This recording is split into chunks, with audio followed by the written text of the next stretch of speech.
sweetened the angle of attack so that we hit the right corridor coming in over the Pacific Ocean with onboard computers honed in on the splashdown zone, some 1,701 nautical miles downrange from the start of entry interface.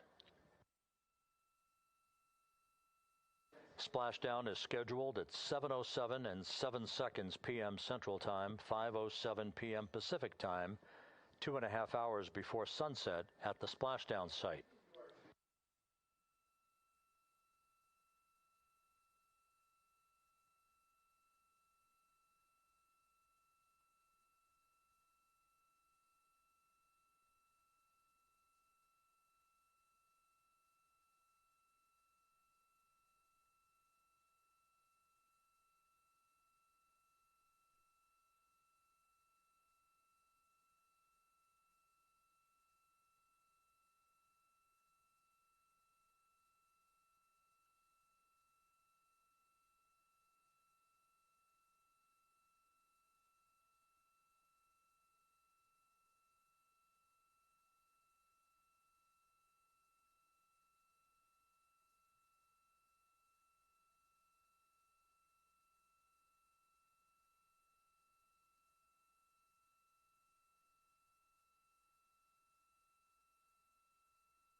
This is Mission Control Houston at a mission elapsed time of 8 days, 20 hours, 39 minutes into the flight of integrity on the Artemis II mission.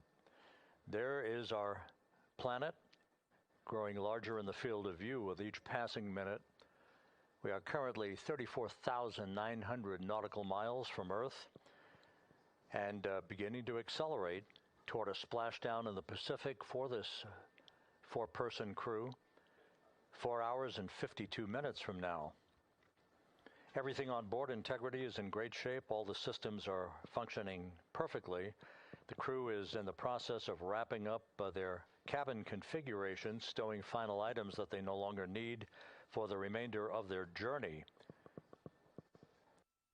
They will also move into an entry checklist in about an hour and 45 minutes, reviewing entry procedures and the latest uplink messages to them before we begin the process of getting the crew suited up prior to the crew module, service module separation. All is well aboard Integrity, and the weather is go for splashdown. The USS John P. Murtha is in place in the recovery zone, ready to begin deploying its assets for imagery as well as for the recovery operations themselves.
Integrity Houston, for the TLT unconverged caution, we were running orb guide post-burn to look at post-burn targeting, and that particular sequence did not include running TLT. That is what triggered the caution. We have no concerns. Okay, outstanding. Thank you.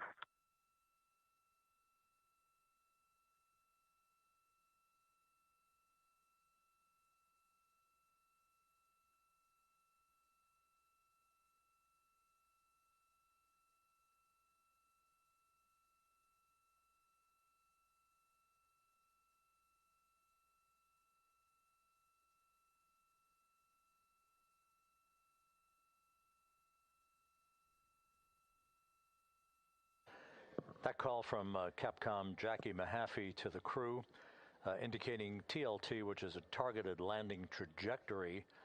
That is simply a value that was placed on board on the onboard computers, but is not being used for today's entry by the crew.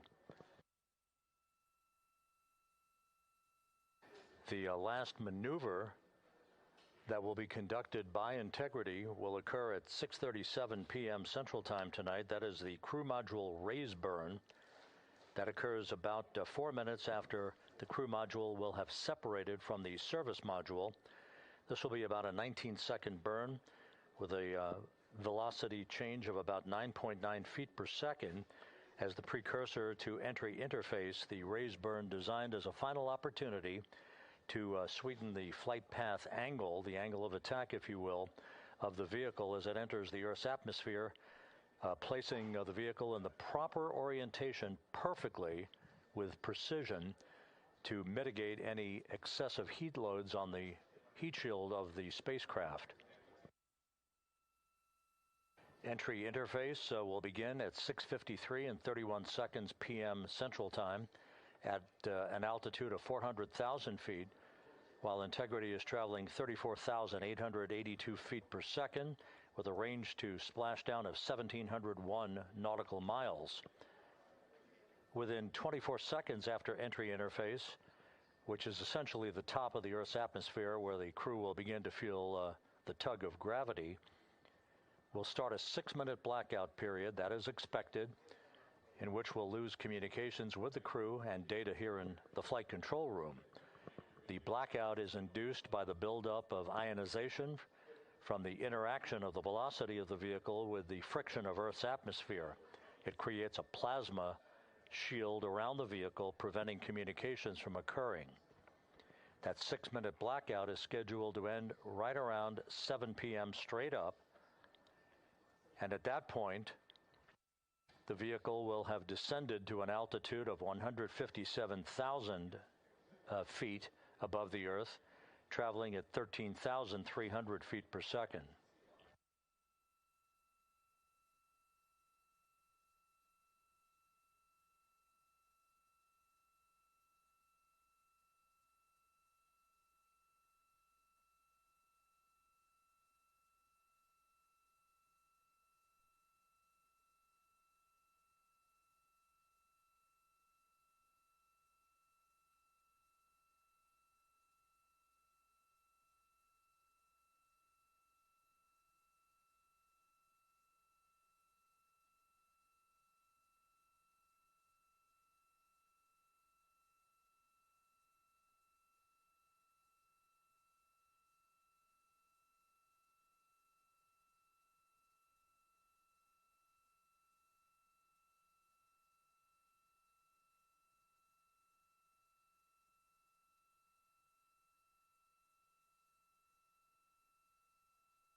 and integrity. Could you go off board on the cameras for a couple, please? In work.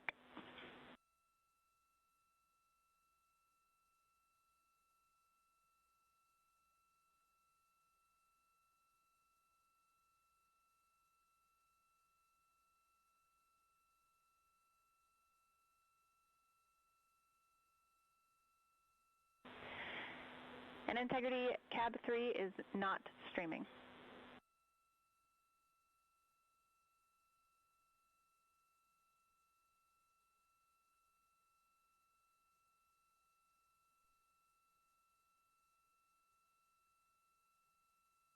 Thank you, Jackie.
Houston, integrity.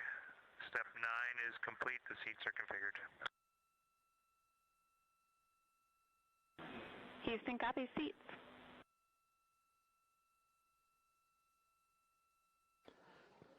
This is Mission Control Houston at a mission elapsed time of 8 days, 21 hours, 5 minutes into the flight of Integrity on the Artemis II mission. Several countdown clocks are ticking backward here in the flight control room as the Earth grows larger and larger in the field of view. In order, the next major milestone will be a raise burn of the crew module. That raise burn will follow the separation of the crew module from the service module this evening. The separation of the crew module is scheduled at 6:33 p.m. Central Time. 4 minutes later, at 6:37 p.m. Central Time, we'll conduct about a 19-second raise burn. This is a slight maneuver to tilt up the aft end of Integrity in a final opportunity to fine-tune the angle of attack that Integrity will incur as it enters the Earth's atmosphere over the Pacific Ocean.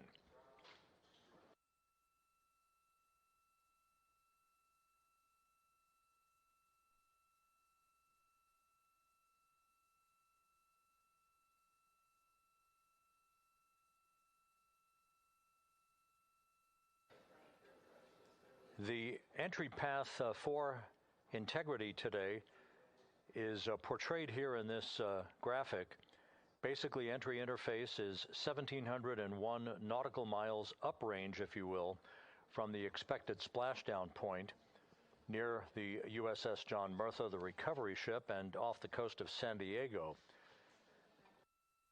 The entry interface point is critical because what we want to do is put Integrity in an orientation that will mitigate peak heating on the heat shield. For a point of comparison, during Artemis I, we had an entry range of 3,178 nautical miles from the point of entry interface and a 20-minute entry profile. That was the so-called skip entry, in which the Artemis I vehicle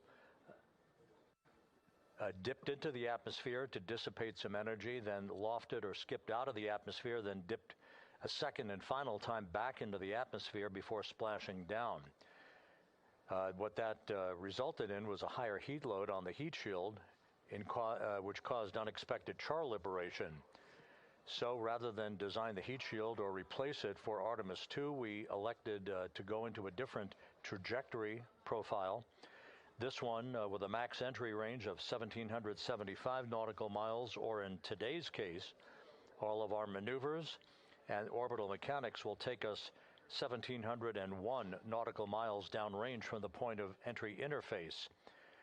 This will only be a 13.5-minute entry profile for Integrity and its astronauts and results in a much lower heat load on the heat shield. This is deliberate so that we have the lessening effect of charring on the heat shield, should there be any at all, and we do expect some. But this will more than protect the astronauts from the effects of peak heating, which will be some 4,000 to 5,000 degrees Fahrenheit during the maximum peak heating around the vehicle. That will also cause a 6-minute blackout because of ionization as heat is repelled or thwarted from the heat shield while the vehicle flies in the direction of travel towards splashdown. The raise burn that places us in our final orientation for angle of attack into entry interface, that raise burn is scheduled at 6:37 p.m. Central Time. Entry interface itself is scheduled at 6:53 and 31 seconds p.m. Central Time.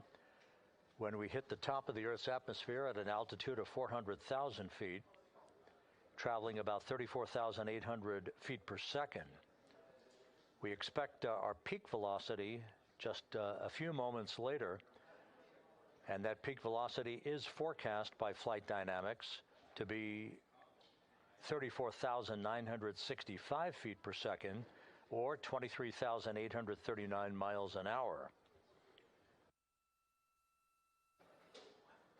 Now, this all occurs after we begin the blackout period of 6 minutes. We will lose communications with the vehicle just 24 seconds after we enter the Earth's atmosphere or entry interface, as you see there.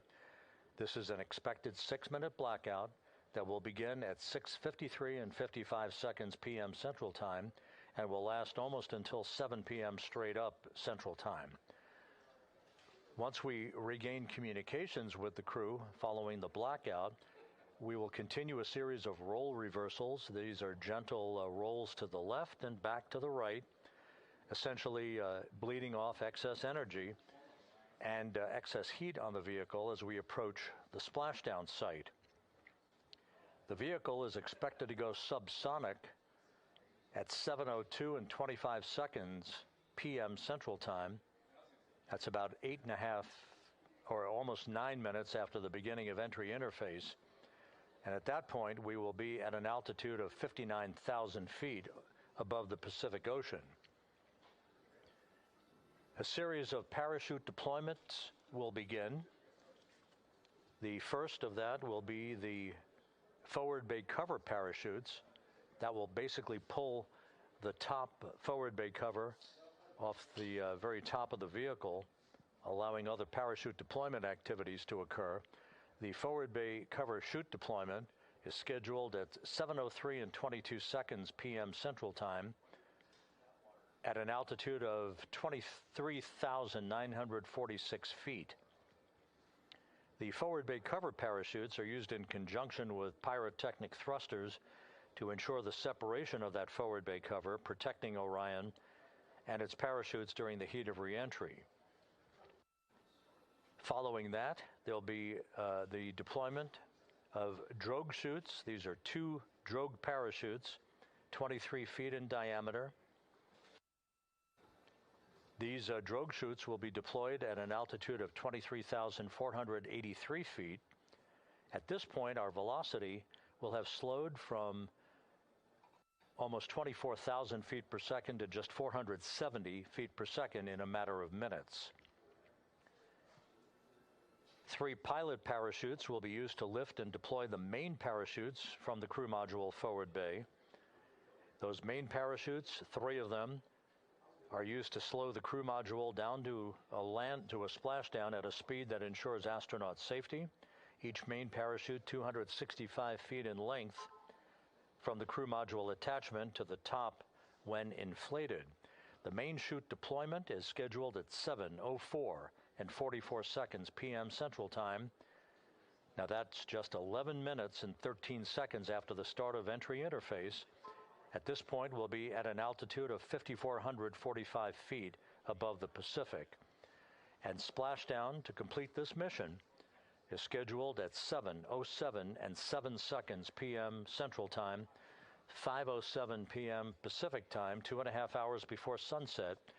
The crew will splash down in the Pacific southwest of San Diego at a gentle rate of just 19 miles an hour.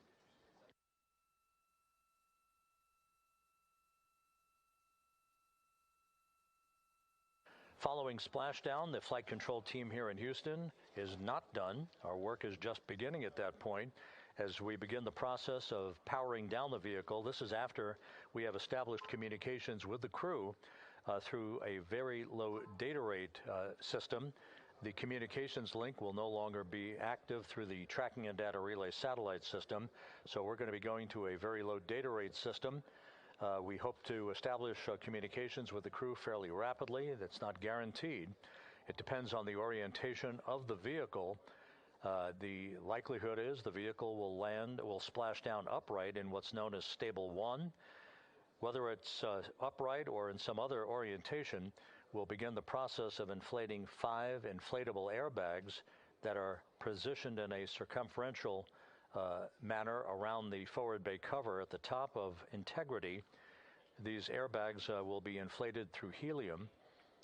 Those 5 airbags will guarantee the proper orientation upright for the spacecraft through the rest of the process of extracting the crew, which should take some 45 minutes to an hour to complete.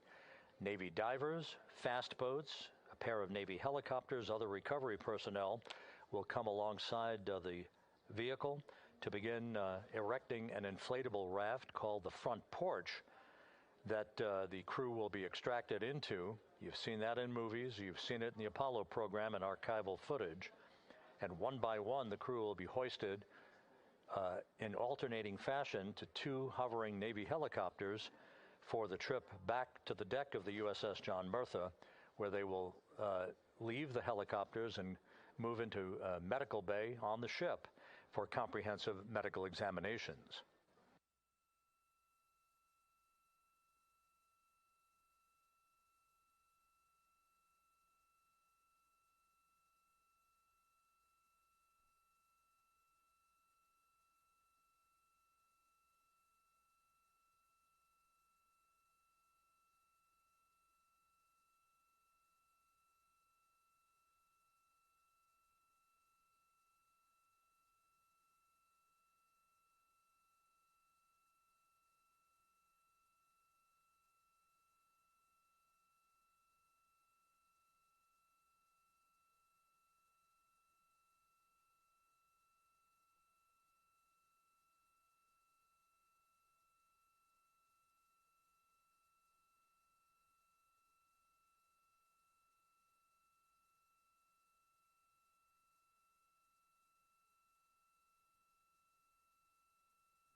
As the astronauts aboard Integrity are in the process of stowing final items in the cabin before they move into their entry checklists, a final review of the procedures and the timelined activities for the rest of this mission, the next major milestone, once again, will be the separation of the European service module, which has performed valiantly throughout the course of this flight, from the crew module.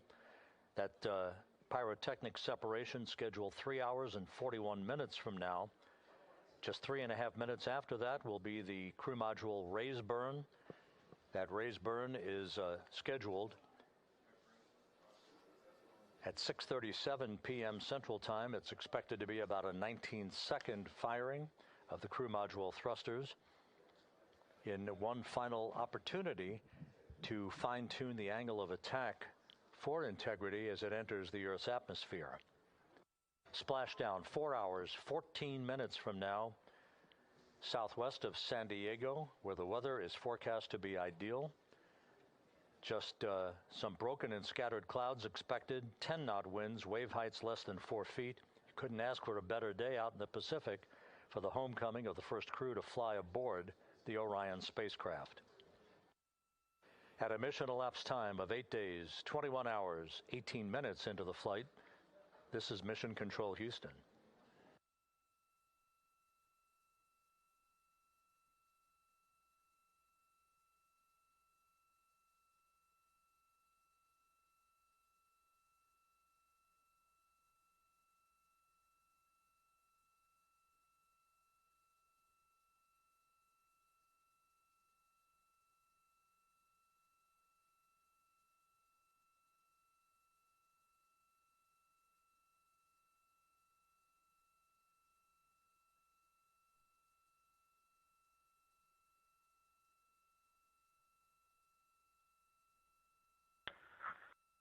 Houston Integrity, Jackie, steps 10 and 11 are complete.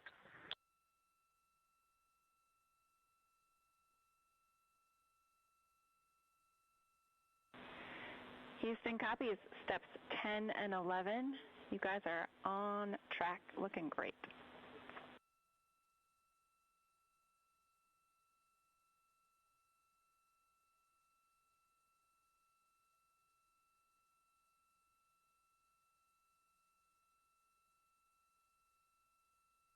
For those just joining this view of the key players here in Mission Control, part of a flight control team.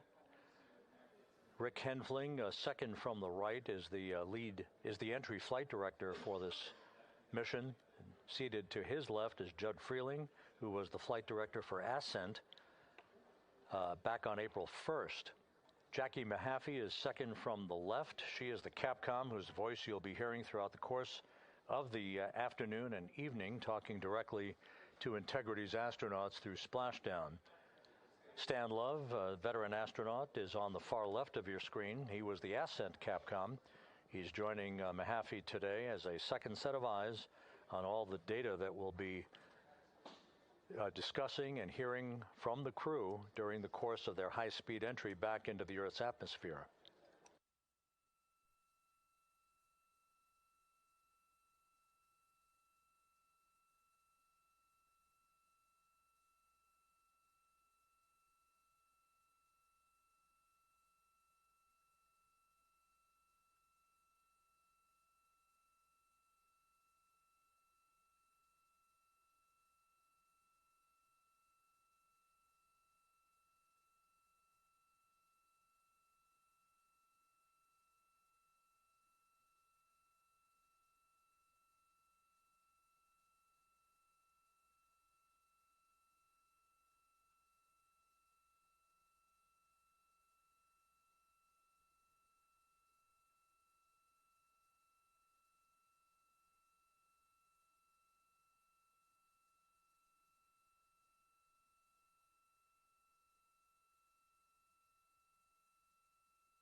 And this is Mission Control Houston. You can see one of the helicopters that will be involved in the recovery operations, having taken off from the deck of the USS John P. Murtha. Recovery operations underway. Several helicopters will be employed not just for recovery, but for imagery activities.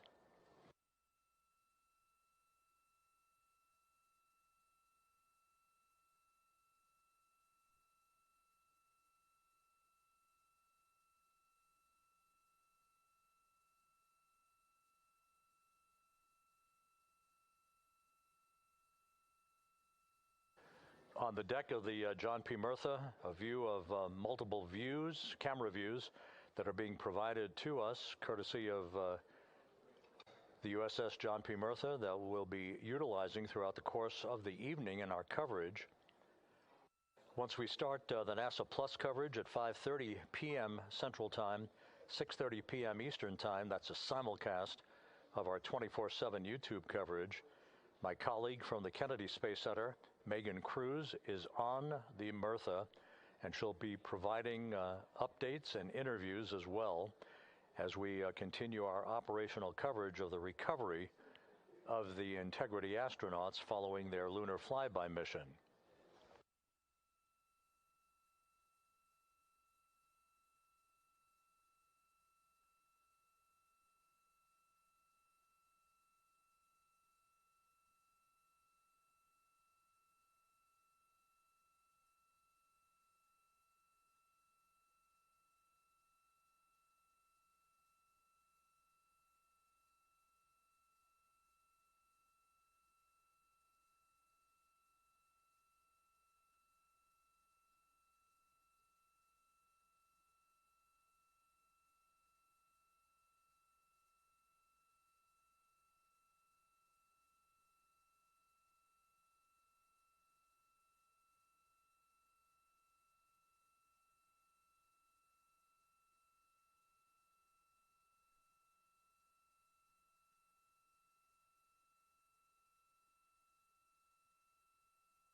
for toilet configure for return. Go ahead. We have an empty canister. Can you confirm that I don't need to do steps 1.2 to 1.4?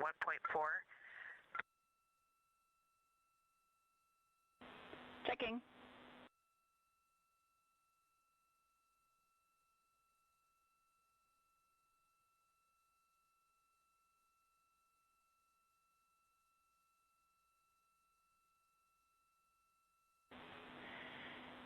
And Christina, we concur you do not need to perform the steps you listed. Thanks, Jackie.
This is Mission Control Houston, 8 days, 21 hours, 38 minutes into the flight of Integrity on the Artemis II mission.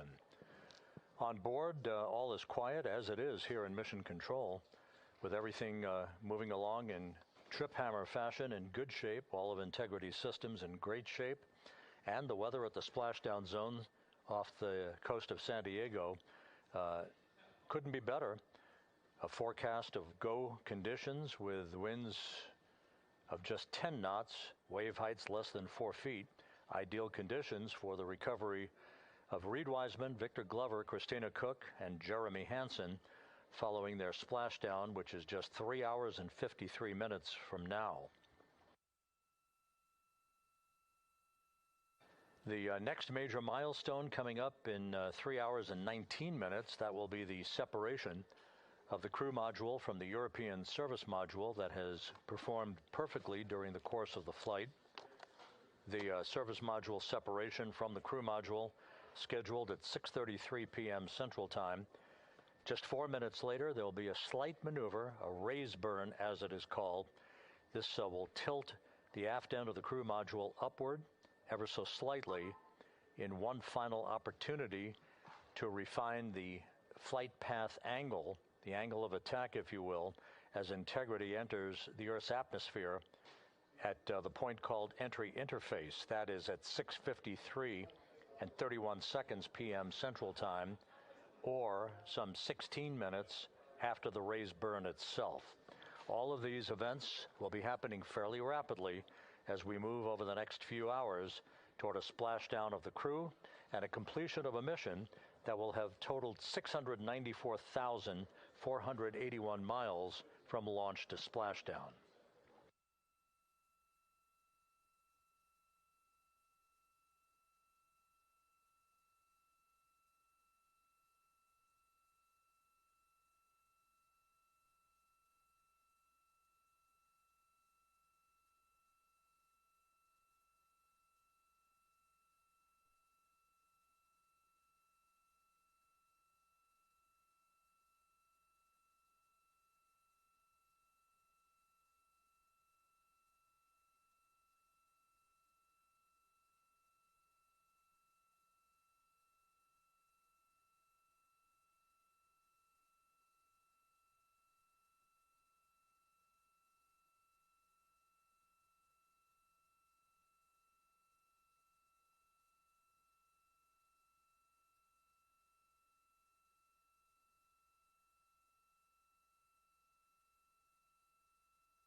Christina, we're with you.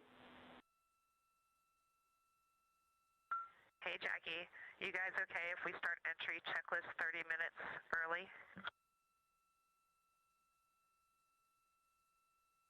Checking.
And Integrity Houston for entry checklist.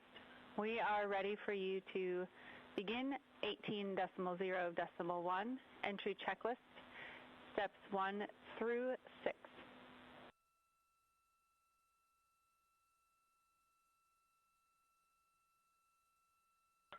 Copy. We're go entry checklist 1 through 6. Thanks. And step 3 for GPS can be skipped.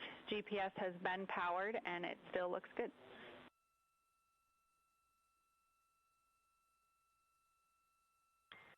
Copy. Step 3 is a skip.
This is Mission Control Houston at a mission elapsed time of 8 days, 21 hours, 50 minutes into the flight of Integrity on the Artemis II mission.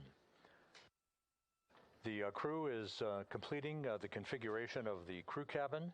Soon they'll be breaking out their launch and entry suits in preparation for donning those suits and conducting leak checks as we get a bit further along in the entry preparation time frame. Meanwhile, we're looking forward to the next major milestone. That will be the separation of the crew module from the European service module 3 hours and 7 minutes from now. That's scheduled to occur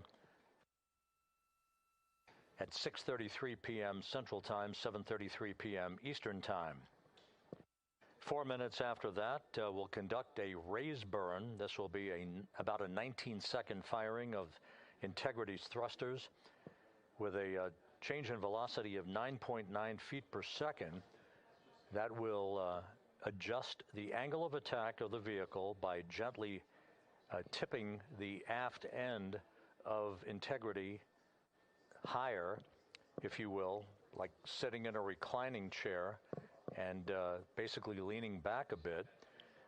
This angle of attack adjustment is specifically designed and pre-planned to enter the Earth's atmosphere at entry interface later this evening at the proper angle to minimize heating effects on Integrity's heat shield.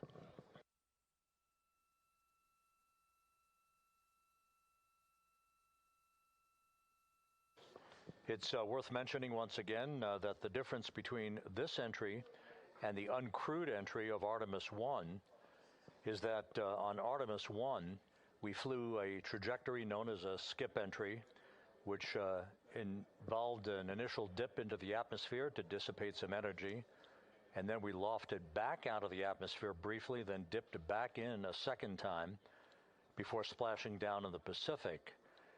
After the flight, the post-flight inspection and video analysis showed that there was an area of mechanical char liberation that was not expected. And so after extensive analysis and the review of an independent review team, it was determined to adjust the entry profile for Artemis II, minimizing the range of entry from 3,178 nautical miles to a distance of just 1,775 nautical miles across the Pacific. So instead of 20 minutes of exposure to heating effects, today we're going to only encounter 13 and a half minutes of heat loads on the vehicle. Our intended splashdown target is about 1,701 nautical miles downrange from the point of entry interface. It will be about 13 and a half minutes from the time that we enter the Earth's atmosphere at an altitude of 400,000 feet at 6:53 and 31 seconds p.m. Central Time to the point of splashdown at 7:07 and 7 seconds p.m. Central Time. In that brief 13 and a half minute period, peak heating on the vehicle should be about 4,000 to 5,000 degrees Fahrenheit, the heat to be repelled by Integrity's heat shield, as it is for any vehicle entering the Earth's atmosphere that has a crew on board.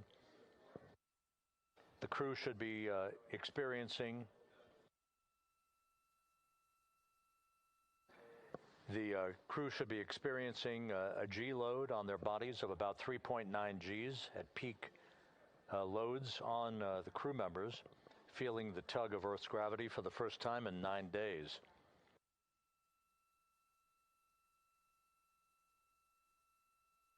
We will decelerate from a speed of 23,839 miles an hour just after we begin the blackout period of 6 minutes in duration to a splashdown velocity of just 19 miles an hour, all that happening in rapid-fire succession.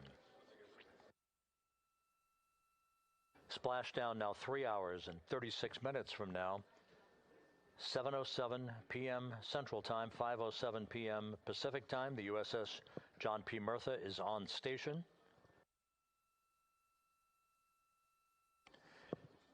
Some of the airborne assets, helicopters, and fixed-wing aircraft are taking off in sequential fashion from the deck of the ship.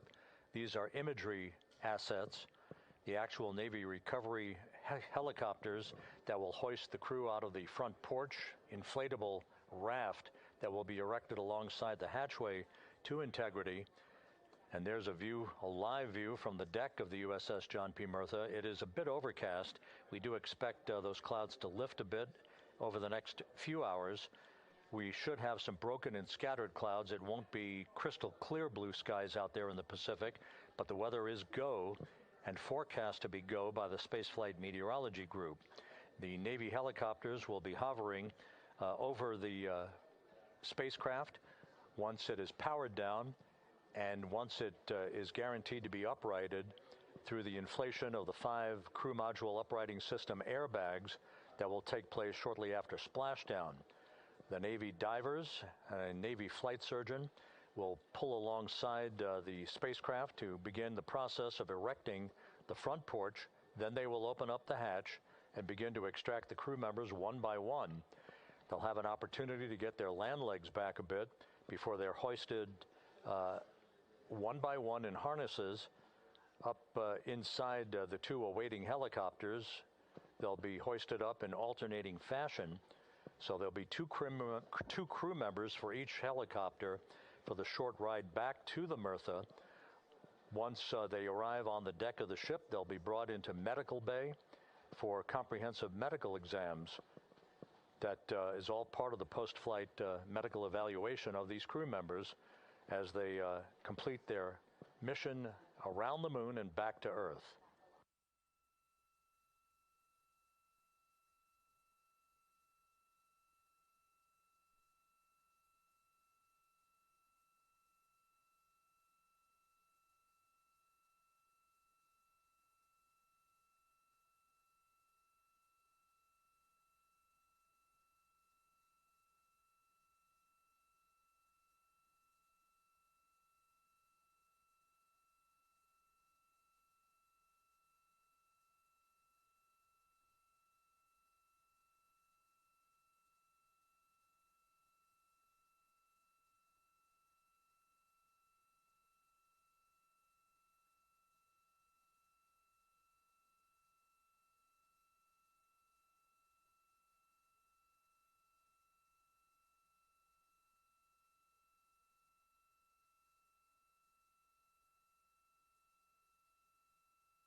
Integrity Houston for entry checklist.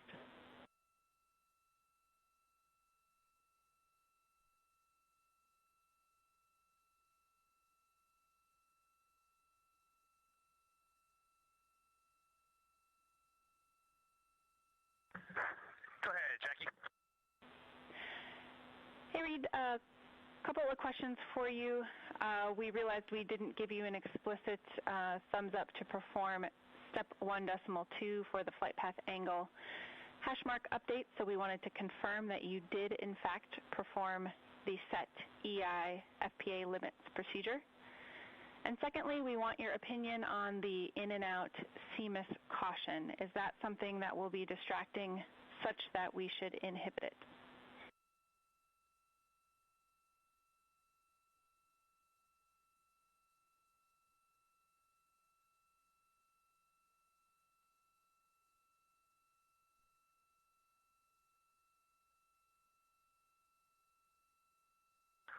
Okay, we are going to go execute 1.2. We had skipped that, and we would prefer to inhibit the CMOS caution on board. Okay, we copy, and just to close the loop on that, that will mean on flight.landing you would not have a yellow or down arrow indication if that does stay below the threshold.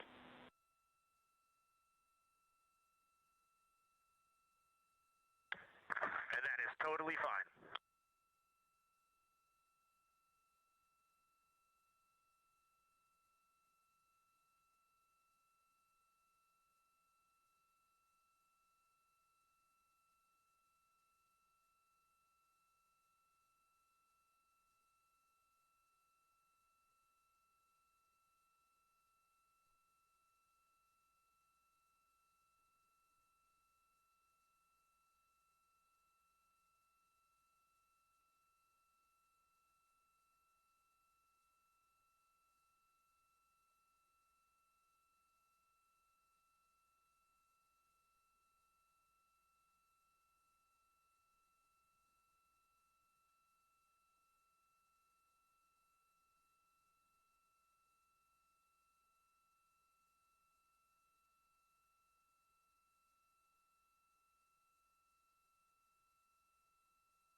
Houston, integrity for toilet deactivation.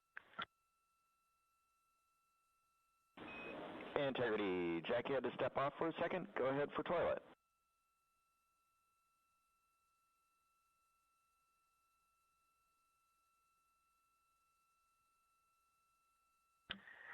Yes, sir. Hey, Stan. Great to hear your voice. We are ready for MCC to deactivate the toilet.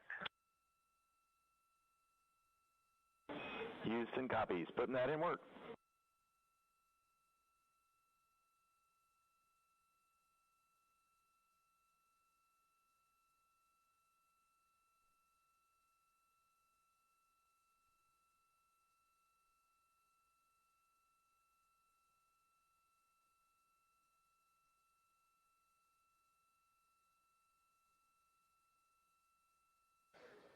This is Mission Control Houston. That communication from Christina Cook on board Integrity to spacecraft communicator Stan Love. Integrity for burn telemetry on CM raise burn. 2 questions.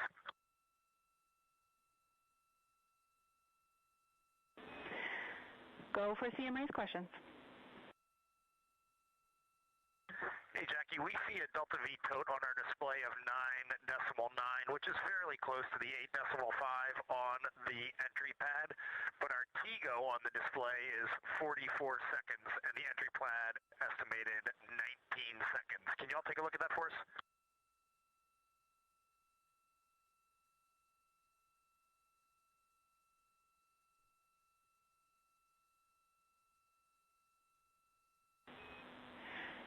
Hey, Reed, good catch. The explanation there is that Delta V is about what we expect update-wise, but the TGO calculation is not understanding that you will not have the SM when you burn CM raised. So it's doing a different mass calculation there. I remember that class in November of 2023 in Building 5 on the 3rd floor. Thank you very much.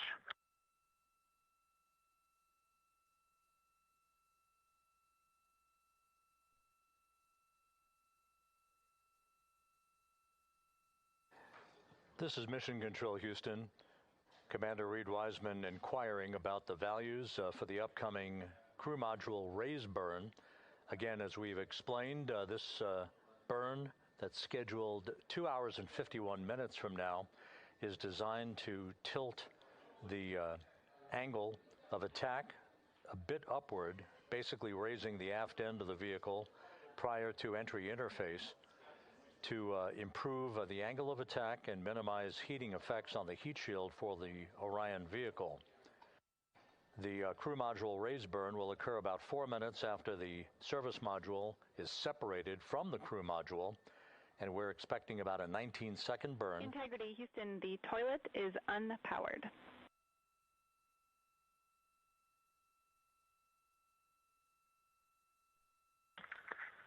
Christina Rogers, thank you. The crew module raise burn is expected to be 19 seconds in duration with a change in velocity of about 9.9 feet per second. Once again, that's designed to fine-tune the angle of attack for Integrity as it enters the Earth's atmosphere, which will occur about 16 and a half minutes after the raise burn itself. And as you heard, spacecraft communicator Jackie Mahaffey relaying that we have sent commands to turn off the ship's potty, so it is no longer to be used for the remainder of the mission, with splashdown scheduled 3 hours and 19 minutes from now. The 4 crew members on board Integrity, Reed Wiseman, Victor Glover, Christina Cook, and Jeremy Hansen, are in the process of completing the stowage of items in the crew cabin before they move into their entry checklist, basically looking through all of the chronological procedures that lie ahead for the rapid-fire succession of all of the events that will unfold over the course of the next 3 hours.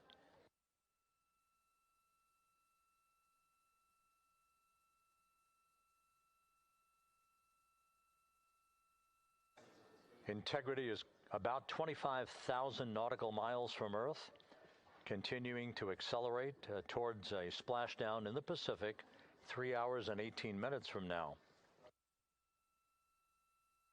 All of Integrity's systems are in excellent shape. The crew is great, feeling well, and the weather in the splashdown zone in the Pacific, although a bit cloudy with broken and scattered clouds, is a go forecast with just 10-knot winds and wave heights less than 4 feet.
Views from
Integrity Houston for a post-RTC3 tracking update.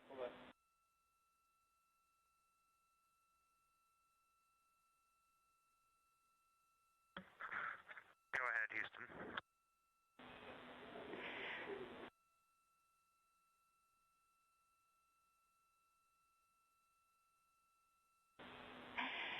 Hey, the post-RTC3 tracking looks great. So good, in fact, that if we got to CM rays and did not yet have GPS acquisition, we would still be go for CM rays from that perspective. And so overall, I can confirm the post-RTC3 trajectory is within EI limits. All right, Jackie, we love that. That says a lot about our FIDO folks in this vehicle.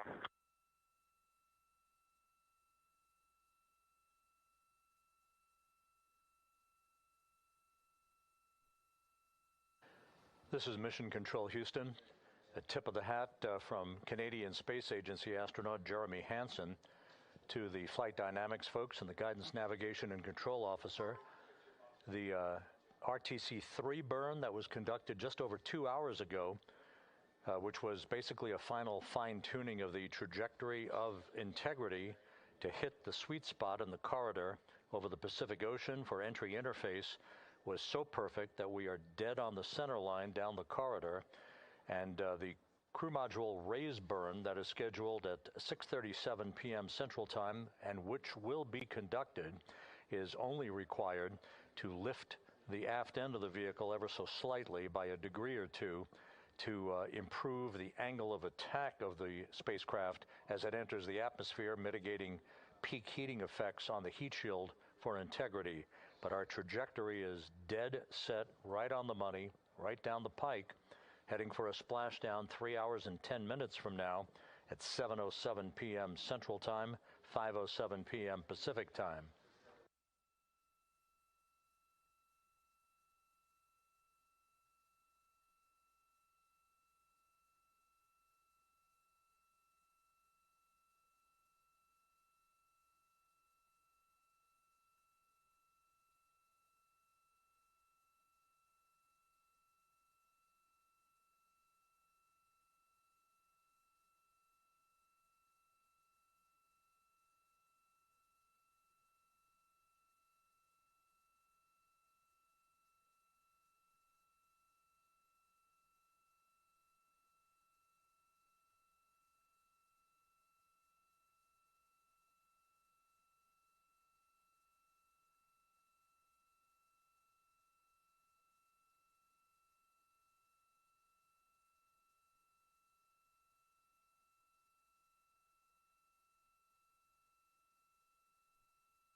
Houston integrity com check from seat 1.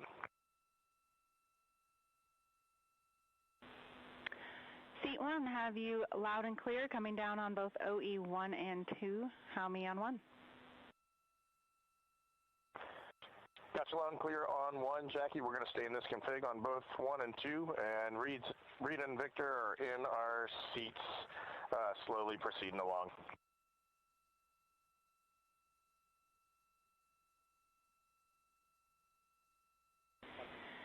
Okay, we copy, and just to confirm, that means that you've got the bulk of your suits donned, is that correct?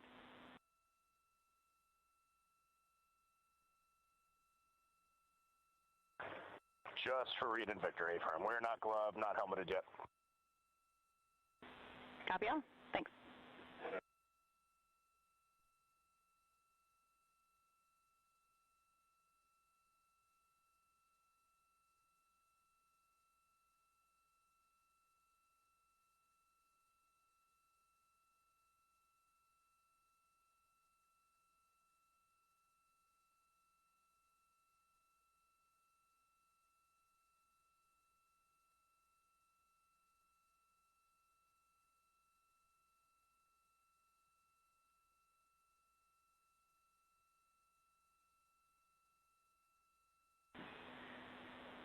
Integrity BFS is configured for entry with outputs inhibited. And a reminder, when you get to step 9.3, use your separate instance of 18.3.101 to save off the time. 100%, thanks.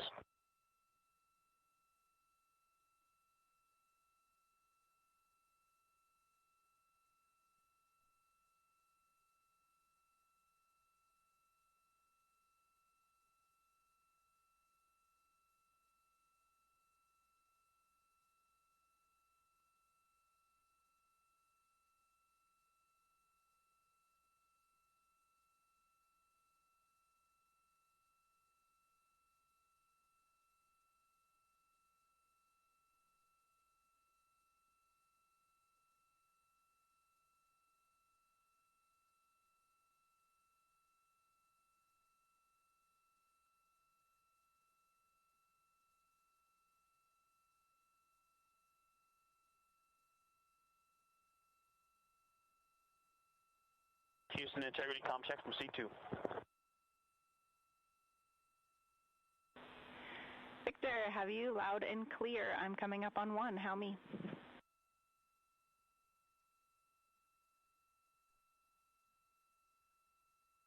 Jackie, I have you loud and clear on 1.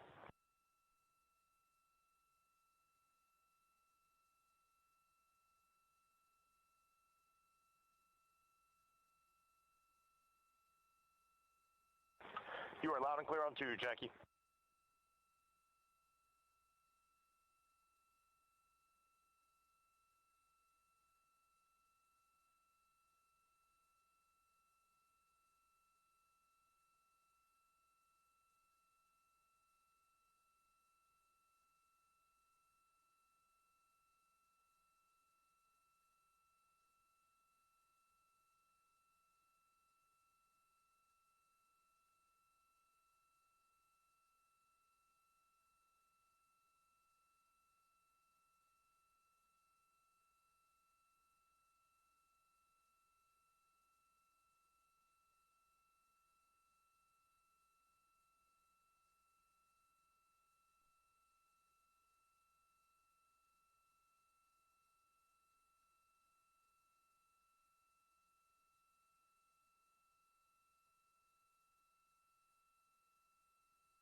Steps 12, 13, 14, and 15 are complete. Jeremy Houston copies. Thank you.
This is Mission Control Houston, 8 days, 22 hours, 55 minutes into the flight of Integrity on the Artemis II mission. On board the vehicle, the 4 crew members, Commander Reed Wiseman, pilot Victor Glover, and mission specialists Jeremy Hansen and Christina Cook are suiting up in their Orion crew survival suits, the launch and entry suits that they also wore during their launch from the Kennedy Space Center back on April 1st.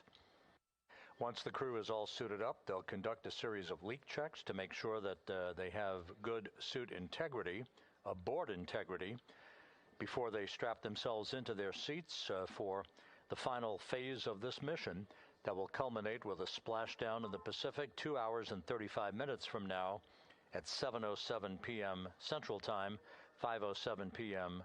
Pacific Time, about 2.5 hours before sunset, southwest of San Diego.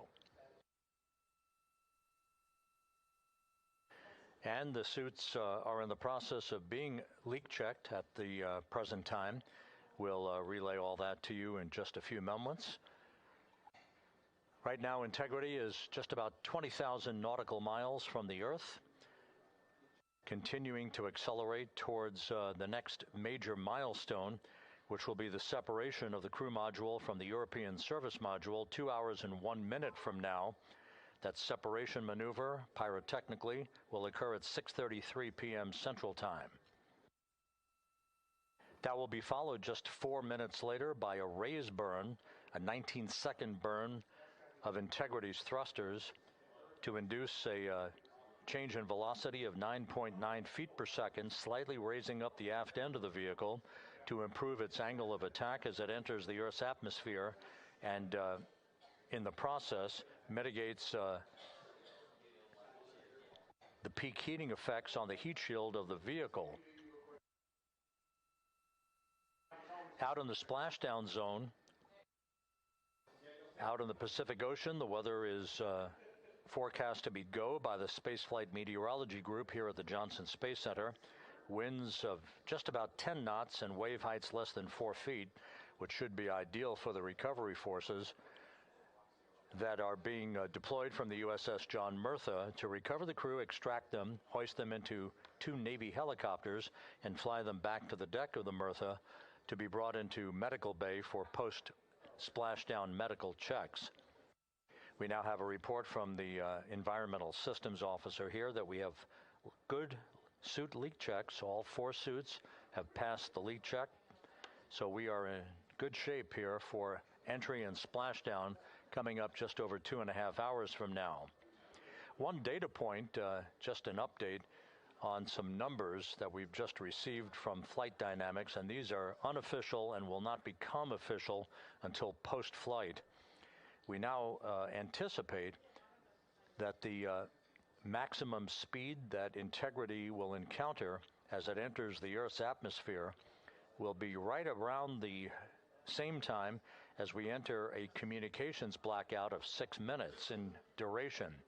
We're expecting Integrity's peak speed at 6:54 and 4 seconds p.m. Central Time, and at that point, the vehicle should be traveling at 24,661.21 miles per hour, which will be just 130 miles short in velocity of the record that was set back in 1969 by the Apollo 10 crew, Tom Stafford, Gene Cernan, and John Young, on their return from orbiting the moon. Once again, that peak speed expected to be reached just a few seconds after the start of entry interface, as the vehicle plummets back into the Earth's atmosphere.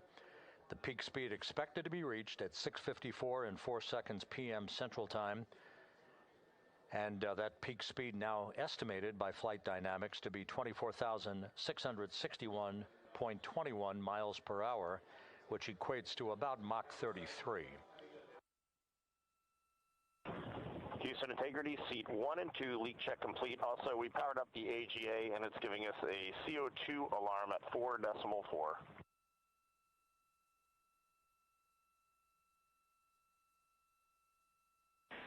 We copy leak check.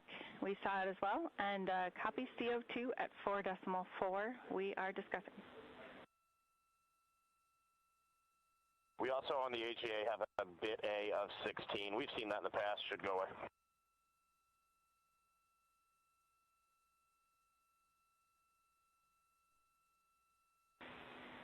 And Reed, is the AGA been powered for 5 minutes yet, or are we still in that wait period?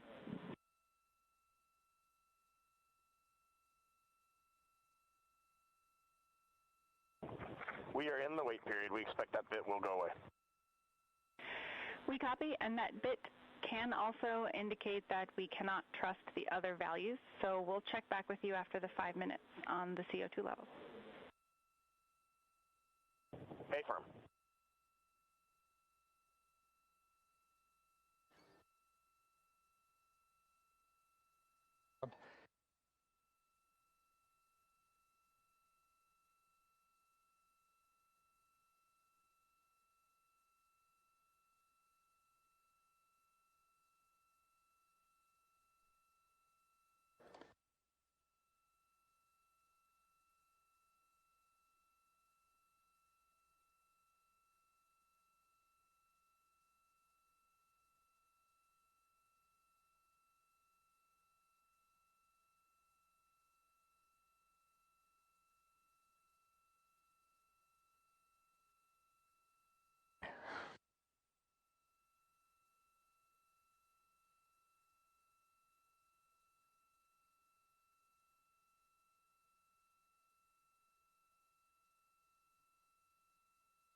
This is Mission Control Houston. Mission elapsed time of 8 days, 23 hours, 2 minutes into the flight of Integrity on the Artemis II mission. While we have a moment here, just an opportunity to run down some of the chronological highlights that lie ahead over the next 2.5 hours before Integrity splashes down in the Pacific Ocean. Coming up at 5:30 p.m. Central Time, 6:30 p.m. Eastern Time, we will begin a simulcast of NASA Plus coverage that will accompany our 24/7 YouTube coverage that we have been providing ever since we began the mission with the tanking of the Space Launch System at the Kennedy Space Center for launch back on April 1st. Houston, Integrity, we are complete through steps 18. Seats 3 and 4 are yet to suit, obviously.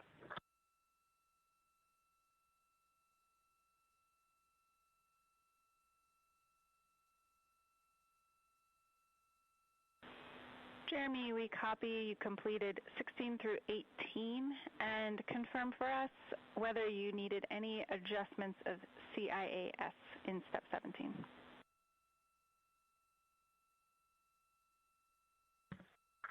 Negative. All the settings were still in their launch config. Houston copies.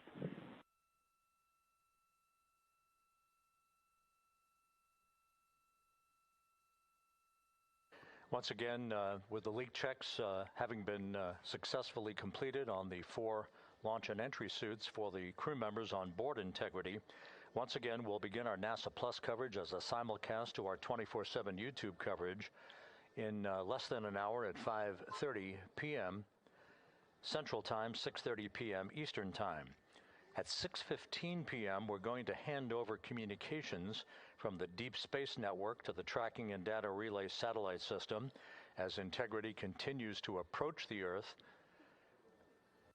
Currently, Integrity is less than 20,000 nautical miles from its destination and a splashdown in the Pacific. We will separate the European service module from the crew module at 6:33 p.m. Central Time. And just 4 minutes later, we'll conduct a raise burn, a 19-second burn of the Integrity thrusters to slightly tilt the vehicle's orientation upward, with the aft end being tilted upward. That will also change the velocity by 9.9 feet per second and complete the orientation of the vehicle for its angle of attack as it enters the Earth's atmosphere. Entry interface, where we reach the first traces of Earth's atmosphere and where most of the dynamic operations will then begin. Entry interface is scheduled at 6:53 and 31 seconds p.m. Central Time, where Integrity will be at an altitude of 400,000 feet above the Earth, traveling at about 34,882 feet per second with a range to splashdown of 1,701 nautical miles.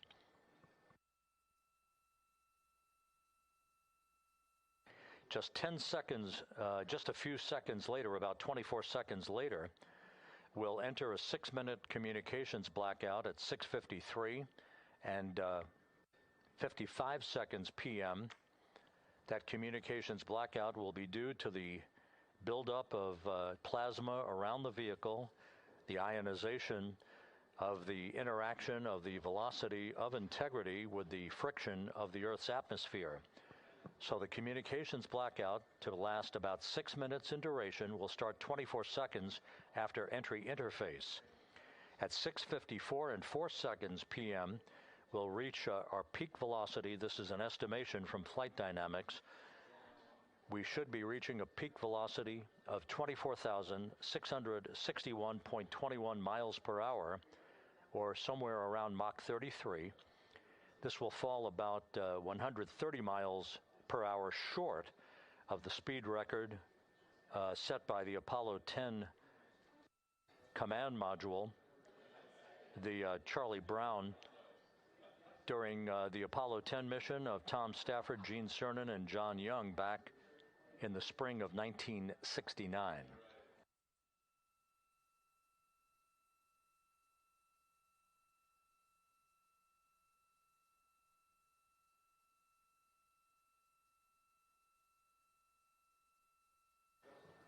Once the communications blackout ends, which is expected just a few seconds before 7 p.m. Central Time, 6:59 and 56 seconds p.m. Central Time, we will be at an altitude of 157,000 feet over the Pacific Ocean, and at that point we should be traveling at about 13,300 feet per second with a range to splashdown of just 147 nautical miles. There will be a series of roll reversals, first to the left, allowing Integrity to bank to the left. These are computer-commanded, not crew-commanded, but computer-commanded roll reversals to bank the vehicle first to the left, then to the right. That bleeds off excess energy and helps to reduce the speed and the heating effects on the vehicle during the final phase of flight. Starting at 7:03 and 22 seconds p.m. Central Time, we'll begin the series of chute deployments. In all, there are 11 parachutes associated with this mission. The first 3 will pull off the forward bay cover from the top of the vehicle. The forward bay cover chutes are 3. That'll be followed by the deployment of the drogue chutes at 7:03 and 23 seconds p.m. Then 3 pilot parachutes will pull the main parachutes, 3 of them, from the forward bay cover. The forward bay housing all of the parachutes at the very top of Orion. The main chute deploy is scheduled at 7:04 and 44 seconds p.m. The vehicle will have slowed to just a very glacial speed of 198 miles per hour, feet per second, I should say, at that point, at an altitude of 5,400 feet above the Pacific Ocean. The splashdown velocity, of course, will be 0.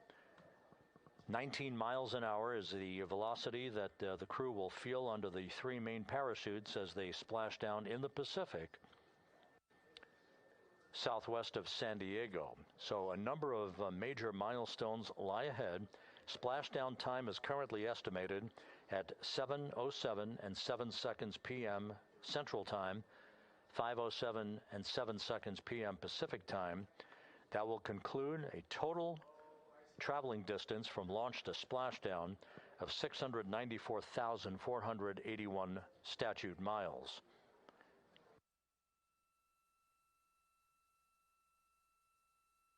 We're just 1 hour and 48 minutes away now from crew module, service module separation. The crew has donned their launch and entry suits. They've conducted leak checks. Everything is in order, and the weather is go at the splashdown site. Some of the flying assets that will collect imagery of the descent of Integrity towards splashdown have already been deployed from the deck of the USS John Murtha. The actual recovery team members will be deployed in helicopters and fast boats a bit later on as we approach splashdown, and of course after splashdown itself. Once the vehicle splashes down, we'll be deploying the 5 inflatable airbags at the top of the vehicle with helium. That will ensure that the vehicle is upright throughout the course of the recovery operations. The team here in Mission Control will check all of the systems on Integrity, make sure that we are not leaking any toxic gases from the spacecraft, and that will be the signal for the start of the power down of Integrity systems and the ability of the first members of the recovery team to approach the vehicle to set up the inflatable life raft called the front porch, which will be used to bring the crew members out of the vehicle into that front porch one by one after the hatch is open to Integrity. We expect the extraction of the crew to be some 45 minutes to an hour after splashdown, which would be about 30 to 45 minutes after the vehicle is powered down.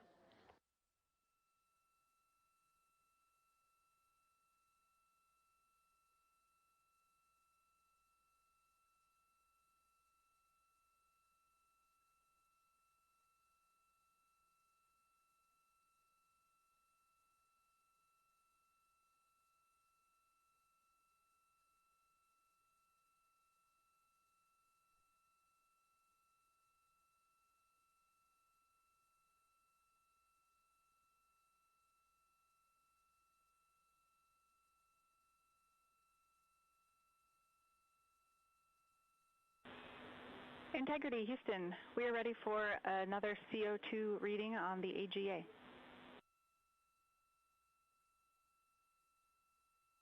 It is 5.1.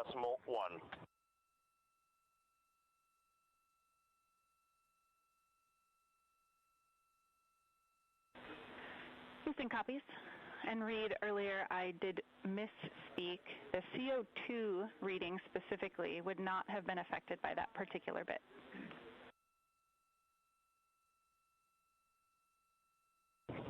Okay, sounds good. We just know we're in an ARS suit, and that's very likely contributing to that.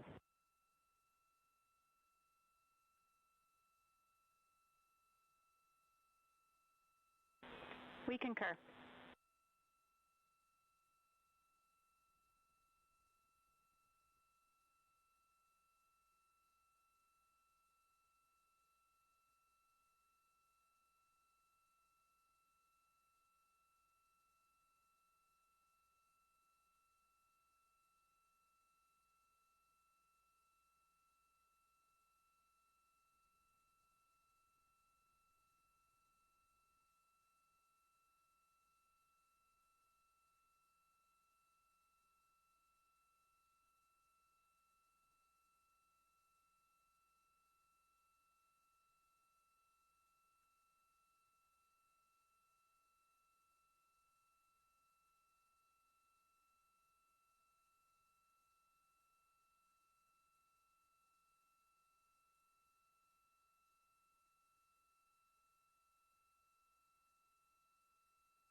Integrity, Houston, for CO2. Go ahead, Jackie. Hey Reed, what we'd like to do is open the ARS ISO valve to mix the cabin and suit loop air for the time being, and we would just need a call from you all when Christina and Jeremy are getting in their seats and are a few minutes out from leak checks, and we'll get that back into a good config for you to start the next leak checks.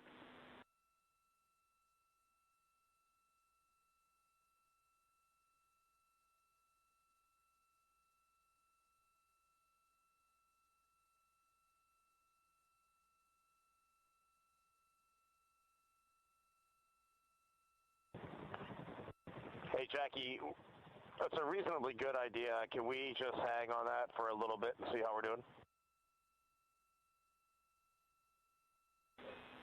Yep, up to you. We will wait. Let us know if you'd like that cabin air mixing.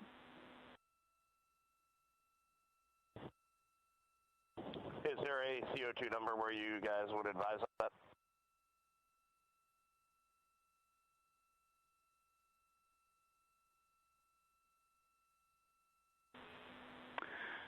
Reed, we would not want to go above 7. Yeah, that's perfect. Let us monitor it for just a couple minutes here.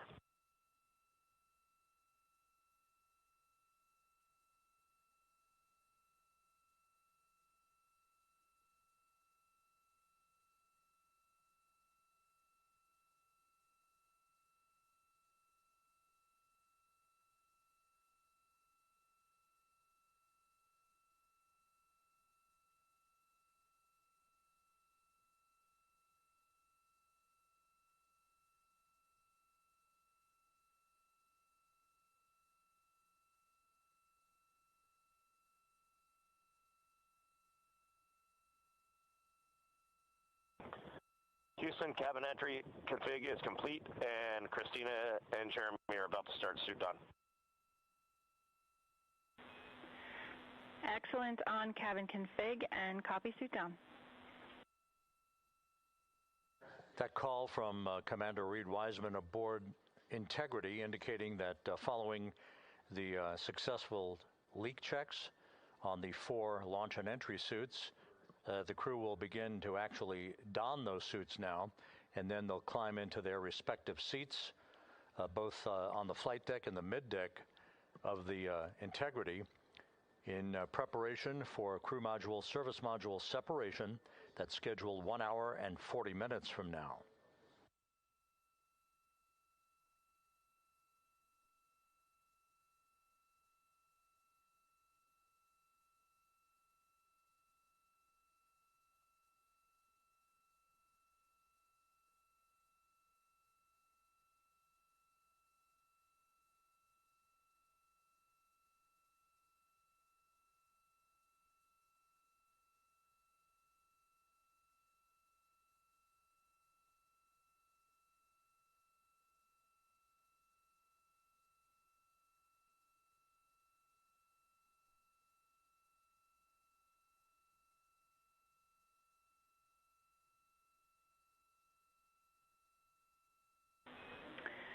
Integrity, Houston, for entry checklist.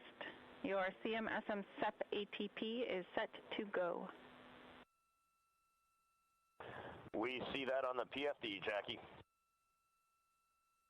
And the call from Capcom Jackie Mahaffey here in Mission Control to Reed Wiseman, indicating that the pyros are armed for crew module service module separation coming up 1 hour 38 minutes 52 seconds from now.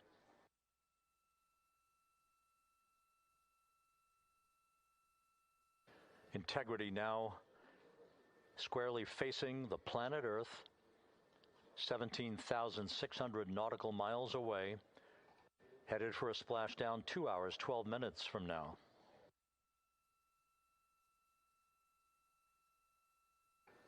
All of the recovery assets, the helicopters, the Navy P-3s, the para-rescue divers, they're all in place, ready to recover this crew following splashdown. And again, the chronology after splashdown will call for the flight control team here in Houston to assess integrity systems, make sure no toxic gases are leaking from the spacecraft, and first order of business will be the command to inflate the crew module uprighting system bags, the 5 inflatable airbags that will be inflated with helium to maintain its upright position as it bobs in the Pacific before the recovery forces reach the crew.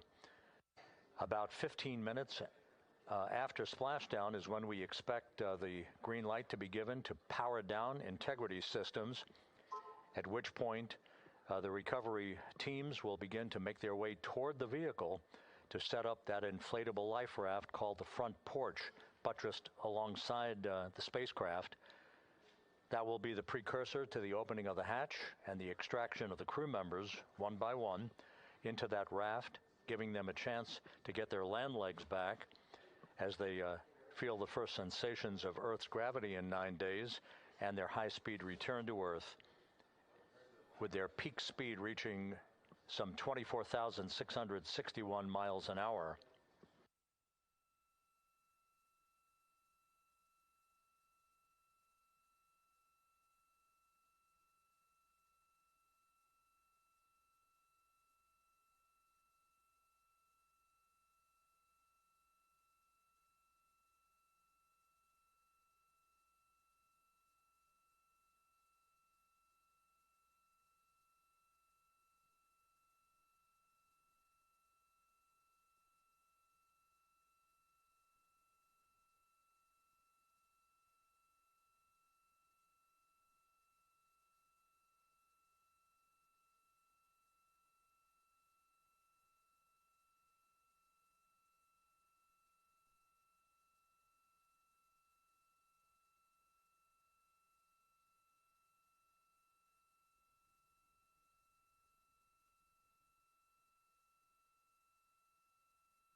Houston. Christina's got an amazing view of home planet out the side hatch window, and it's lighting up the cabin, and it's just a great blue hue to it. It's beautiful. That is amazing. When you kicked us out of the cabin, we turned on one of the SAW cameras and also had the Earth's reflection on one of the arrays. It was very cool. Oh, man, that is amazing.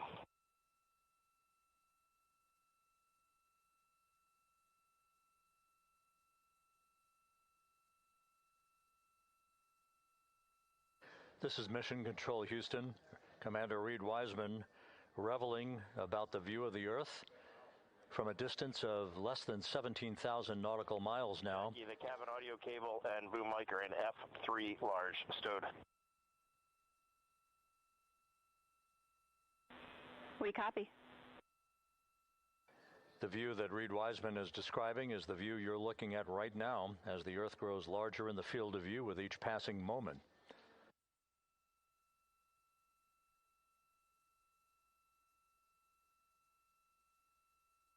We're about 29 minutes away from the start of the NASA Plus coverage, joining our 24/7 YouTube coverage as a simulcast for the remainder of the evening through the time the crew is on the deck of the USS Mertha and in medical bay. So we'll be looking forward to additional reports and other video coverage from the deck of the USS John Mertha and other assets in the splashdown zone as we continue towards splashdown and the return of Integrity's astronauts just 2 hours and 5 minutes from now.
Couple of minor updates, just tweaks by a second or so for some of the key activities that will be coming up. Flight Dynamics providing us with some updated information. The start of the blackout period, just a 1 second change. It's going to be estimated now at 6:53 and 54 seconds p.m. Central Time. The duration remains 6 minutes. That blackout will end at 6:59 and 55 seconds p.m. all Central Time. We expect to begin entering the Earth's atmosphere at an altitude of 400,000 feet at 6:53 and 30 seconds p.m.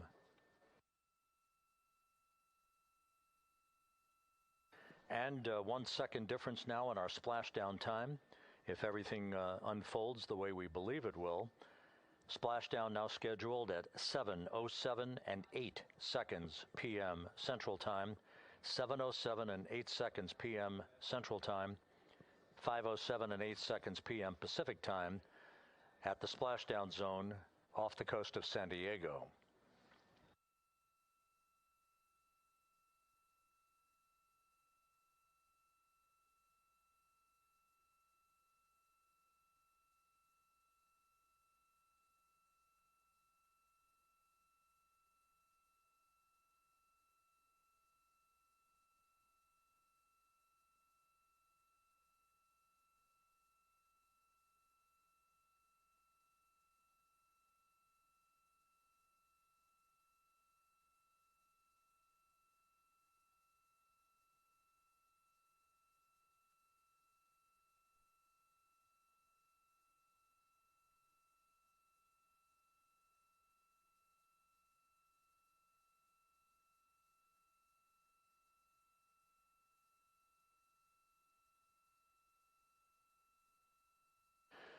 And one other update, the latest weather forecast from the Spaceflight Meteorology Group passed on to Flight Director Rick Henfling, calls for the clouds in the splashdown zone to be in the process of dissipating. The winds are somewhat reduced, now just 6 knots. The wave height's still less than 4 feet. All go forecast.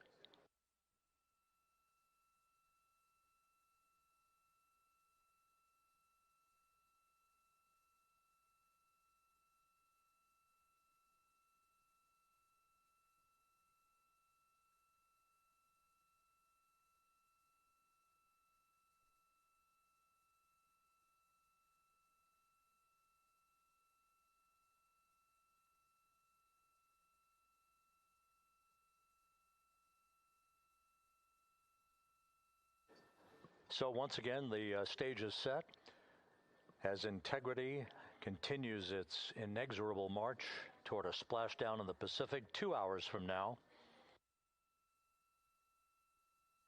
16,000 nautical miles away from the Earth. We are just 1 hour and 26 minutes away from crew module, service module separation, followed by a raise burn to tilt the aft end of the vehicle up ever so slightly and improve its angle of attack into the Earth's atmosphere as a mitigating action to reduce heat loads on the heat shield of the vehicle. This is all pre-planned, pre-flight. There's no differentiation between what we had designed this mission to do. We are expecting to reach the first traces of Earth's atmosphere at entry interface and 400,000 feet above the planet 1 hour and 45 minutes from now.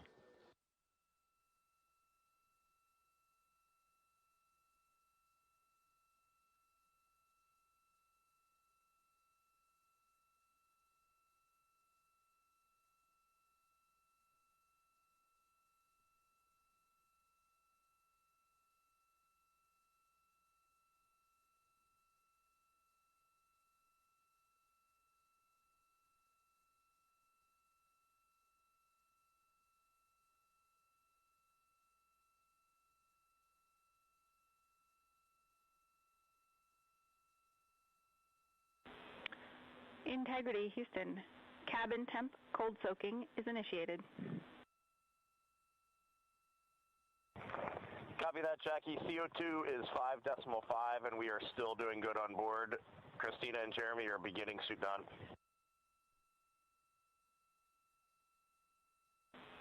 Houston copies all.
Integrity Houston for entry checklist.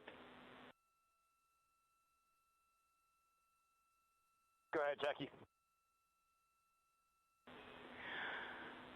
Reed, with this time to EI, we expect you're about to be stepping into steps 9 and 10 in the entry checklist.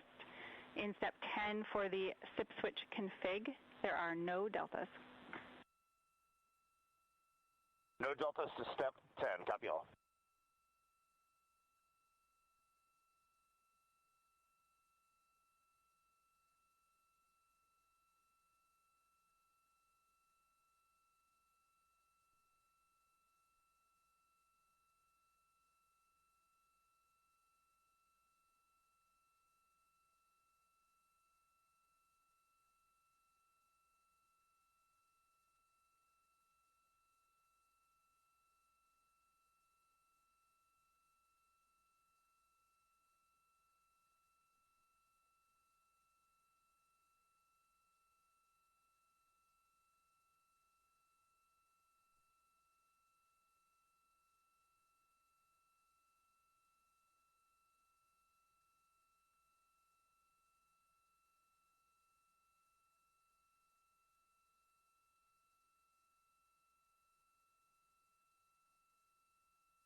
This is Mission Control, Houston. Once again, a great view of the planet Earth from Integrity from one of the solar array wing cameras. Now just 14,000 nautical miles from splashdown. Splashdown schedule for 7:07 and 8 seconds p.m. Central Time, 5:07 and 8 seconds p.m. Pacific Time, at a point to the southwest of San Diego in the Pacific Ocean, where the USS John Murtha is on station and where recovery team assets are being deployed to the predicted splashdown site to complete the mission of Integrity's astronauts and their lunar flyby. With the Earth growing larger in the field of view, the next major milestone, just 1 hour and 13 minutes from now, will be the separation of the crew module from the European service module. Houston copies. The separation of the crew module will set the stage just 3.5 minutes later. One question. Go ahead. When I was looking at the BFS SM SEP, it was the exact same time as our predicted SM SEP. Can you just confirm we don't need that to be a touch later?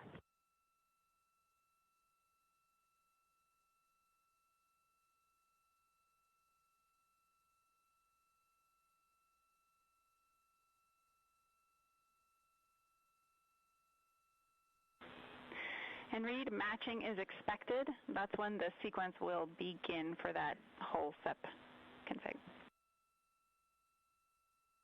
Outstanding. Thank you for the verification. Here in Mission Control in the Artemis Flight Control Room, Capcom Jackie Mahaffey confirming some of the timeline activities with Commander Reed Wiseman aboard the vehicle. The crew has suited up in its launch and entry suits, ready to begin the critical phase of this mission. Their homecoming to a high-speed entry and a parachute-assisted splashdown in the Pacific. Once again, the next major milestone, 1 hour, 11 minutes from now, the separation of the crew module from the European service module as Artemis's astronauts head home to complete this historic flight.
Artemis II mission is a test mission of the Orion space capsule.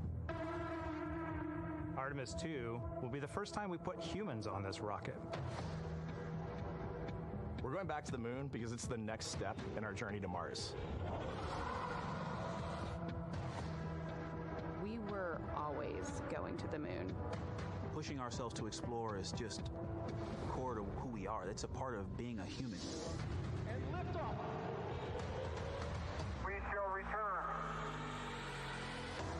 Continuing to test out every bit of Orion. Coming back to Earth, 7 miles a second. When humanity sets big goals, we can bring together genius from around the world. You have the best people on planet Earth putting this vehicle together. That's what's up.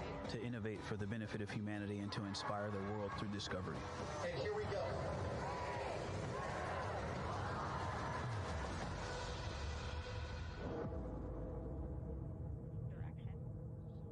Direction. 1972, 2:25 p.m. Eastern Standard Time. The Command Module America splashes down in the Pacific with Gene Cernan, Ron Evans, and Jack Schmidt aboard as the Apollo 17 mission came to an end, along with humanity's first series of expeditions to the moon.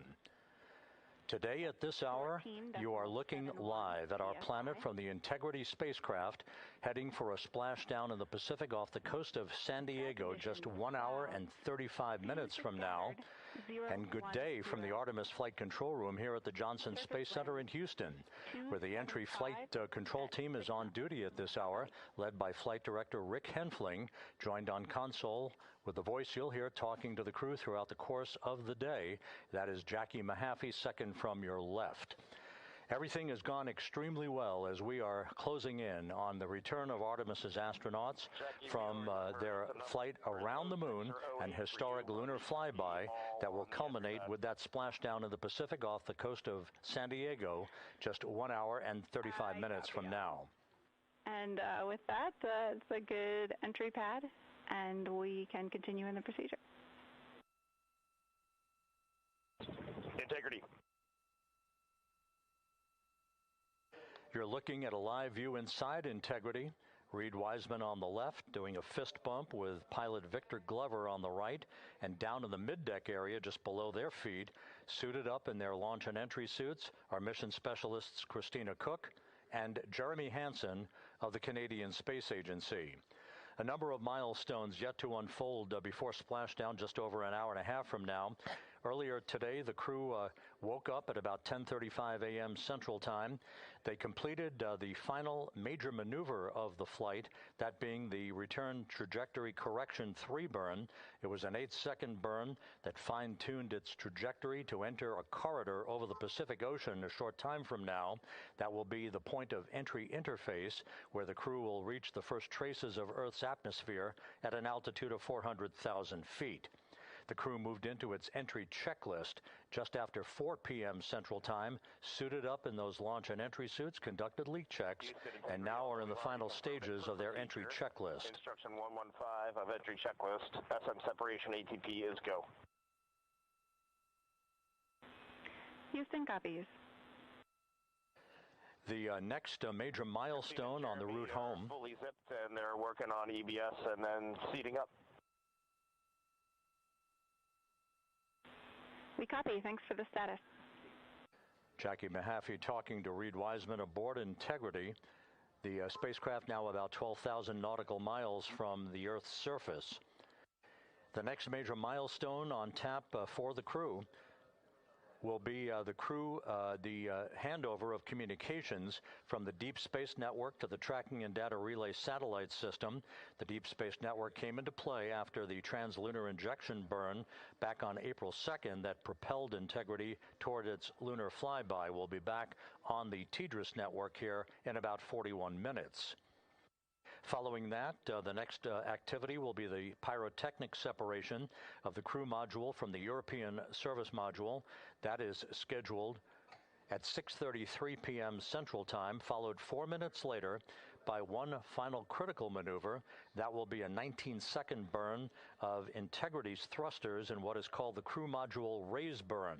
Now, what that does is it basically acts If you were sitting in a reclining chair, you'd basically tilt yourself back. It raises the aft end of Integrity ever so slightly, and that is the final opportunity for us to fine-tune the angle of attack of Integrity through the area of peak heating at entry interface that will come a bit later on, about an hour and 18 minutes from now. So after the raise burn, we will be in the final orientation that will minimize any peak heating on the heat shield of Integrity and prior to the time the crew enters the Earth's atmosphere at an altitude of 400,000 feet. Entry interface. This is the critical time where the crew will reach the first traces of Earth's atmosphere at an altitude of 400,000 feet, traveling 34,882 feet per second.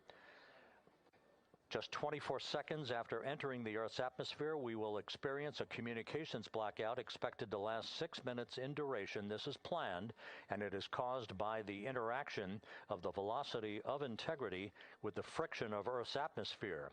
There will be a buildup of plasma around the vehicle, and that ionization will prevent any communications with the crew and any receipt of data by flight controllers here in Mission Control.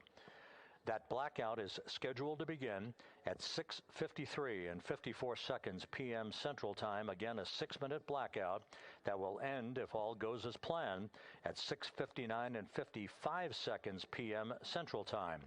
At that point, we expect to regain communications with the crew and a reacquisition of data through the Tracking and Data Relay satellite system.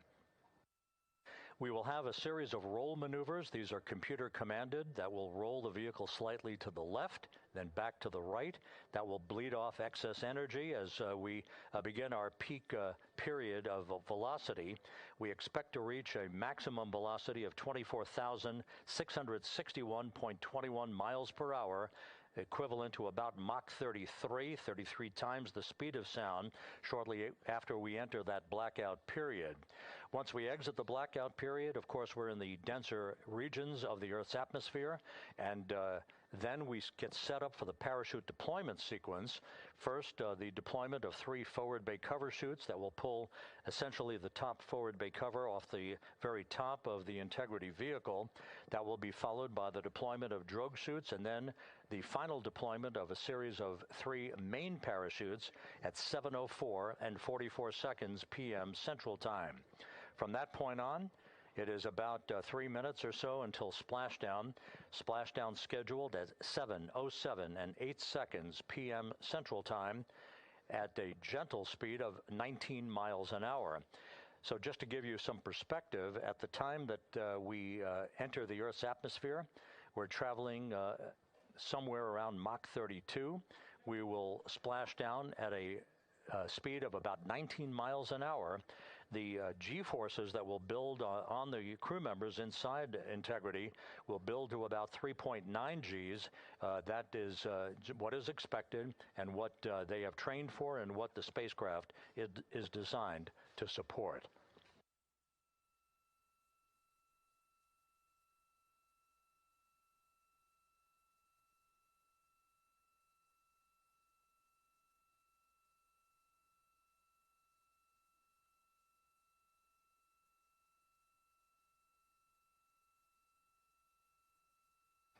The latest weather forecast out in the recovery zone off the coast of San Diego is a go forecast from our meteorologists here at the Spaceflight Meteorology Group at the Johnson Space Center. And standing by on the deck of the USS John Murtha is my colleague from the Kennedy Space Center, Megan Cruz. Megan?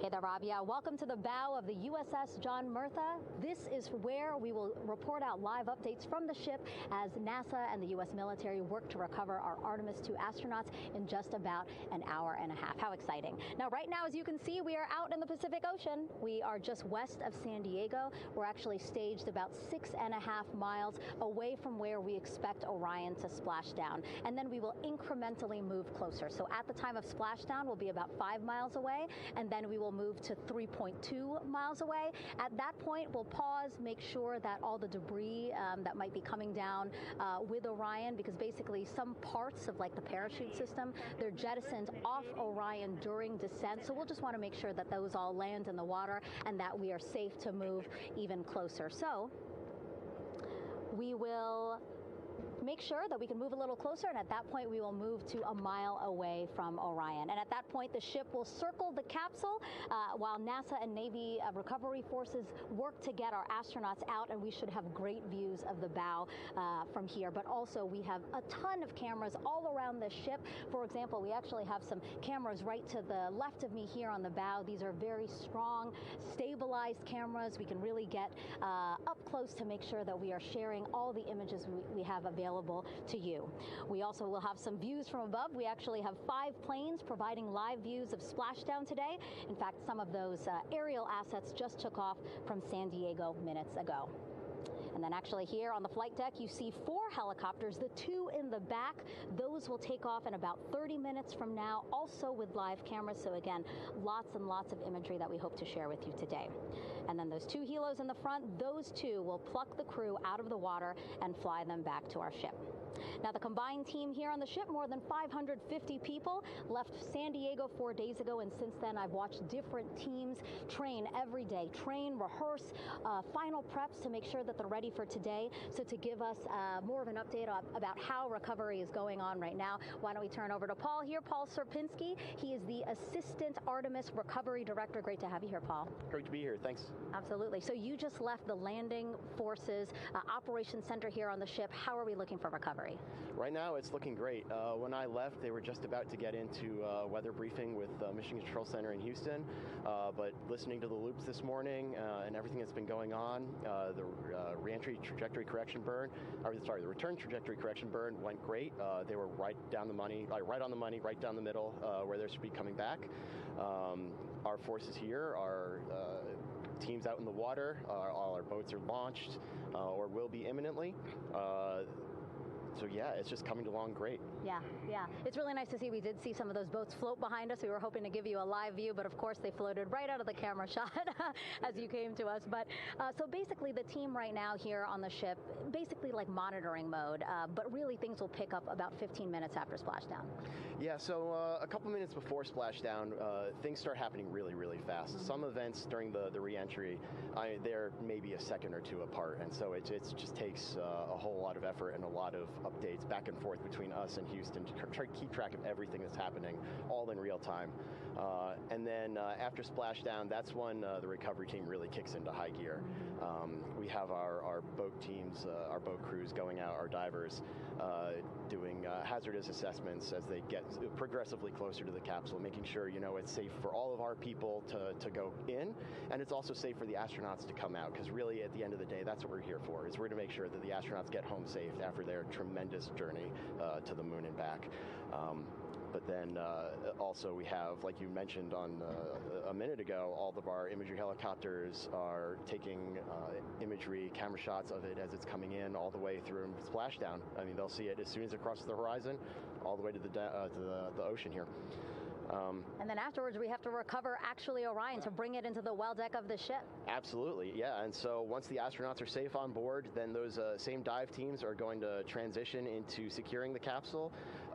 They'll position some equipment around it to kind of facilitate that. The ship will move into position. We'll attach a really big winch line to it, and then a bunch of tending lines.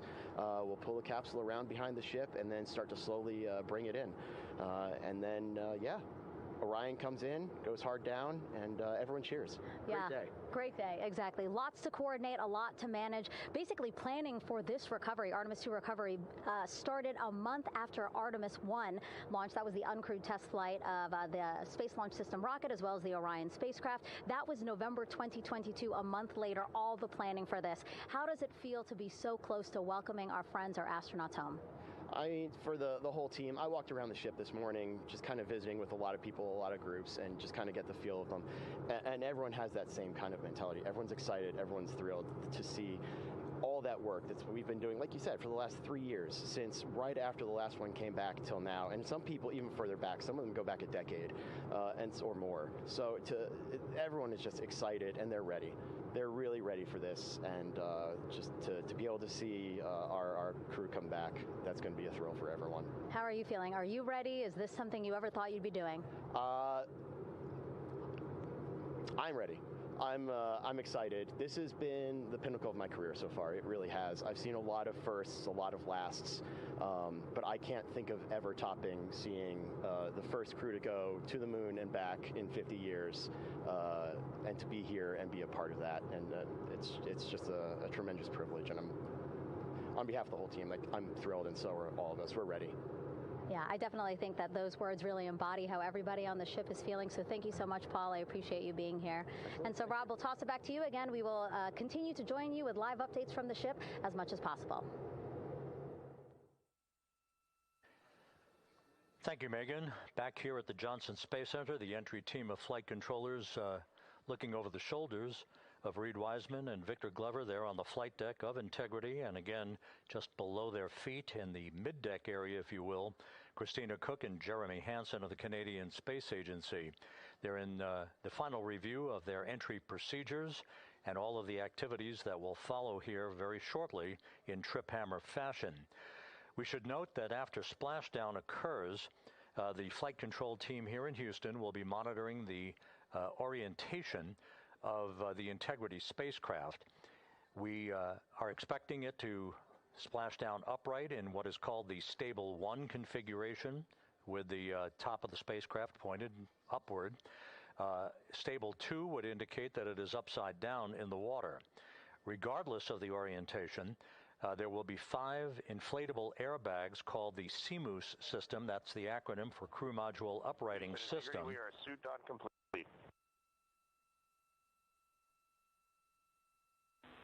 Houston copies. Reed Wiseman acknowledging that the final steps in suit donning are now complete for the crew. Leak checks have been completed earlier. The CMOOS system, those 5 inflatable airbags, will be inflated with helium. Those airbags will ensure that the vehicle remains upright. While that activity is going on, the flight control team here will be checking the systems on Integrity, also making sure that there's no leakage of toxic gas from the spacecraft. It should take about 15 minutes from splashdown to the power down of all of the systems on Integrity. And at that point, assuming everything is in a nominal fashion, then the green light will be given for the Navy recovery teams to begin to make their way closer to Integrity to begin the erection of a large inflatable life raft called a front porch that will be buttressed up alongside the hatchway to the spacecraft. That life raft will be used to bring the crew members out of this vehicle once the hatch is open, one by one. They'll get their land legs back after 9 days of weightlessness before they're put in harnesses to be hoisted one by one in sequential fashion and in alternating fashion to the 2 hovering Navy helicopters overhead. Houston Integrity for a status. Go ahead. Seats 3 and 4 are connecting umbilicals. We're going to be stepping into leak check soon. 1 and 2 will be seated. 3 and 4 will be free float, and we'll configure EPROC accordingly. Houston copies all. Reed Wiseman talking about the current procedures with the suiting of the crew members and subsequent leak checks, a final leak check for all 4 crew members. Everything is actually running a few minutes ahead of schedule. So once the life raft is inflated next to the Integrity spacecraft and the recovery teams have arrived alongside of the vehicle, the hatch will be open and the crew members will be brought outside into that front porch, as it is called, one by one. They then will be hoisted into the hovering helos overhead, and those helos then will turn around once the 4 crew members are on board, 2 for each helicopter, and will head back to the ship. That should be about a 10 to 15 minute transit, Once the helicopters land on the deck of the USS John Murtha, the crew members will be exiting those helicopters and brought into medical bay on the deck on the ship itself for comprehensive medical exams. They will spend a period of time yet to be determined on board the USS John Murtha before they are flown by helicopter to the shore in San Diego, to the San Diego Naval Air Station, and ultimately will board a NASA jet for the flight back to the Johnson Space Center here in Houston. Just to recap some of the key times that are coming up, we are expecting the separation of the crew module from the service module just 43 minutes from now. That is expected to occur at 6:33 p.m. Central Time, 7:33 p.m. Eastern Time. That will be followed just 4 minutes later by the crew module raise burn, the use of Integrity's thrusters one final time in a 19-second burn to slightly tilt the vehicle up into the correct orientation or angle of attack to ensure that it enters the Earth's atmosphere at the right angle, if you will. That will help deflect the buildup of heat against Integrity's heat shield. This was a deliberate move, a change in the procedures from the Artemis I mission that resulted in unexpected char loss on the Avcoat heat shield that had not been intended based on the entry trajectory for the Artemis I mission.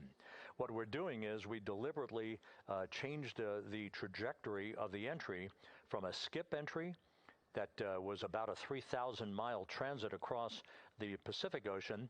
We are expecting now from entry interface to the point of splashdown to have a range of just 1,701 nautical miles, and that in of itself will reduce the exposure time of heating on the heat shield of the spacecraft. Once the raise burn is complete, then the stage is set for entry interface at 6:53 and 31 seconds p.m. Central Time. That means that Integrity will be entering the Earth's atmosphere at an altitude of 400,000 feet, traveling at about 34,882 feet per second, heading for its splashdown site off the coast of San Diego, as you just heard from Megan Cruz on the deck of the USS John Murtha. Splashdown once again under those three main parachutes is expected at 7:07 and 8 seconds p.m. Central Time, 5:07 p.m. Pacific Time, 2.5 hours before sunset. The actual total distance traveled for Integrity from launch to splashdown is estimated at 694,481 statute miles. Now that includes the first high elliptical Earth orbit following launch that enabled Integrity to move to 43,000 miles above the Earth at its apogee, and enabling a 24-hour period of systems checkouts before the flight control team here and the mission management team gave approval for Integrity to conduct its translunar injection that propelled it on its way to the moon and its historic lunar flyby.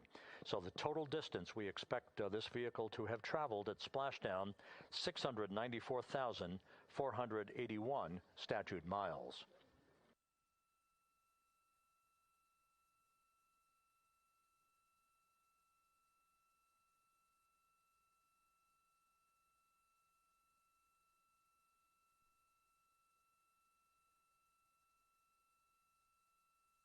With everything proceeding on track and on time aboard Integrity, the vehicle system's in excellent shape as the Earth grows larger in the field of view.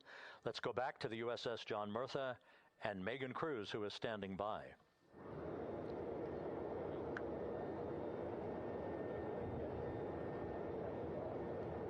Hey, yeah, Rob, welcome back. Again, we are out in the Pacific Ocean, staged just about 6.5 miles from where we expect Orion to splash down now in just over an hour. How exciting, and the weather, awesome conditions here. I know you see some wind blowing around my hair, but really nothing to speak of when it comes to having to recover our astronauts, as well as no waves here, really. So yeah, we're expecting a really great day. Also, hopefully, some really great views. You can see behind me that some of the clouds are starting to break up, so that's really exciting.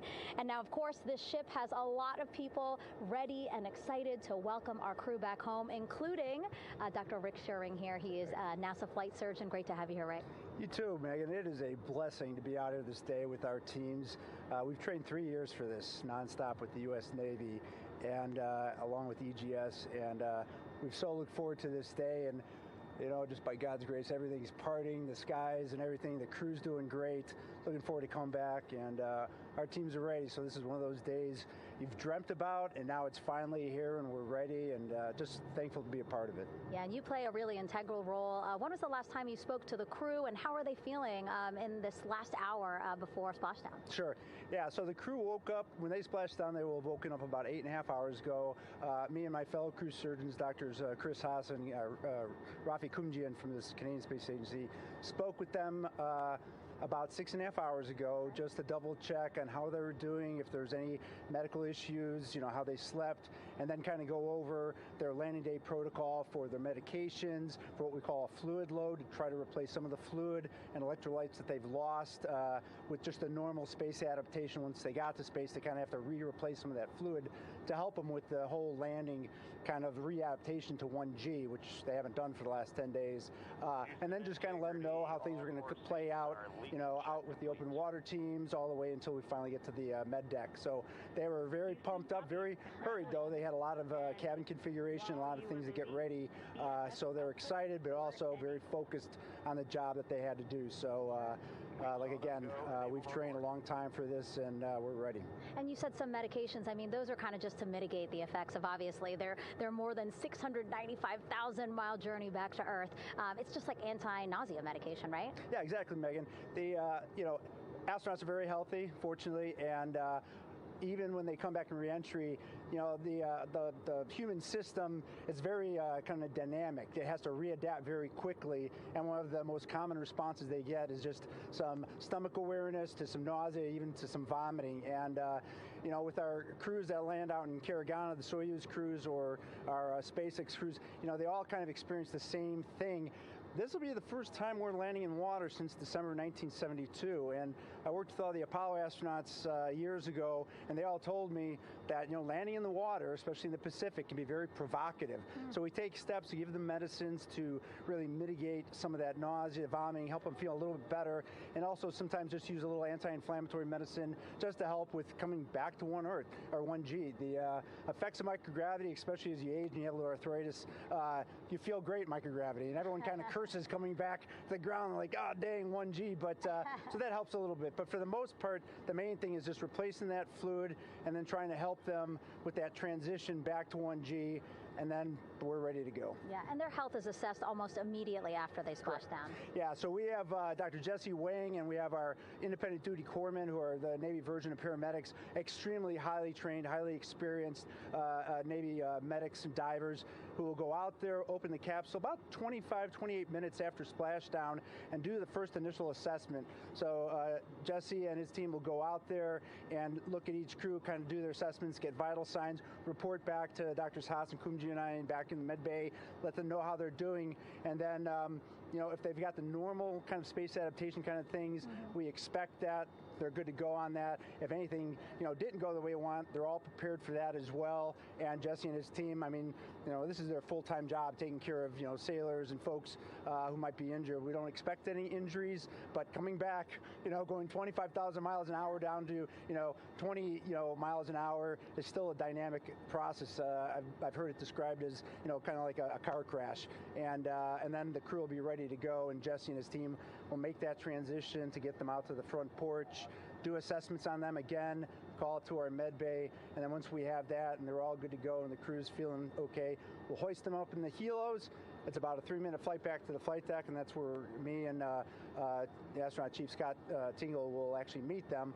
I'll get eyes on them, make sure they're all good, just take very slow transitions, and then one by one we'll either get them out with the SMTs, the SAR med techs, under each arm, just, you know, kind of just walk them very slowly to med bay, which actually helps them acclimate back to 1G. Or if they really don't have their sea legs back yet, then we might put them in what we call a stair chair, which will be right behind them, and then just very slowly kind of get them back into med bay to start our full assessments with the team. Yeah, so a really great team here to support them as soon as they get get back and also all throughout the mission, of course. You talked a little bit about this, but obviously, you know, we have seen astronauts return from the International Space Station for over 25 years. So we kind of know that that journey, how it affects the body. But yes, we're talking about humans returning from the moon for the first time since 1972. How is this different from your perspective?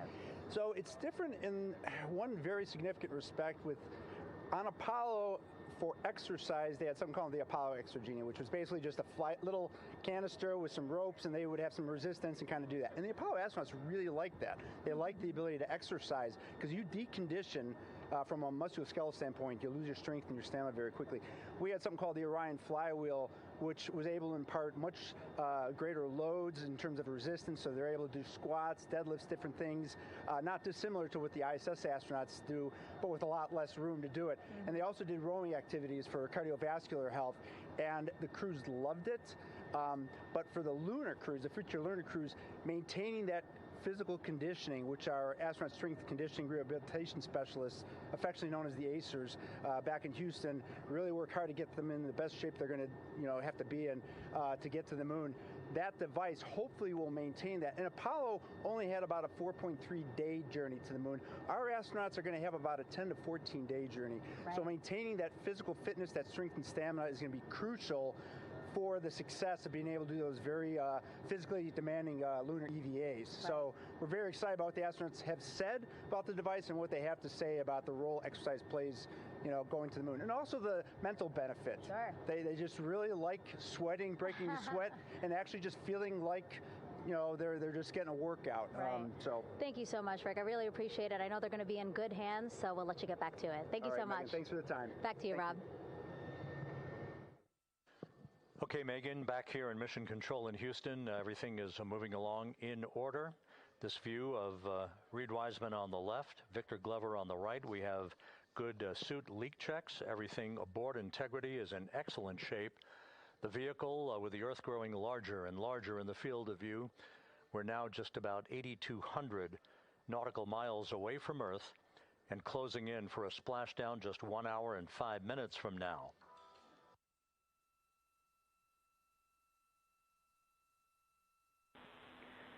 Integrity, just under a minute till your GPS maneuver initiates, and both GPS units look eager to acquire.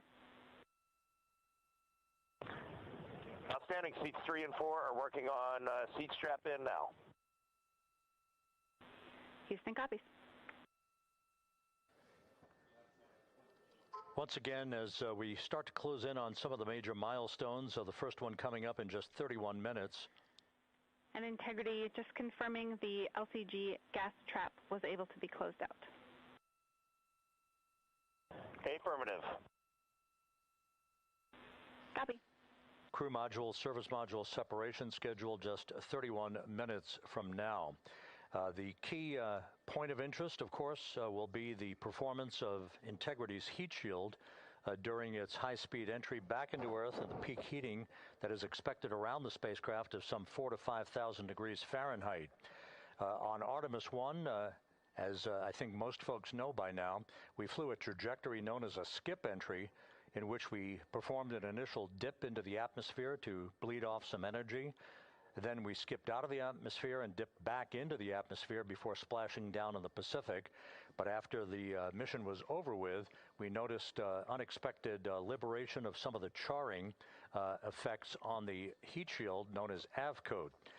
Before the flight, we had an opportunity to sit down and talk with Entry Flight Director Rick Henfling to get a perspective on what this all means and how the mission was redesigned to try to protect Integrity's heat shield to a higher extent. Let's take a look at that interview. Returning from the moon is a lot different than deorbiting from low Earth orbit. When we return from the moon, we expect to achieve velocities upwards of 36,000 feet per second. And in order to slow down to a nice, graceful splashdown in the Pacific Ocean, the flight crew is going to experience between 3 and 4 times the force of Earth's gravity. On Artemis I, pressure buildup inside the char layer of the heat shield resulted in the char losses we saw. NASA established a Tiger team whose job was to investigate the cause of the problem and then make recommendations on how to fly the Artemis II mission safely and successfully. And so for Artemis II, we are going to fly a profile that ensures the spacecraft will not see that same type of pressure profile. And so the char losses seen on Artemis II will not be like the ones that we saw on Artemis I. Rick Henfling indicated that the orientation of the spacecraft and the shortening of the distance of transit to the splashdown zone from the point of entry interface when we reach the top of the Earth's atmosphere, which will be coming up at 6:53 and 30 seconds p.m. Central Time, should do the trick in minimizing the deleterious forces against that heat shield that were noticed on the Artemis I mission. And we think we see a beautiful sunrise over the west coast of Australia.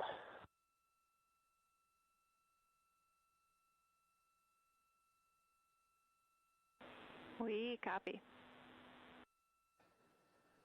Commander Reed Wiseman reveling in his final hour in space on this mission as Integrity is passing over the southwest coast of Australia now at an altitude of some 7,600 nautical miles. That will begin the southwest and northeasterly transit across the Pacific Ocean. Let's talk a little bit more about some of the highlights and some of the numbers associated with the points of interest here. We are 27 and a half minutes away from crew module service module separation. That will be followed about 3.5 minutes later by the raise burn that we've discussed, a 19-second burn of Integrity's thrusters to fine-tune its angle of attack as it enters the Earth's atmosphere. Entry interface is scheduled 47 and a half minutes from now. That's the point at which we will reach the top of the Earth's atmosphere, traveling about 34,882 feet per second at an altitude of 400,000 feet. Just 24 seconds after entry interface, we will begin a blackout period of 6 minutes in duration at 6:53 and 54 seconds p.m. Central Time. Now, right about 10 seconds after the blackout period begins, we are expected to reach peak speed, which would be 24,661 miles an hour. That'll be about 103 miles an hour short of the velocity record set by the Apollo 10 astronauts, Tom Stafford, Gene Cernan, and John Young, when they returned from the moon on the Apollo 10 mission in 1969. That blackout period is expected to last 6 minutes in duration. At 6:54 and 52 seconds p.m. Central Time, we'll reach our peak heating period of about 4,000 to 5,000 degrees while we're in a communications blackout from Integrity and its astronauts. That blackout should end at 6:59 and 55 seconds p.m. Central Time, at which point we expect to regain communications with the crew. Capcom Jackie Mahaffey here in the flight control room will be talking to the crew, calling them, and we'll await a response from the crew as they come out of that blackout period. And at that point, their altitude will be just 157,000 feet above the Earth, traveling at 13,000 feet per second with a range to splashdown of just 147 nautical miles. From that point on, the next key series of events will be the deployment of a series of parachutes that we discussed before. First, the forward bay cover chute deploy that will pull the forward bay cover away from the top of Integrity, followed by drogue chute deploy, and then the main chute deploy that's expected at 7:04 and 44 seconds p.m. Central Time. That will begin the gentle descent of Integrity towards its splashdown at just a velocity of just 19 miles an hour. And that will begin the recovery operations that you just heard Megan Cruz discuss with her folks on the USS John Murtha.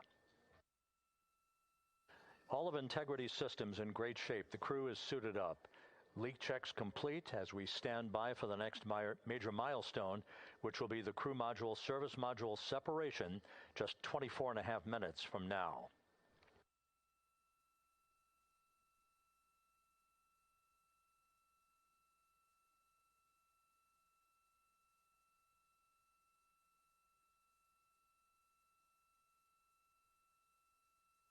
All of the activities from the start of entry interface to the point of splashdown will be quite rapid fire.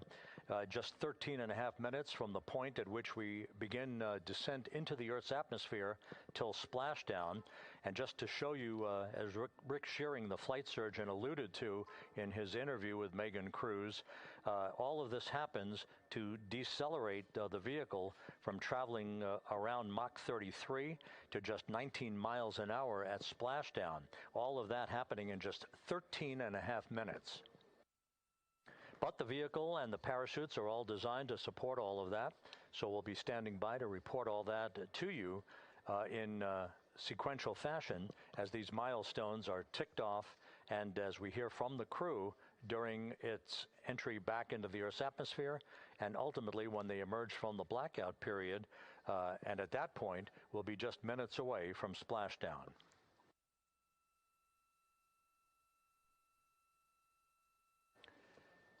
So with all of those preparations ongoing, we can return here briefly for another report from the USS John P. Murtha and Megan Cruz. Megan?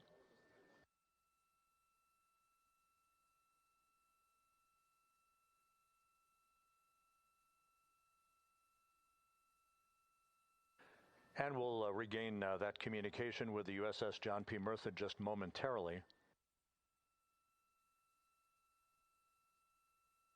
In the meantime, everything is on track aboard Integrity, the flight control team here in Houston, led by Entry Flight Director Rick Henfling. The voice you will hear talking to the crew is that of Jackie Mahaffey. She will be reporting everything to the crew and receiving their reports as they enter the Earth's atmosphere for their 13-and-a-half-minute plunge back into the atmosphere for splashdown off the coast of San Diego. Now we have the ship back with us and Megan Cruz aboard the USS John P. Murtha. Megan? 11 balloon, right?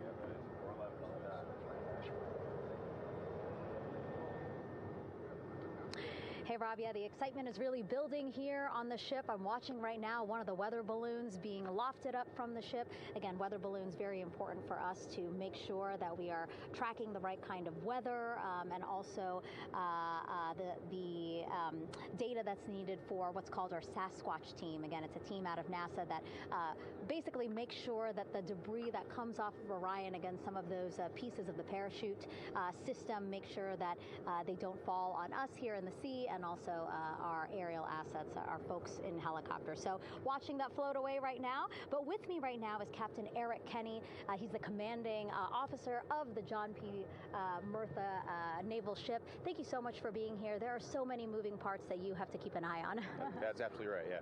But first of all, on behalf of the crew of USS John P. Murtha, Megan, thanks for having me on today.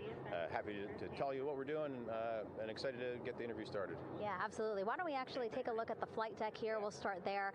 Basically, we also, while watching this weather balloon float away, we noticed all 4 helicopters leave the flight deck. We now have an empty flight deck. We had 2 imagery helos as well as the 2 crew helicopters that will go recover the crew. This is just one of the many things that, again, our ship of 550 people, it's something that you oversee as commanding officer. Yeah, absolutely.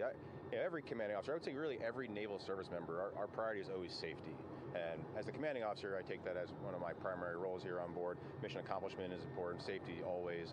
So my day really has, I would say my message to the crew has sort of changed over the past 24 hours. As we're leading up to today, we've been building up the excitement and motivating the team for the training that we've executed.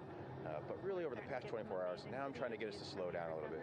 Trust our training, right? Don't believe all the hype. Don't believe everything that's going on. Just let's trust what we've done to get to this point. And if we do that, we'll be successful today. Mm-hmm. And also part of the big success is obviously the coordination between NASA and the U.S. military. How does it feel being able to support the human space program we have? Yeah, I mean, since 1959 with Mercury, Gemini, Apollo, the history between NASA and the Navy has been in lockstep. But like any other skill, if you don't practice it regularly, that skill atrophies. So we've had a few decades off from that.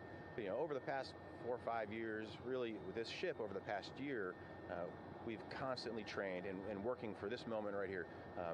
Building up the hype, but to get to this point today, to be able to trust all the training we've done. we've worked with, working with NASA, the Air Force, the medical team, dive team. You want to talk about high-performance organizations coming together, working in unison? We are seeing that here on board the USS John P. Murtha, and I can't be more proud of all the work everyone's doing. Yeah, you had some great words this morning saying just that, again, that it's really nice to see everybody working together and so excited. I mean, you just became the commanding officer of this ship back in February. How does it personally feel for you to be a part of this historic moment today? Yeah, I mean, first and foremost, I'd say any opportunity to command any warship in the United States Navy is a tremendous honor, is a pinnacle of any naval officer's career. That being said, as my change of command was approaching, and I realized that Artemis was going to be in the window here, to say that I'm humbled and honored to be here is an understatement. What really just excites me is the opportunity to see this crew, who has been training so hard over the past year plus, come together. It is what inspires me. Listening to NASA and the ownership and pride they take. They make my crew better. I think we're making NASA better together. That synergy is something that I'm happy to see and hopefully take forward with me in my career. Yeah, it's all about partnerships. We couldn't do it without you, and we couldn't have gotten to the moon without our international partners as well. So thank you so much, Captain. It was really great to have you here today. Thanks, Megan. Awesome. All right, Rob, back to you. Thank you, Megan. Back here in Mission Control in Houston. We just had a quick view of the crew. We'll get that view back, and there they are again. Here in Mission Control, the entry team of flight controllers led by Rick Henfling and Jackie Mahaffey serving as the spacecraft communicator.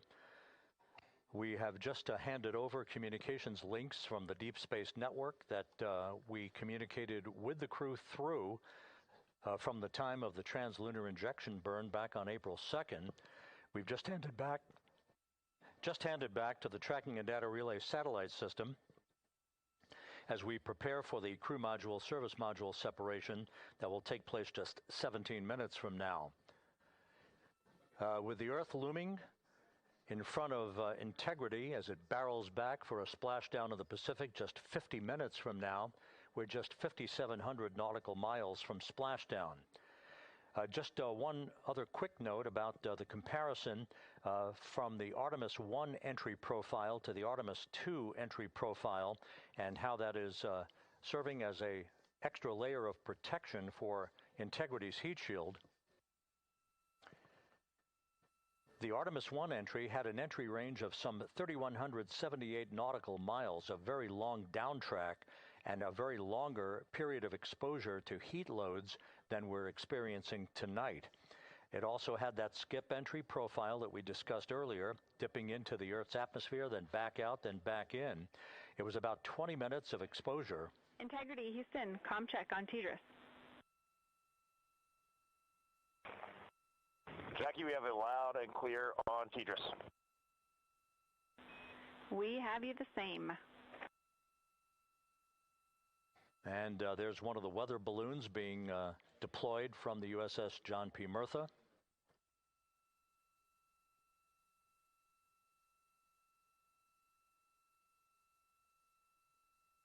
So the Artemis I entry had the vehicle. Any update on GPS? We haven't seen a track in yet.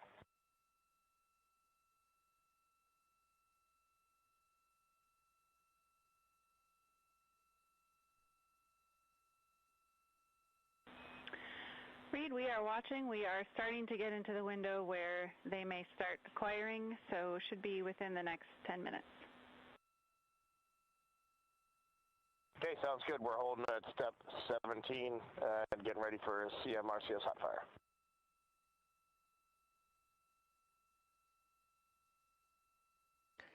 And that exchange indicating that we are expecting to acquire data from the GPS system on board. That'll be a navigational tool that will basically tell Integrity's computers that they're on track down the center line of the corridor for the entry interface that will lead them to their splashdown point. Once again, the Artemis I entry exposed the heat shield for about 20 minutes of peak heating. For Artemis II, we're going to reach a downtrack distance of 1,701 nautical miles from the point of entry interface with just 14 minutes of duration. And it's basically a different angle of attack, a little bit steeper steeper angle of attack that will protect the heat shield from excessive heat loads. So that is the difference between Artemis I and Artemis II, all designed into this mission to gather data, to protect the heat shield, since the Artemis III mission and beyond will have a different designed heat shield that will allow that skip entry type of profile to be resumed for all of the future missions coming back from the south pole of the moon when we initiate lunar landings. So we've handed over to the tracking and data relay satellite system. That's where we'll have communications for the rest of the flight. Just to give you some time hacks here, we're 13.5 minutes away from crew module, service module separation, and just 17 minutes away from the raise burn, that 19-second firing of the thrusters that will basically be the final fine-tuning of the angle of attack for integrity as it enters the Earth's atmosphere.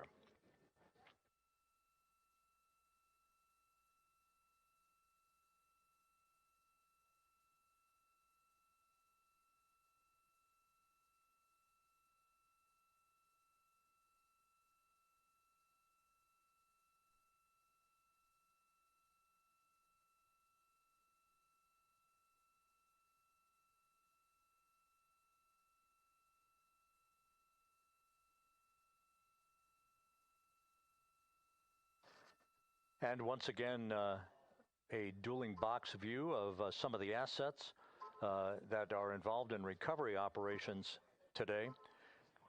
The integrity, cabin configured, all crew suited and seated.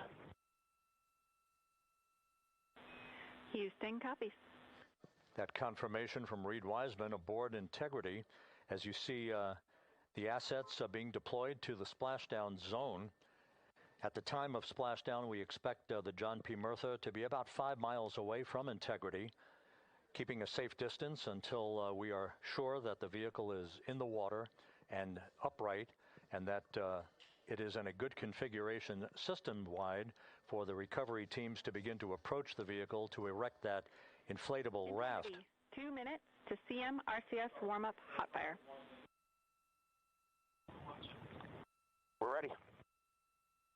That call from spacecraft communicator Jackie Mahaffey indicating that we're 2 minutes away from a quick burst of the reaction control system. Thrusters, that will be a hot fire test prior to the separation of the crew module from the service module. The European service module has performed flawlessly throughout this flight.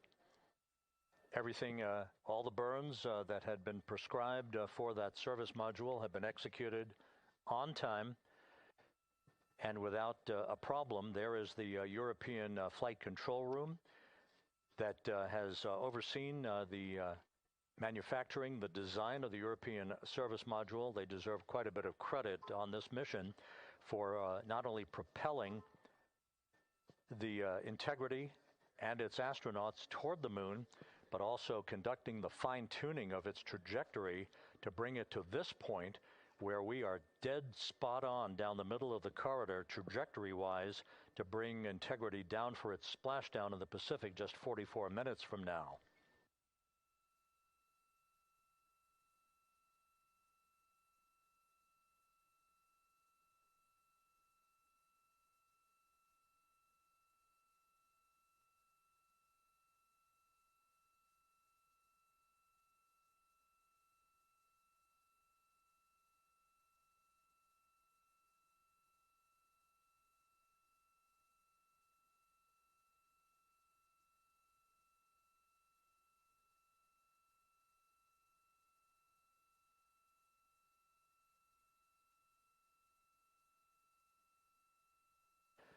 What you're looking at is a computer-generated visualization based on real-time telemetry from Integrity, currently traveling about 16,000 miles an hour.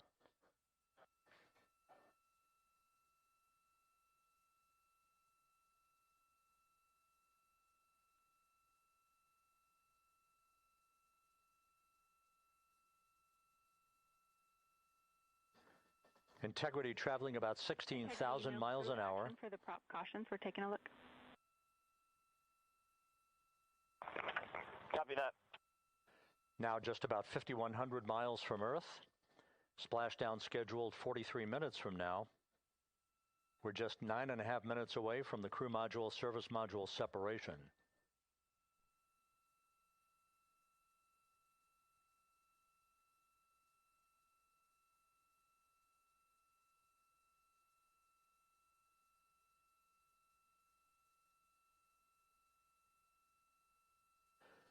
We are confirming. Integrity, we are assessing details, but so far looks like a good hot fire. Looks good on board, Jackie. Thank you.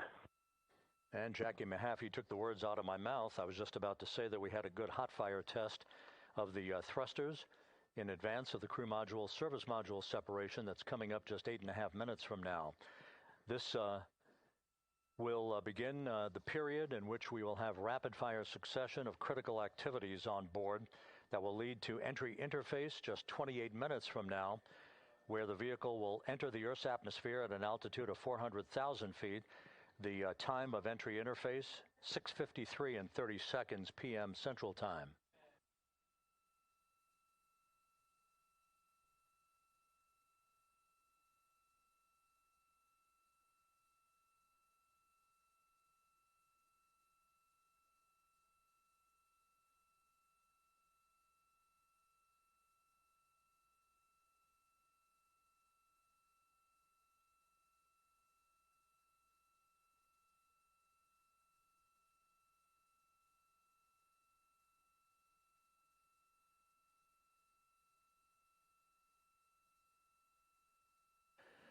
Integrity's astronauts were awakened at mid-morning to begin their entry preparations. And propulsion officer now reports a good hot fire test in preparation for the crew module service module separation.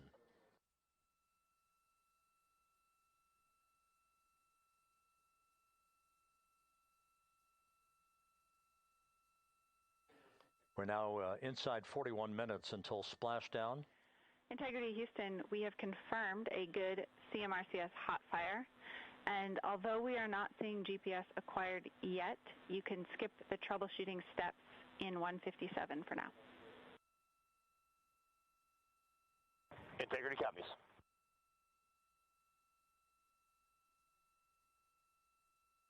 That GPS discussion indicating that we will be acquiring navigational data for Integrity through the Global Positioning System equipment on board. We just don't have it yet, but we will. All of Integrity's systems are in great shape to support its high-speed entry into the Earth's atmosphere.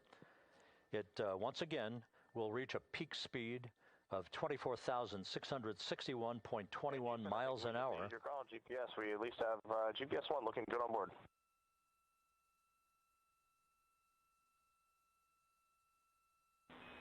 We are confirming.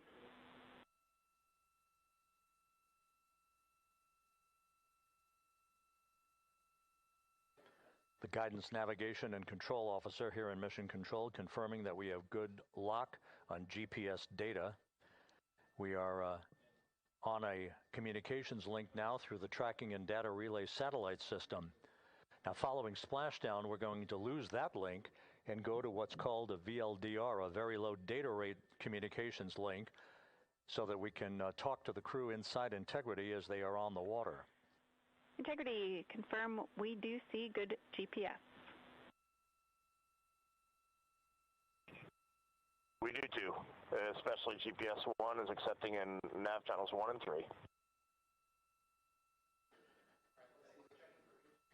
That GPS data is basically telling Integrity's onboard computers its position relative to the Earth, but its trajectory and its orientation according to flight dynamics and the guidance, navigation, and control officer is spot on. We have now armed the pyros for the crew module service module separation coming up less than 5 minutes from now.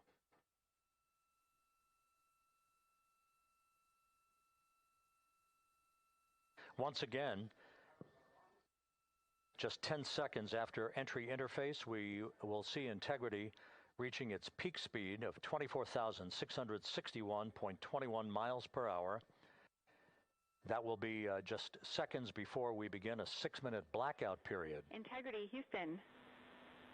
Your vehicle is in a good config for CM-SM SEP and go for CM raise. Houston, we see the same on board and copy go for CM raise.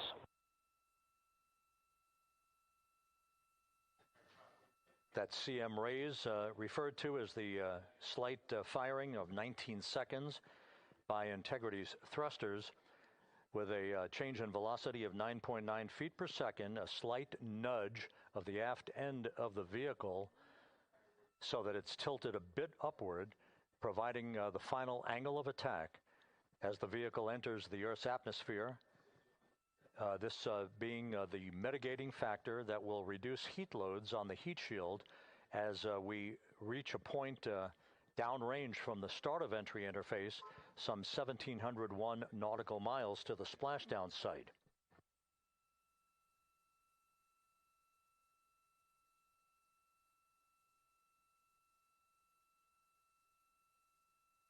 Integrity systems in excellent shape. We are currently 3,300 nautical miles left in this mission.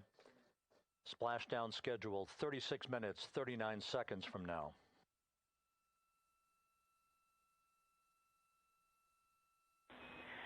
Integrity, Houston. For the 2 enabled prop cautions, what happened is while the thrusters were firing, multiple pressure sensors on each of the strings diverged a bit from each other.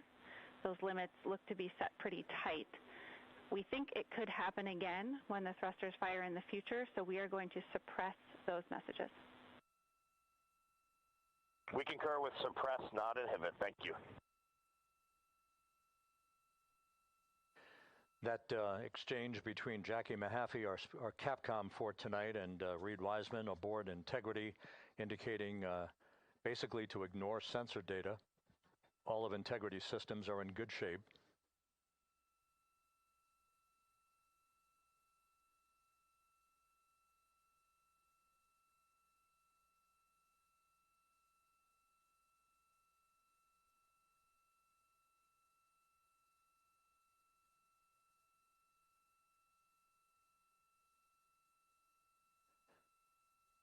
Now, coming up on about 90 seconds till the crew module, service module separation.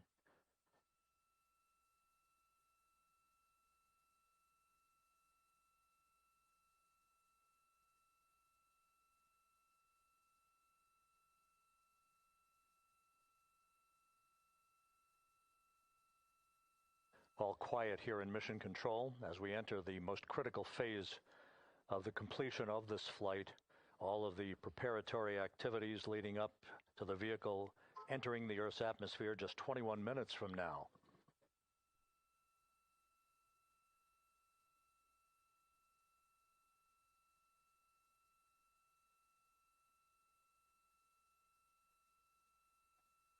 Coming up on 1 minute. Mark 1 minute till crew module, service module separation.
And we have confirmation of crew module, service module separation, and a great view, albeit momentarily. Houston, good step on board. Houston copies and concurs. The European service module now separated from Integrity, a job well done. Integrity, no action for the 4 CDH cautions. Those are SM related, not applicable. Integrity.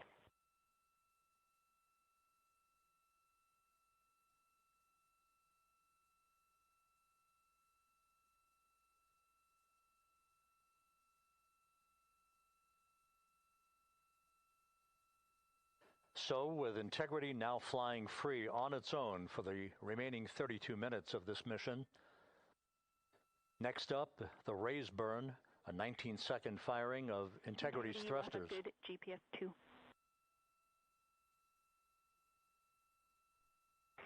Integrity copies, good GPS 2.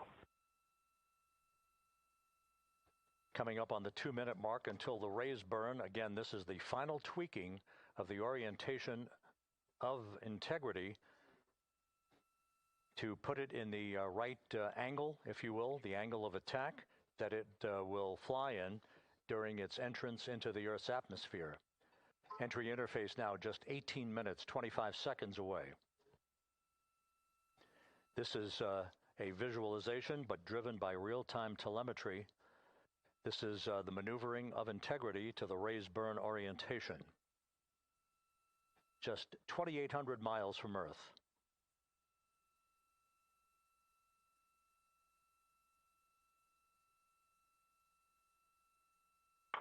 Houston, we got a great view of the European service module out the window with the sun hitting the side and the solar rays and the NASA worm right there. It's a beautiful looking machine.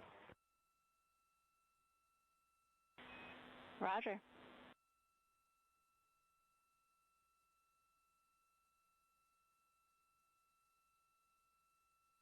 And we have completed the maneuver to the raise burn orientation, 1 minute away from the raise burn.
And the crew module raise burn is underway, a 19-second firing of the thrusters, and we have a completion of the burn.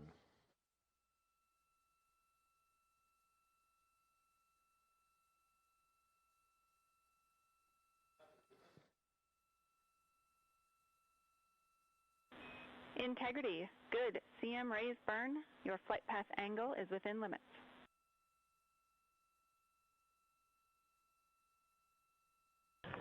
Integrity copies. Looks good on board, Jackie. So the final maneuver is now complete. Our trajectory for a splashdown in the Pacific 29 minutes from now is set and will not be amended any further.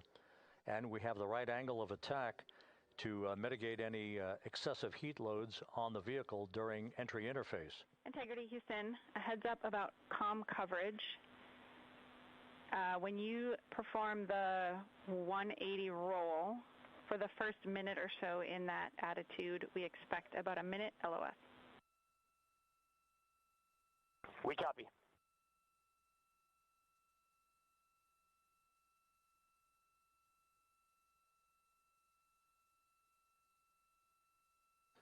So for those who are watching the series of events coming up, we will enter the first traces of Earth's atmosphere 14 minutes, 45 seconds from now. 6:53 and 30 seconds is what is pegged for entry interface at an altitude of 400,000 feet traveling at approximately 34,800 feet per second, range to touchdown or splashdown 1,701 nautical miles. 24 seconds after entry interface, we will enter a 6-minute blackout period in which we will lose communications with the crew. This is expected due to the buildup of plasma around the vehicle. That's an ionization effect due to the collision, if you will, of the velocity of the spacecraft with the friction of the Earth's atmosphere. That 6-minute blackout is expected to begin at 6:53 and 54 seconds p.m. Central Time. During that period of time, we will reach our peak speed of 24,661 miles per hour. That comes just short, based on unofficial data from the flight dynamics officer right now, will come just short of the velocity record set by Apollo 10 of 24,791 miles per hour in 1969. We expect peak heating on the vehicle at 6:54 and 52 seconds p.m. Central Time, a minute and 22 seconds into entry interface. At that point, we will be just 204,000 feet above the Earth, traveling at 33,000 feet per second. The blackout period is expected to last 6 minutes. We expect that blackout period to end at 6:59 and 55 seconds p.m. Central Time. From the end of the blackout period until splashdown, it is just 7 minutes, at which point we'll start deploying the series of parachutes to slow integrity down to an ultimate splashdown velocity of just 19 miles an hour. We see the same, waiting for the 180 rolls.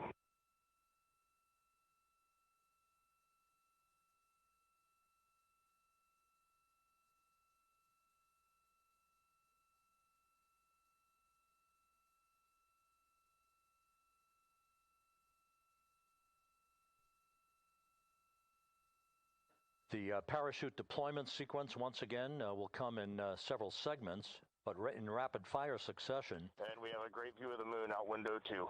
Looks a little smaller than yesterday. Guess we'll have to go back.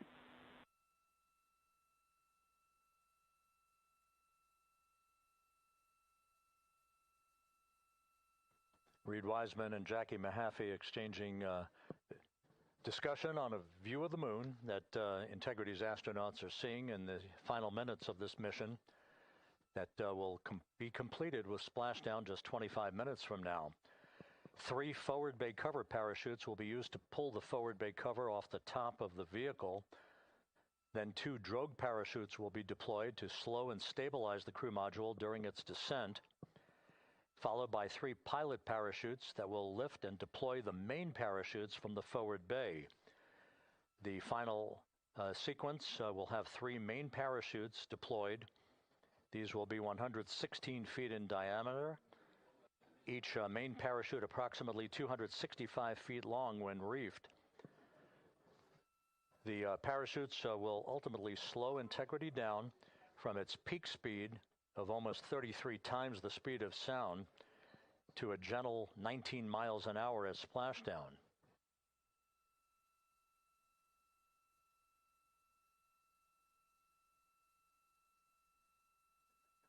The vehicle is now currently in a roll to the proper attitude for entry interface. Our trajectory is right on according to flight dynamics.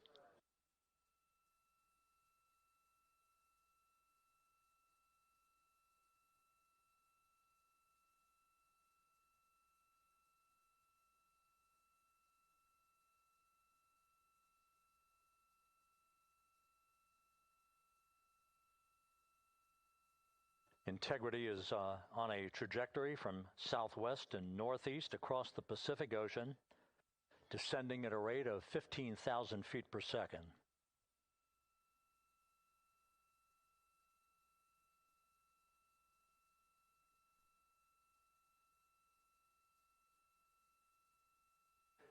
Range to touchdown 4,300 nautical miles, all the systems in excellent shape.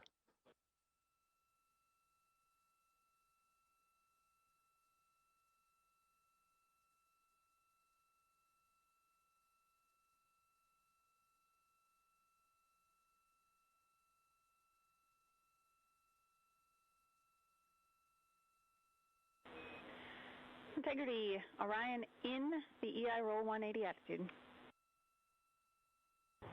Looks good on board, Jackie.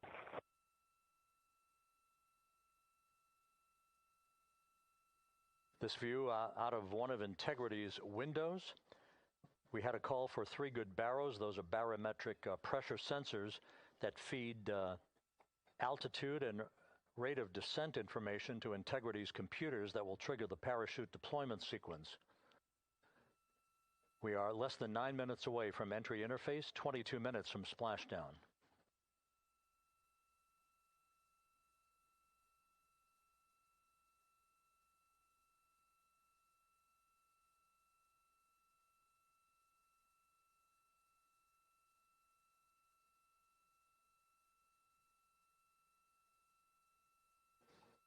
You can see the reflection of one of the crew members in the window.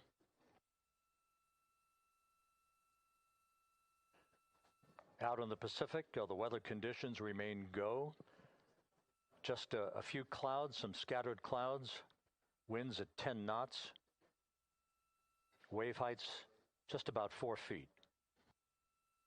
A gentle day in the Pacific for the homecoming of Integrity's astronauts.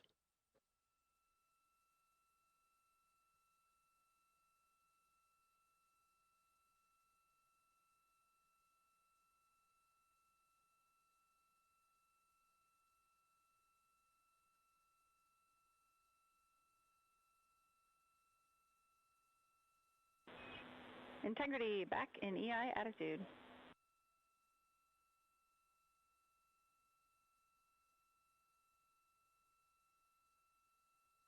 We see the same on board, Jackie.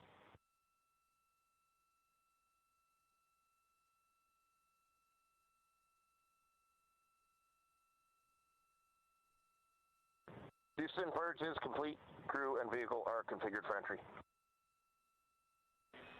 Houston copies. And we're in step 37, transferring nav state to BFS.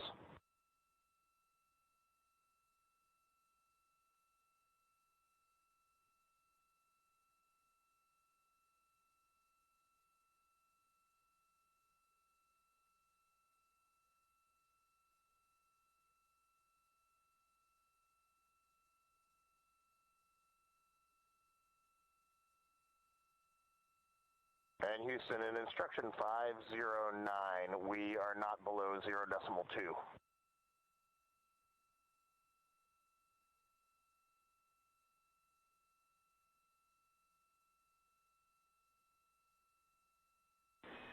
Integrity, no action required. Integrity.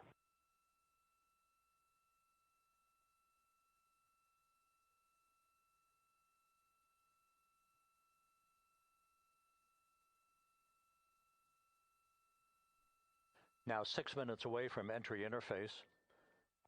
We will hit the first traces of Earth's atmosphere at an altitude of 400,000 feet, traveling about 34,882 feet per second. Range to splashdown at that point will be 1,701 nautical miles.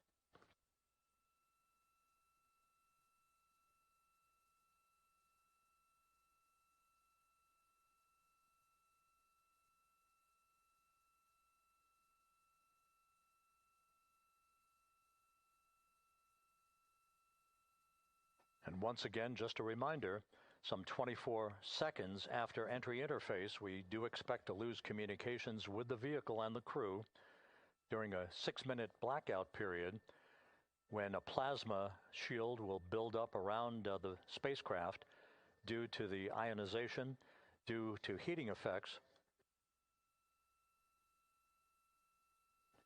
And Flight Dynamics has just confirmed we will have a blackout period of exactly 6 minutes in duration. And once again, that's due to the fact that a plasma buildup around the vehicle will prevent communications and data, so we will not be able to talk to the crew members at that time, nor will we receive data here in the flight control room. Houston, everything is looking good on board. Just confirm no pre-EI downloads. Houston concurs. That blackout period to begin at 6:53 and 54 seconds p.m. Central Time, and again will last about 6 minutes in duration.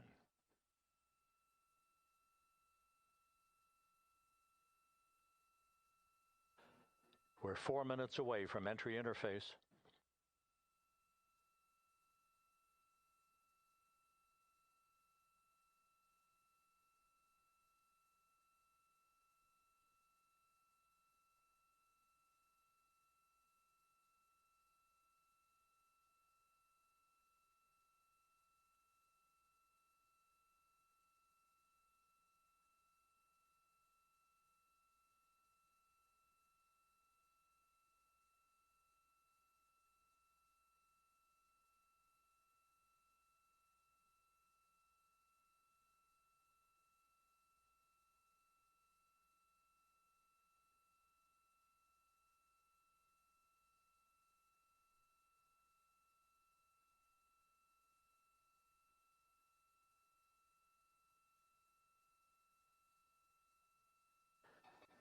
This view from Integrity as it crosses from southwest to northeast across the Pacific Ocean, 3 minutes from entry interface.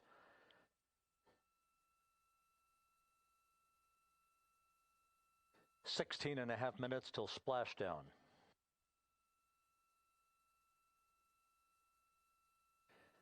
The USS John P. Murtha and the recovery team is on station and in position, as are the airborne imagery assets that we hope to receive imagery from as Artemis enters the Earth's atmosphere and through parachute deployment.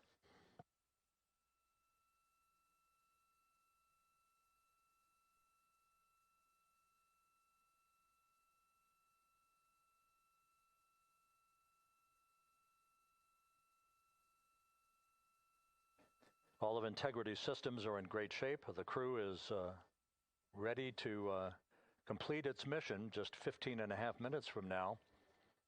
All of the activities today have gone off in perfect fashion. No issues with the vehicle, no issues with the crew. And the weather at the splashdown site is go.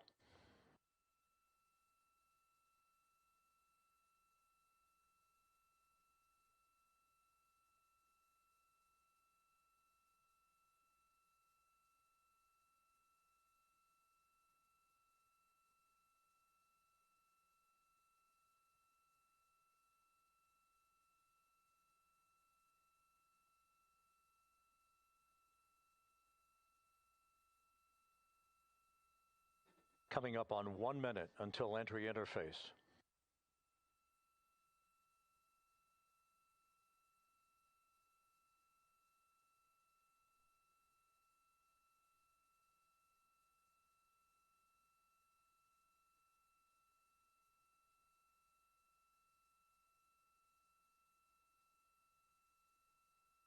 Mark 1 minute until entry interface. 1 minute, 20 seconds until the expected start of our 6-minute blackout. Integrity, 1 minute to a 6-minute blackout. Integrity.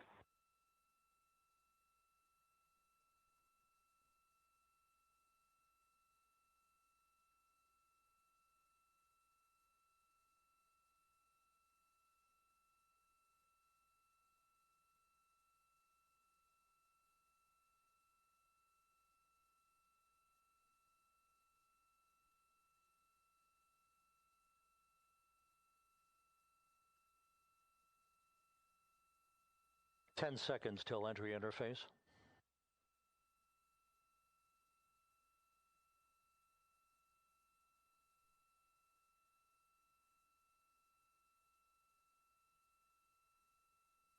And we have crossed the threshold, now entering the Earth's atmosphere.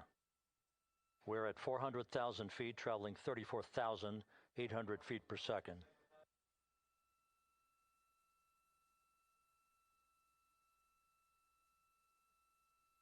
Time to splash down, 13 minutes, 10 seconds.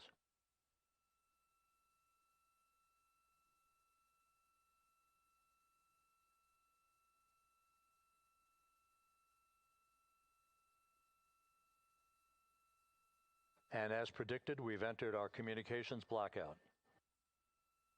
This will be a 6-minute blackout period. No voice, no data from the crew.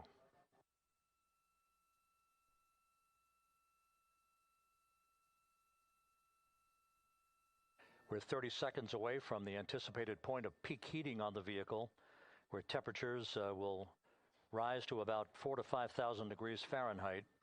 This is the true test of our trajectory.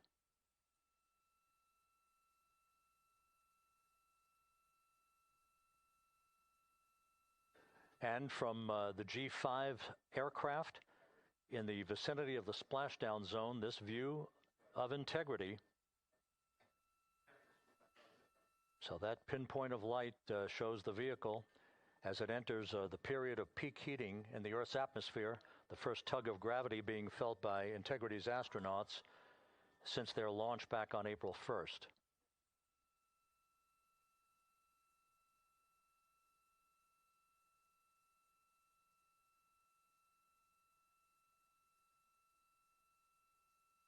Four and a half minutes until the end of the blackout period. Time to splash down, 11 minutes, 33 seconds.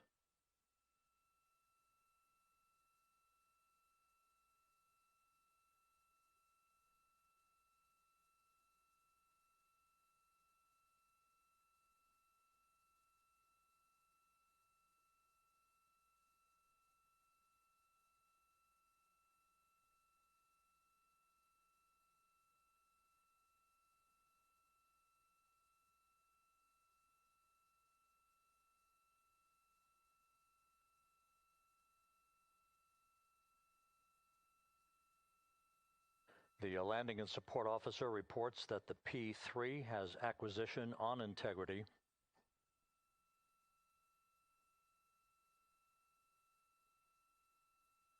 Three and a half minutes left in this blackout period.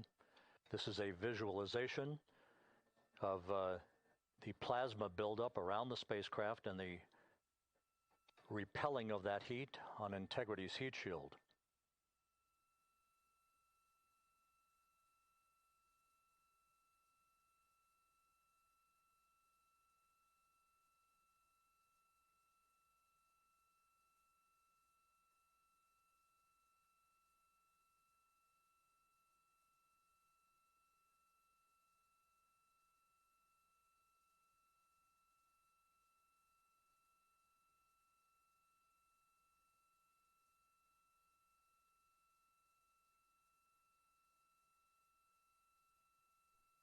Flight Dynamics reports that airborne assets in the vicinity of the splashdown zone do have a visual on Integrity. Still 2 minutes and 40 seconds left in our blackout period. Time to splashdown, 9 minutes, 35 seconds.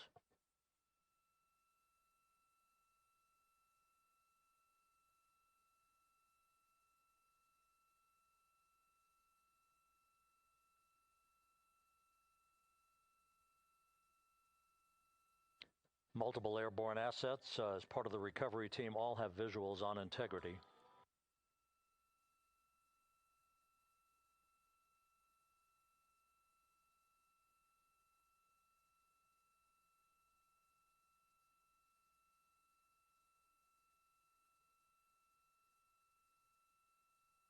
And the WB-57 flying in the splashdown zone also has a visual. And the Navy helos also have visuals.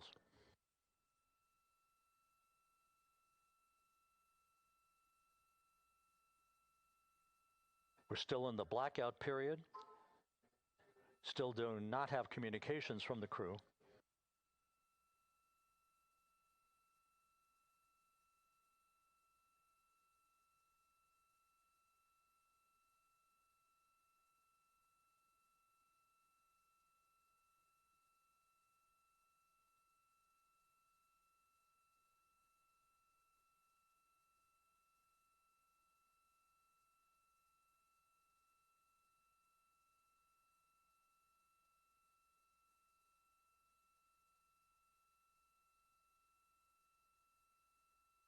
We're standing by for communications from the crew We should be out of the blackout period less than a minute from now.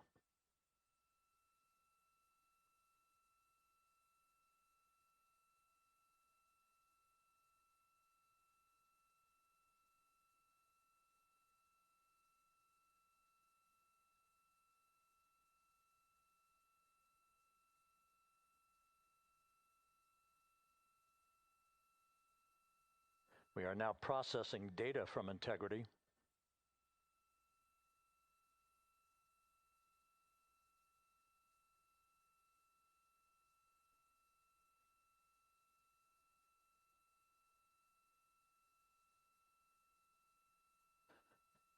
Landing and support officer reports the small boats are en route to the splashdown target zone.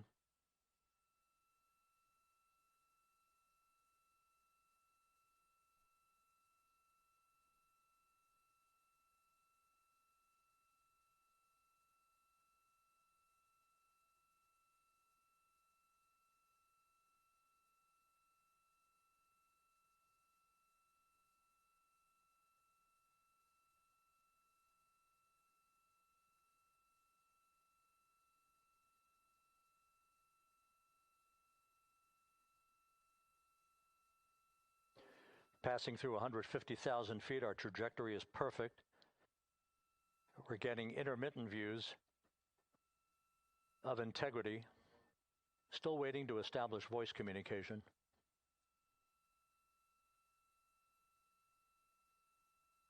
Integrity, Houston, comm check, post-blackout. Houston, Integrity, we have you loud and clear. Your trajectory is nominal, and your recovery teams have visual. Guidance looks good. No action for the enabled internal camera controller fail. Big cheers from the viewing room here in Mission Control as voice communication reestablished with Commander Reed Wiseman. For America and a waiting world, Integrity is 5.5 minutes away from coming home.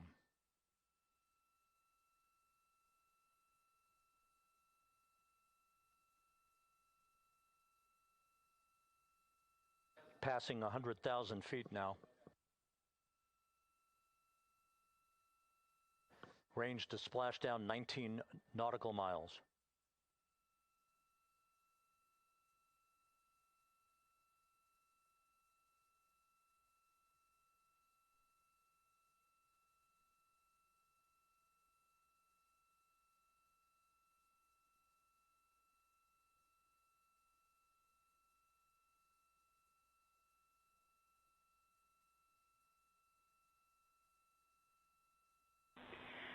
Integrity impact to the camera controller fail is no cab 1 views of the chutes.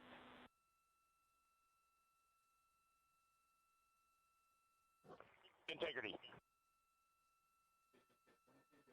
We're processing good data through the GPS system. A good view of Integrity, time to splashdown 4.5 minutes.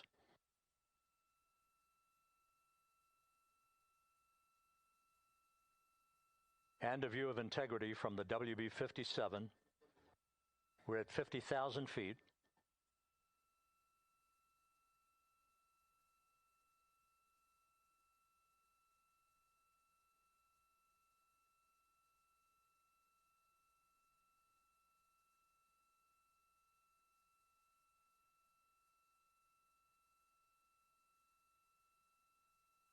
The pyros are armed for forward bay covered jettison.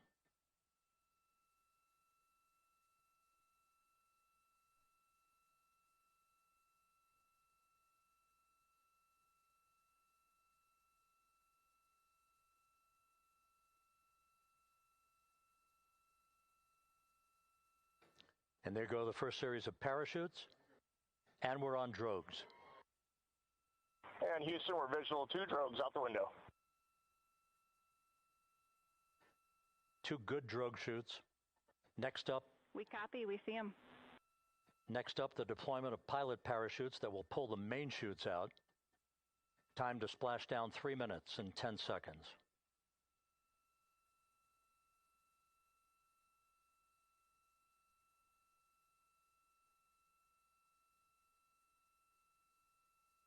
Perfect descent rate according to flight dynamics. Good rates on 2 drogues. We see the same on board.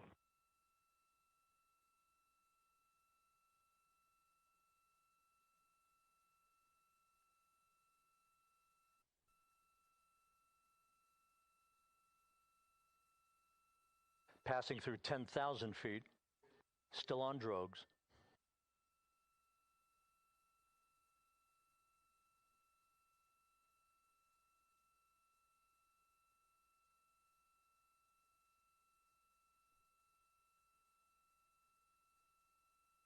Main chute deploy. We're at 5,000 feet.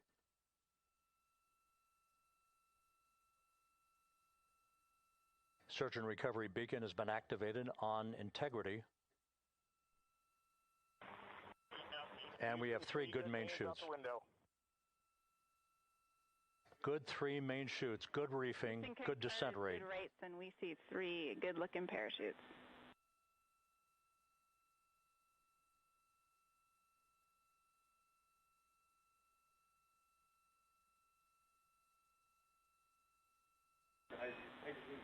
Integrity. Cabin pressure indicates no need for hydrazine checks. Integrity copies. This is a perfect descent for Integrity. Its crew sounding hale and hearty on board. Time to splashdown 1 minute, 15 seconds.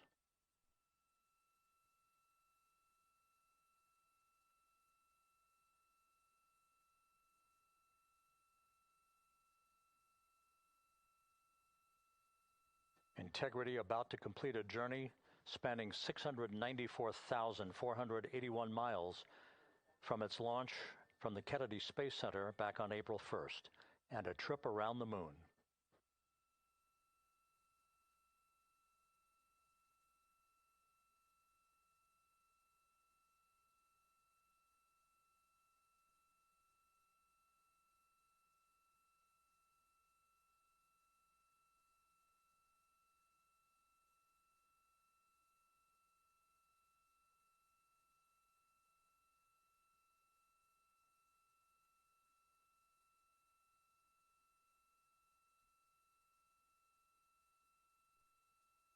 Passing through 1,000 feet.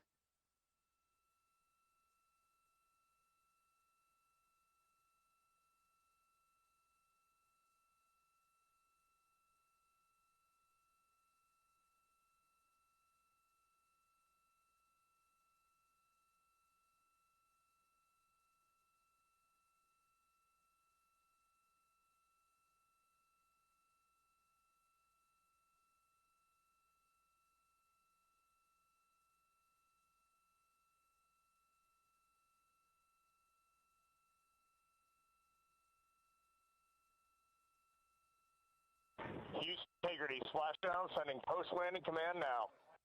Splashdown confirmed. Copy splashdown, waiting on VLDR. Splashdown confirmed at 7:07 p.m. Central Time, 5:07 p.m. Pacific Time. From the pages of Jules Verne to a modern-day mission to the moon, a new chapter of the exploration of our celestial neighbor is complete. Integrity's astronauts back on Earth.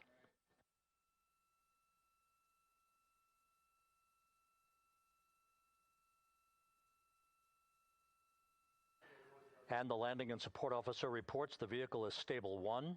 We still will be deploying the crew module uprighting system to maintain that orientation. A perfect bullseye splashdown for Integrity and its 4 astronauts.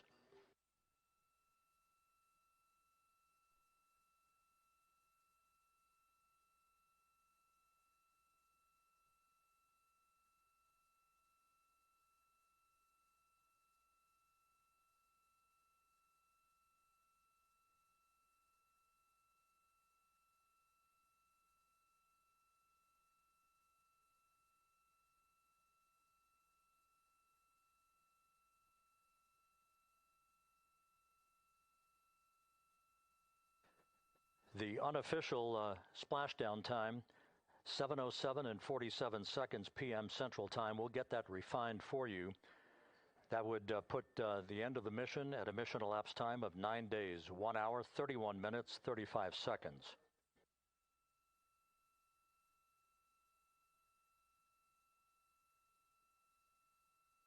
And we're configuring for very low data rate.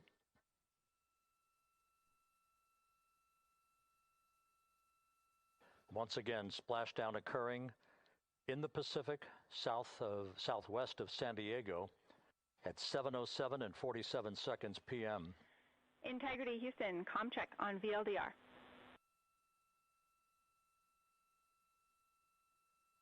Houston, we have you loud and clear on VLDR. How else? We have you the same. We'll meet you over in post-landing. Perfect communications established. A journey. We are stable 1, 4 green crew members. Houston copies all. Reed Wiseman reporting 4 green crew members. That is not their complexion. That is the fact that they're in great condition. That's what that means. So stable 1, upright. The crew module uprighting system is being deployed. The 5 airbags being inflated through helium to maintain the upright configuration for the vehicle. This was a textbook entry and a textbook touchdown for integrity. Reed Wiseman, Victor Glover, Christina Cook, and Jeremy Hansen back on Earth after a journey around the moon.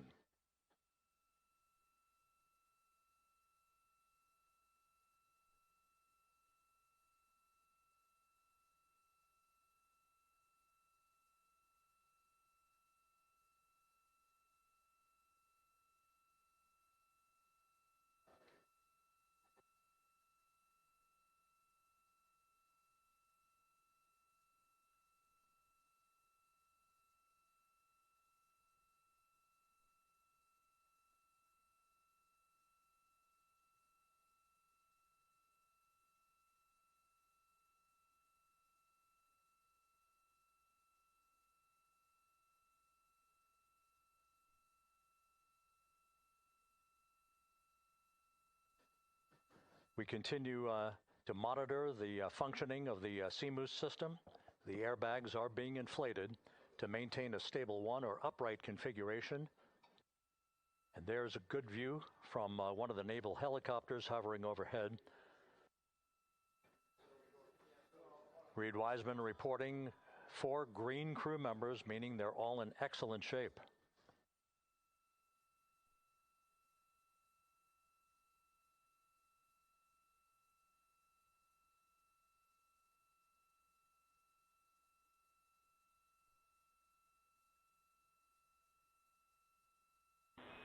Integrity Houston for SAR beacon and radio. SAR beacon is in for 06, and we're powering the radio now. Go ahead. We see the beacon on. However, the recovery team is not seeing the signal. Your SAR radio uses the same antenna, so you may run into trouble with the radio. Okay, copy. And we are also powering up the sat phone now.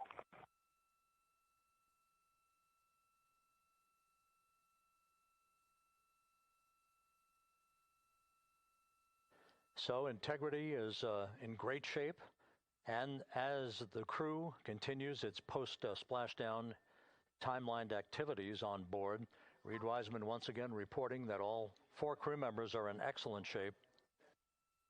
And we have 5 inflated airbags to maintain an upright configuration so that the recovery team can now begin a slow approach to the vehicle.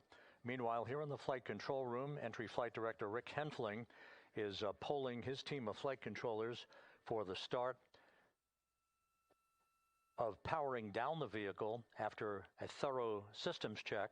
We have no toxic gases to be concerned about, so the recovery personnel can approach the vehicle, but not until we have powered down the spacecraft. That's expected to take a few more minutes.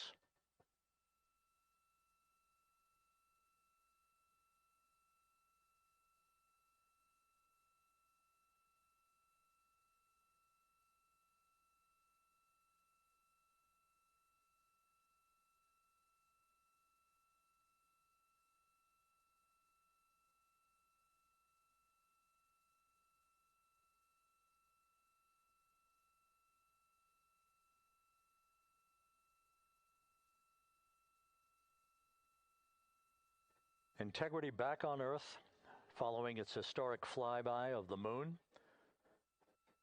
It was, for all intents and purposes, a textbook mission. On 2828, but I'll remain on this frequency. We copy.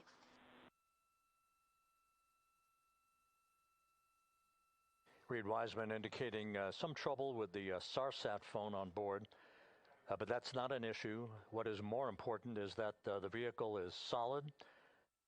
No issues as we begin the power down of the vehicle to begin the recovery process.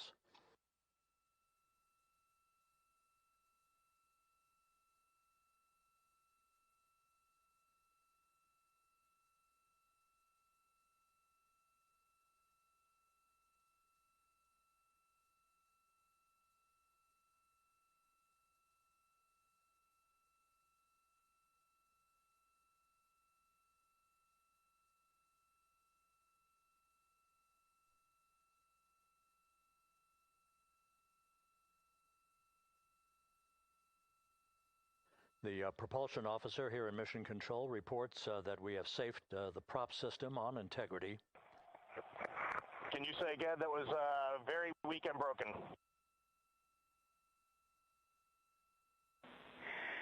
Integrity, Houston did not call.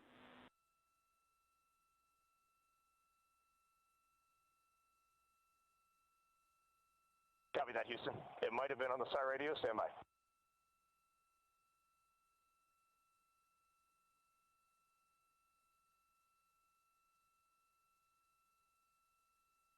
All of the milestones were executed in perfect fashion.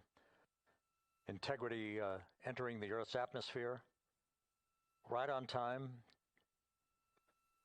reaching its peak speed shortly after a blackout period began. We emerged from the blackout period, but the recovery imagery airborne assets were able to pick up Integrity's descent almost immediately through entry interface, tracking the vehicle all the way down.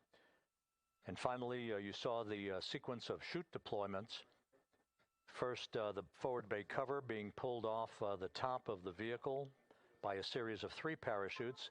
Then the drogue chutes were deployed, followed by the 3 main chutes that slowed the splashdown velocity of Integrity to just 19 miles an hour.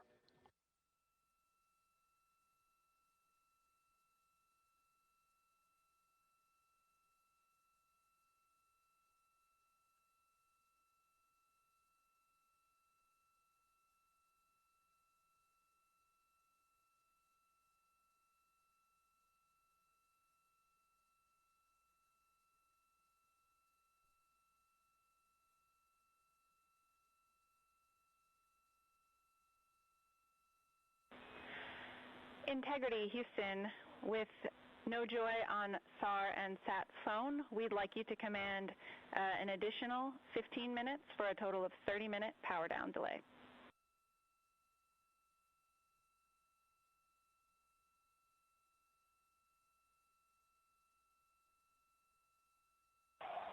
All right, Jackie, we have selected T/D+30.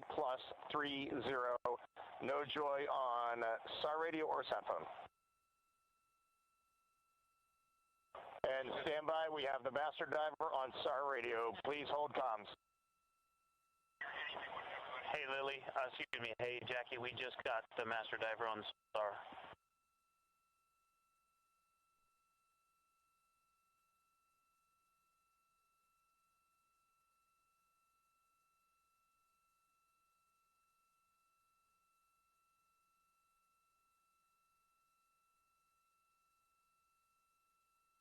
A good view of one of the fast boats. Integrity, Houston, if you are happy with your comm with Master Diver, you can go back to the 15-minute power down.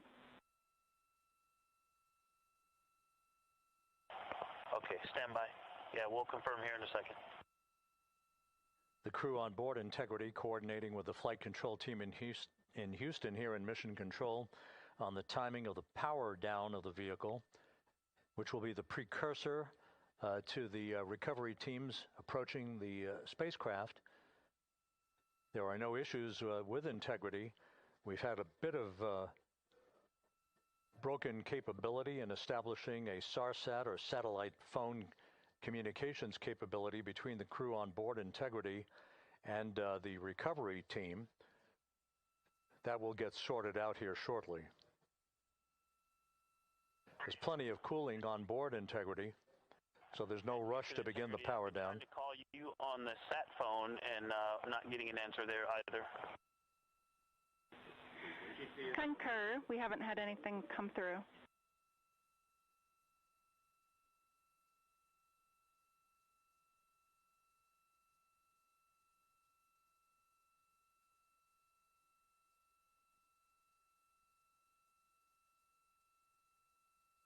And Houston, if you could relay to recovery that we hear them, but it does not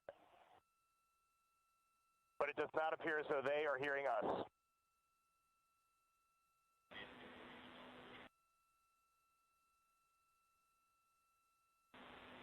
Houston copies, and Reed, just to confirm, you are pushing the PTT on the radio.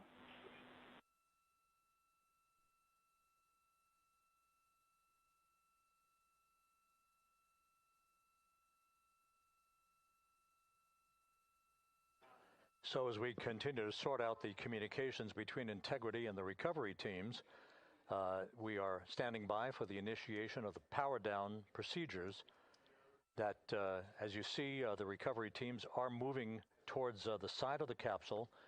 The next major event will be the erection of that large inflatable raft called the front porch.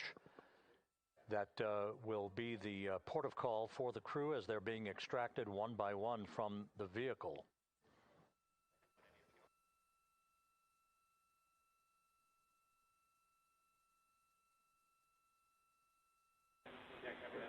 Integrity, Houston, for sat phone, we are going to attempt to call you.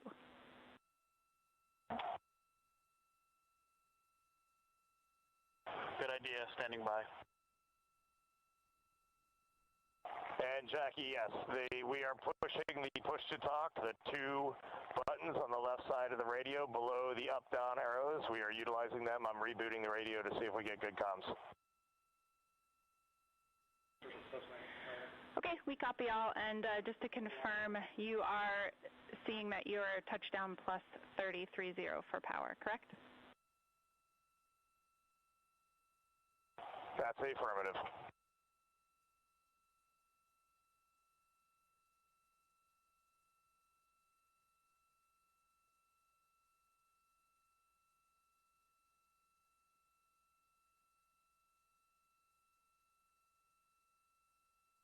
We are trying a backdoor approach to have Mission Control here call the crew on their satellite phone. This is all part of the coordination for the power down of the vehicle that will initiate the actual recovery operation. The first boats with the Navy divers on board are standing by, waiting to close in on Integrity to begin the process of erecting the large inflatable raft that's called the front porch that will be where the astronauts are extracted from so that they can have a few minutes to get their land legs back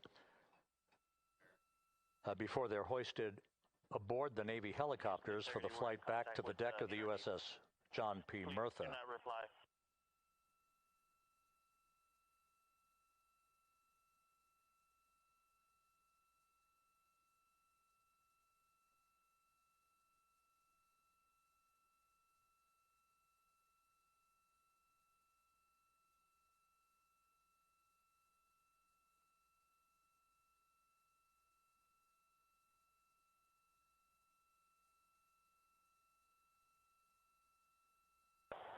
And Houston, please don't reply. NRD, very weak, but readable. Master Diver, we can hear, but they cannot hear us.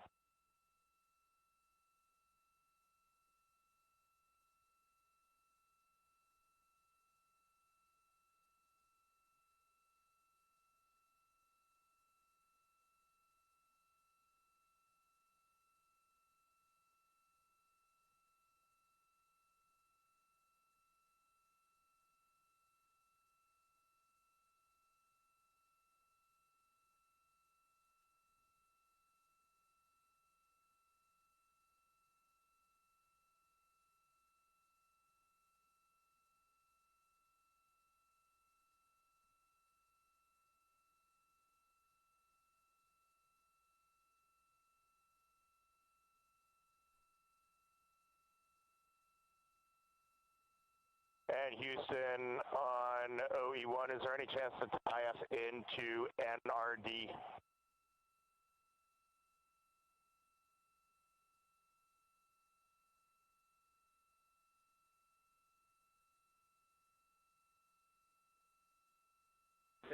Checking.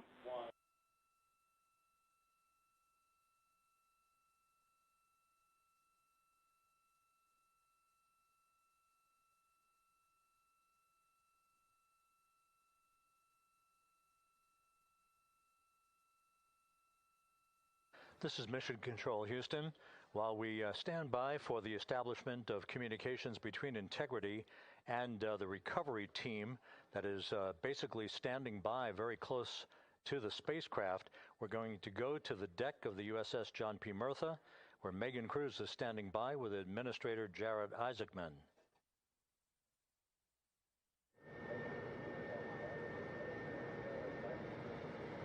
Hey, Rob, yeah, just such an honor to be able to be here on the ship, to be able to share and experience this moment with everyone together. And of course, as you just said, yes, here with NASA Administrator Jared Isaacman. Administrator, how did you feel getting to witness this and seeing NASA at its best? Oh, I mean, I'm honestly, I'm still at a loss for words. I mean, you know, like the childhood Jared right now can't believe what I just saw. I mean, almost been waiting my whole lifetime to see this, and then as NASA Administrator, I just couldn't be more proud of the entire workforce, the years, the effort, the late nights, all the hard work from across the country that contributed to this incredible moment right now.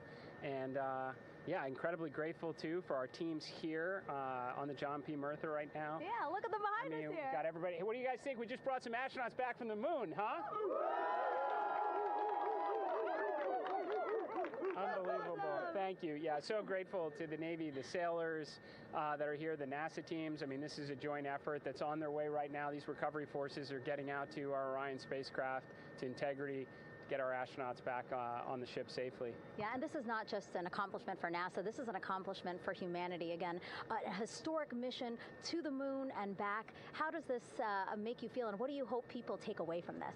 Well, I'll tell you, you know, I think about the crew members that we've all had an opportunity to observe over the last 10 days, right? I mean, they're absolutely professional astronauts. I mean, wonderful communicators, almost poets. But then I think these were the ambassadors from humanity to the stars that we sent out there right now. And I can't imagine a better crew than the Artemis II crew that just completed a perfect mission right now. So yes, it's a huge moment for everybody, right? I mean, we are back in the business of sending astronauts to the moon, bringing them back safely, and to set up for a series more. I mean, this is not a once in a lifetime, which you hear sometimes around here. It's like, this was a once in a lifetime. No, it's not. This is just the beginning. We are going to get back into doing this with frequency, sending missions to the moon until we land on it in 2028 and start building our base. Yeah, are we going to build on the momentum for Artemis III? I mean, it's just around the corner. Absolutely. So, I mean, that's, you know, part of me too. Like, I can't wait to get the crew off of Integrity right now, but also getting Integrity back on this ship so we can start taking a look at it, because all that data is so precious to us right now. I mean, we are going to definitely want to take a good look at the thermal protection system. We're going to want to download all the data they couldn't transmit back to us and use that to inform Artemis III. But we're already making progress, right? You had SRB segments already showing up at KSC. Core stage for Artemis III is rolling out on April 20th. We're getting Mobile Launcher 1 back in vehicle assembly building. So yes, there is a lot to celebrate right now on a mission well accomplished for Artemis II, and at the same time, we got to start getting ready for 3. Amazing. And last question, you know, for people who joined us for all 10 days to see what we can accomplish together with our international partners, what do you think about the fact that we're going to keep doing this more and more and more?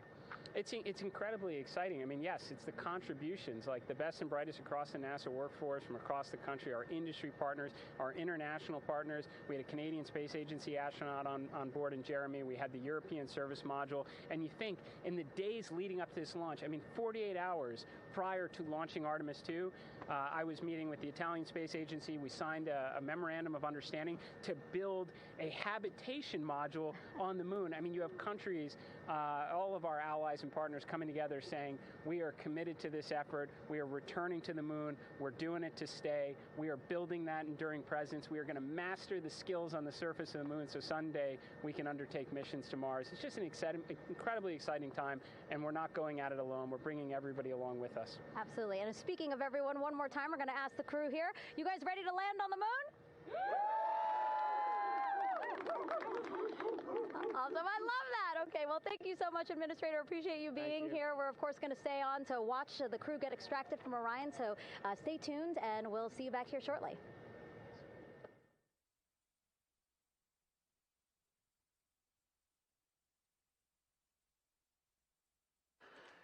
Thank you, Megan, and thank you, Administrator Isaacman. We are in the process of working to establish that communications link and to establish the procedures that will lead to the power down of the spacecraft, which is gently bobbing in the Pacific following a bullseye touchdown that occurred at 7:07 p.m. Central Time, 5:07 p.m. Pacific Time, 2.5 hours before sunset in the Pacific southwest of San Diego. We have once again heard from the crew during that interview opportunity with the administrator, and we have 4 healthy crew members on board.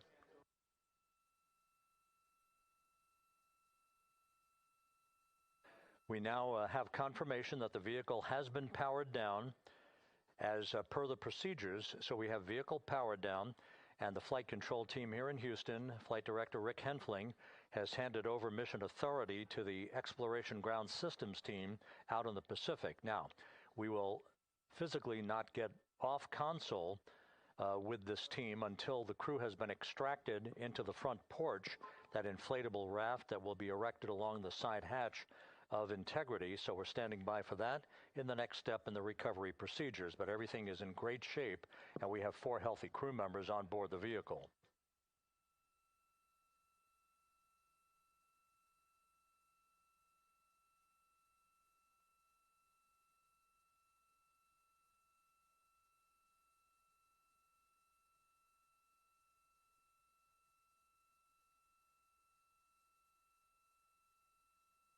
All of the entry events went by the book, no issues, perfect trajectory for Integrity that was culminated with one final raise burn to improve the angle of attack for the vehicle as it entered the Earth's atmosphere. All of that flight dynamics computation worked like a charm.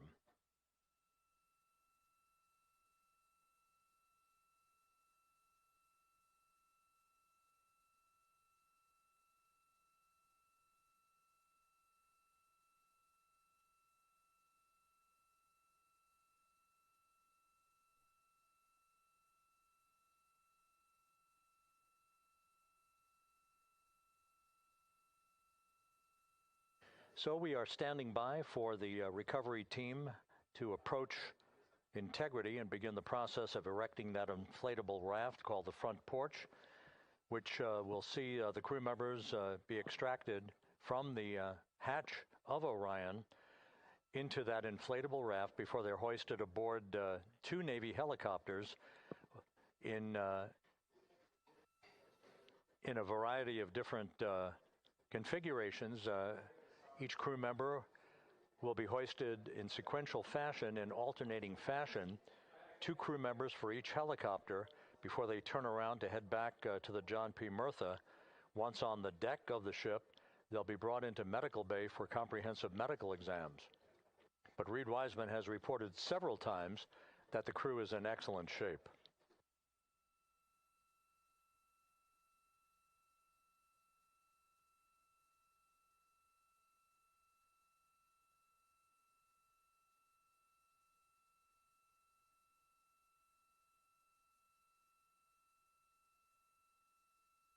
So just to recap, it has been some 26.5 minutes since the splashdown of Integrity in the Pacific. The vehicle is in excellent shape. It performed like a champ all the way down through the Earth's atmosphere. All of the vehicle functions were checked off in excellent trip hammer fashion. The parachutes all deployed as planned. Splashdown occurring at 7:07 p.m. Central Time, 5:07 p.m. Pacific Time.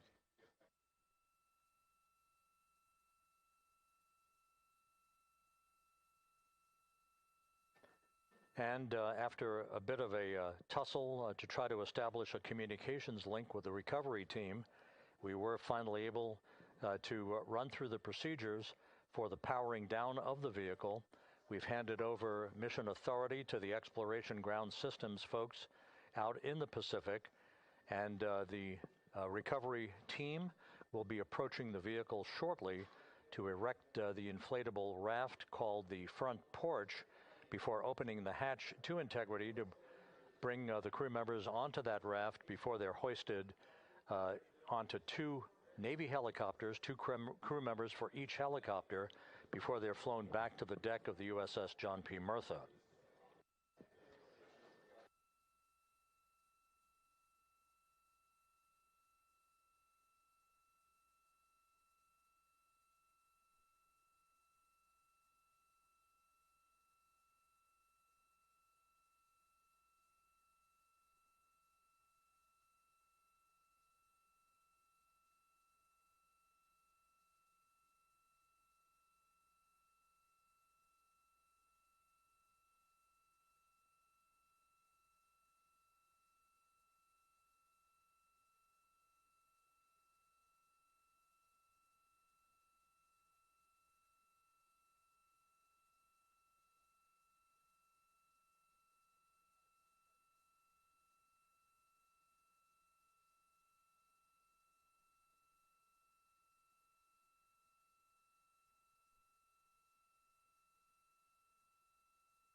This is Mission Control Houston.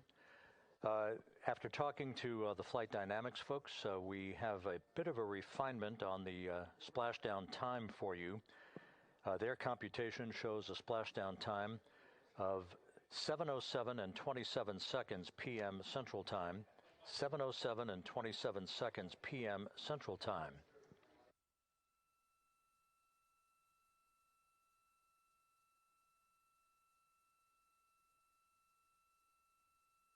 That would equate to a mission elapsed time of 9 days, 1 hour, 32 minutes, and 15 seconds.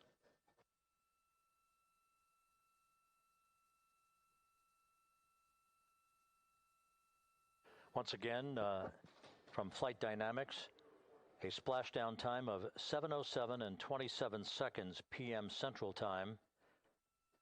That would equate to a mission elapsed time of 9 days, 1 hour, 32 minutes, and 15 seconds.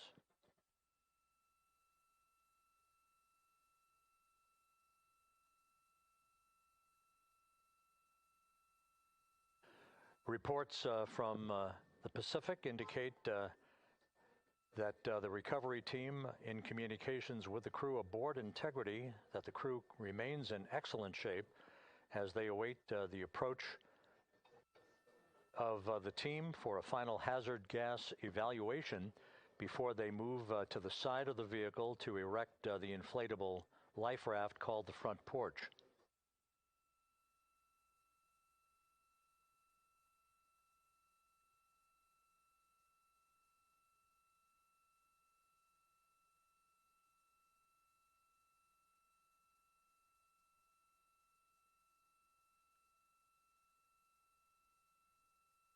Again, no issues with Integrity. The vehicle is powered down.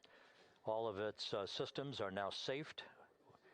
We have handed over mission authority to the Exploration Ground Systems folks in the Pacific, but we will not stand down and have the entry flight control team depart its positions until that inflatable raft, the front porch, is erected, the hatch open, and the crew having exited the vehicle. So that's the next step in the recovery process that will lead to the hoisting of the crew members. For 2 crew members for each helicopter, they'll be hoisted to a pair of Navy helicopters that will then fly a short distance back to the USS John P. Murtha. What you're looking at is one of the fast boats circling the vehicle to make a hazard assessment.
This is Mission Control Houston. Once again, you're watching the initiation of the recovery of the Artemis crew aboard Integrity. All of the Navy divers and the fast boats are now approaching the spacecraft after conducting a hazard assessment. The vehicle has been powered down. Entry Flight Director Rick Henfling now waiting for the life raft, the front porch, to be erected along the side of the vehicle so that the hatch can be opened and the crew members extracted from Integrity, soon to be hoisted one by one into a pair of Navy helicopters for a short flight back to the deck of the USS John P. Murtha. If you missed it earlier, we talked to Flight Dynamics and received a more official touchdown time or splashdown time, as it were, of 7:07 and 27 seconds p.m. Central Time, 5:07 and 27 seconds p.m. Pacific Time. That would equate to a mission elapsed time of 9 days, 1 hour, 32 minutes, and 15 seconds.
Continuing to get excellent views from the imagery assets out at sea in the Pacific of integrity. We continue to get good reports from the landing and support officer, who's in contact with the recovery team, that the crew is in excellent shape, no issues. They're just currently biding their time, waiting for the front porch to be erected. We have no hazardous hazard gases and no hazardous situation with the vehicle. It performed perfectly all the way down from entry interface to its splashdown in the Pacific at 7:07 and 27 seconds p.m. Central Time. And as you can see, the first phalanx of recovery personnel now pulling up alongside of integrity.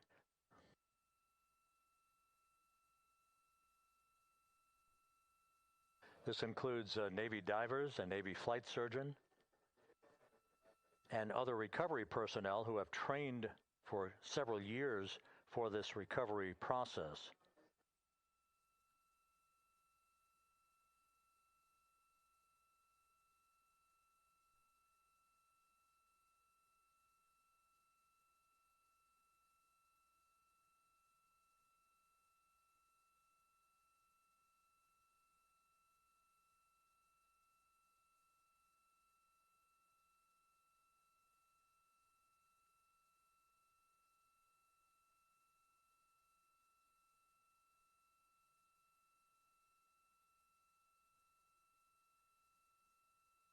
At this hour, some 41 minutes following splashdown, The vehicle has been powered down. There's no hazardous gas emanating from the vehicle. That's why the first team of recovery personnel has been able to pull alongside Integrity.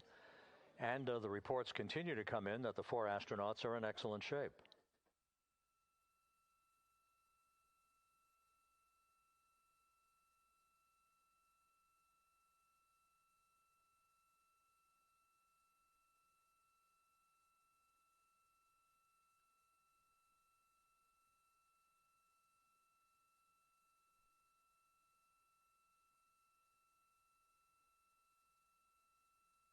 Yes.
This is Mission Control Houston, continuing to watch the initiation of the recovery of Integrity's astronauts.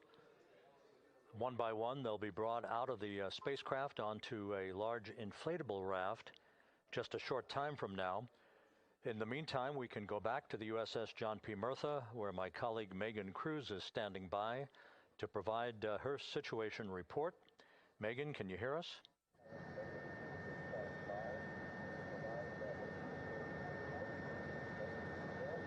Hey, Rob. Yes, I can hear you. Thank you. Yeah, we're back here on the bow of the recovery ship where there are still plenty of people peering out into the water. We are not very far from the action everyone is seeing on their screen now. The Orion spacecraft, Integrity, in the ocean, surrounded by a number of recovery boats.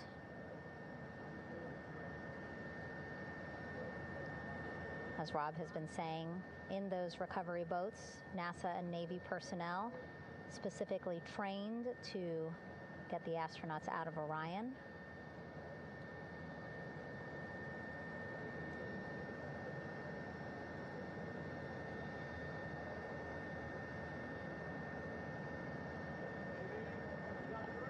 In some of our wide shots, you can probably see that there are 6 boats out in the water. More than 40 people out in the water right now on those boats.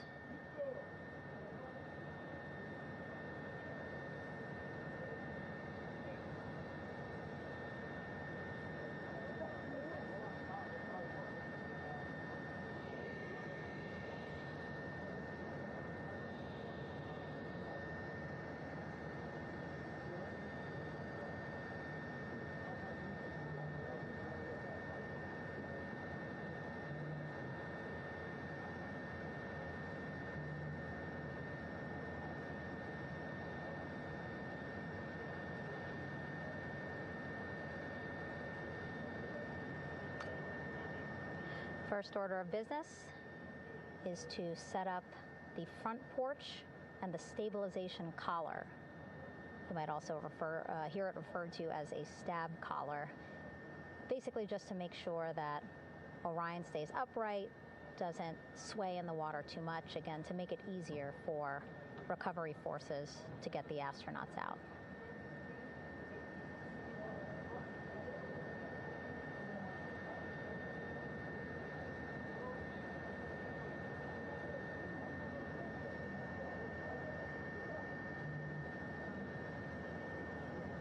Again, we splashed down in the Pacific Ocean just after 5 p.m. Pacific time here.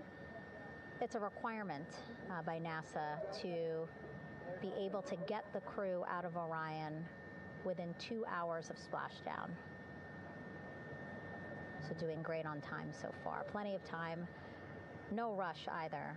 I was speaking to NASA flight surgeon Rick Schuring earlier in this broadcast, and he said to me, no rush to get the crew out.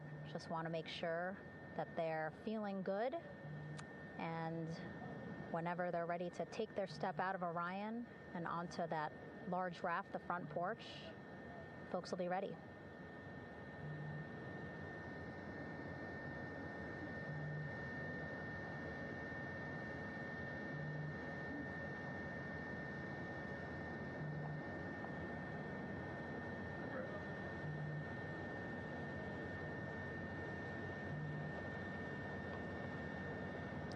And as there are mission audio loops in Mission Control in Houston, there is a mission audio loop here on the ship, and it was just reported out that the side hatch is open.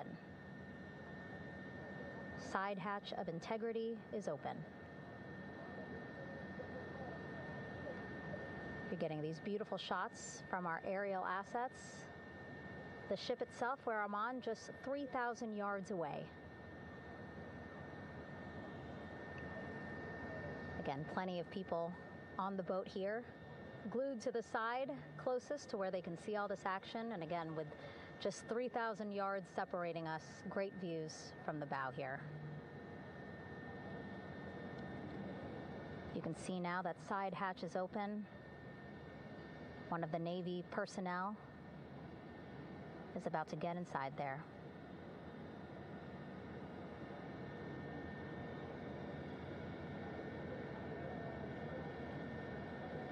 In they go. In total, 4 will go into Orion. So it'll be a little bit of a tight squeeze, but the goal is to have a recovery personnel with each astronaut assessing them.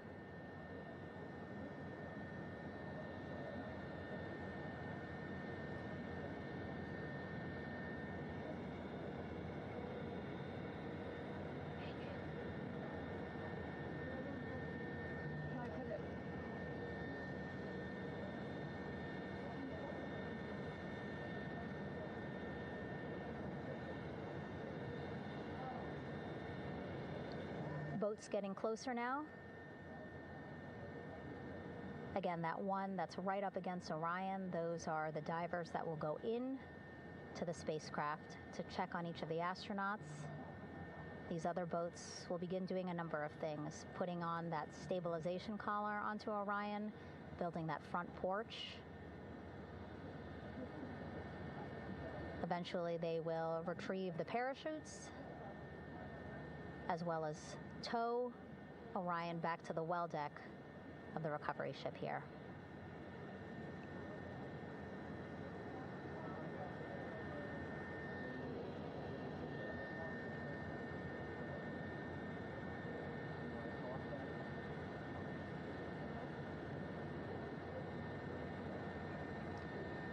And so as we wait for the Navy and NASA personnel to get their assessment of the crew inside of Orion, why don't we toss it back to Rob for an update? Yeah, thank you, Megan. Here in Mission Control, Flight Director Rick Henfling and the entry team of flight controllers still on duty. The vehicle has been powered down for some time now. There are no hazardous gases emanating from Integrity. That, of course, allowed the recovery personnel to approach the vehicle and then open the hatch to begin the initial medical assessment of the crew, as you just indicated. Now we're standing by for the erection of that inflatable raft, the front porch, alongside of the vehicle that will enable the crew to be extracted one by one onto the raft, have a moment or two to get their land legs back before they're hoisted into 2 hovering Navy helicopters, 2 crew members for each helicopter, for a short flight back to the deck of the USS John P. Murtha.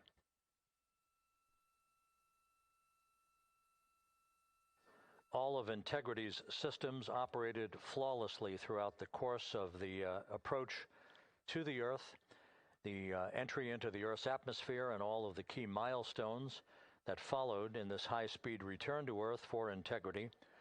A mission that spanned more than 694,000 miles from the vehicle's launch from the Kennedy Space Center atop the Space Launch System back on April 1st.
As we mentioned at the top of the broadcast, the last time that the Apollo program saw a splashdown in the Pacific was Apollo 17 back on December 19th, 1972. So for the first time in some 53 and a half years, we have reenacted that with the arrival of Integrity's astronauts as they flew around the moon in that historic lunar flyby that began with a trans-lunar injection burn that took them out of Earth orbit following 24 hours of a high Earth orbit trajectory.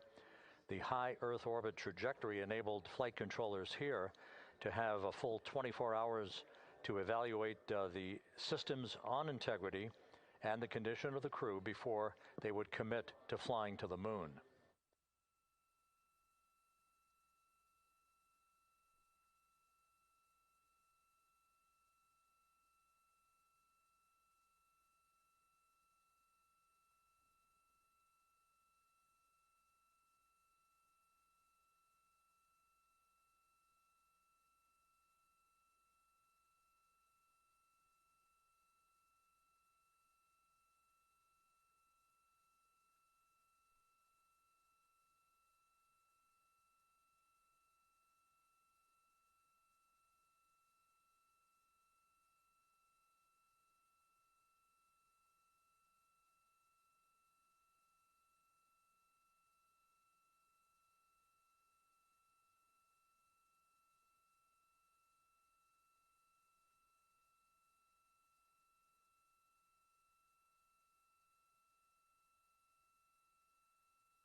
With the side hatch of Orion having been opened to set the stage for the erection of the inflatable life raft, known as the front porch, to be erected alongside the spacecraft for the extraction of the crew.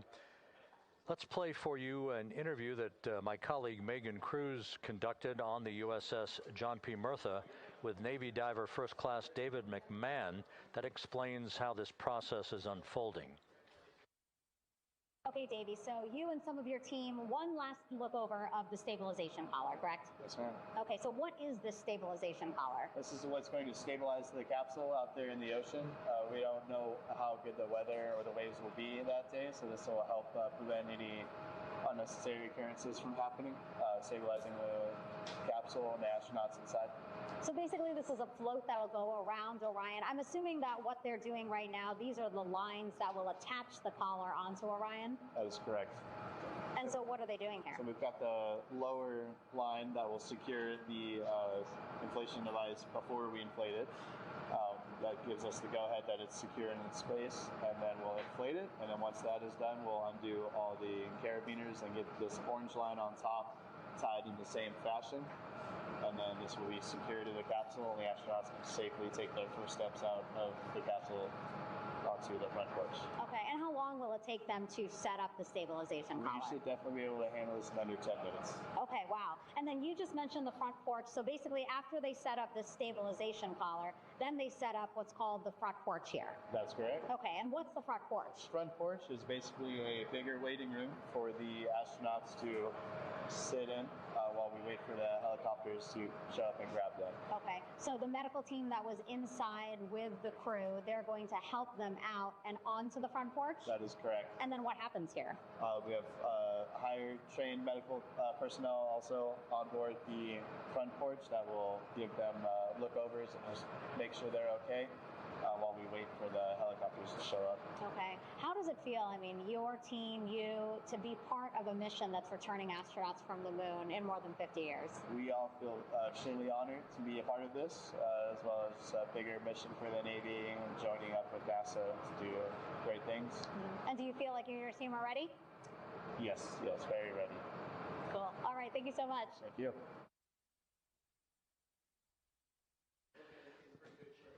Once again, the recovery operations are continuing out in the Pacific. We shortly should see that life raft, the front porch, erected alongside the side hatch of the vehicle.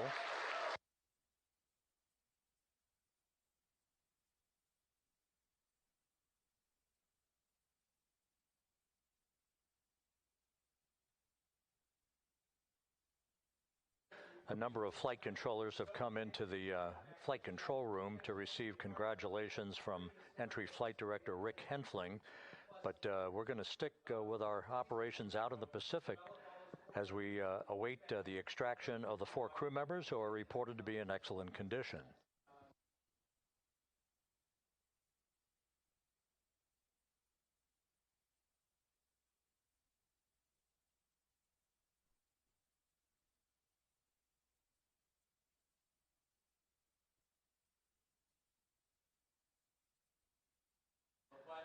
Again, while we stand by for that front porch to be erected alongside of the side hatch of the vehicle, let's go back to the USS John P. Murtha and Megan Cruz. Megan?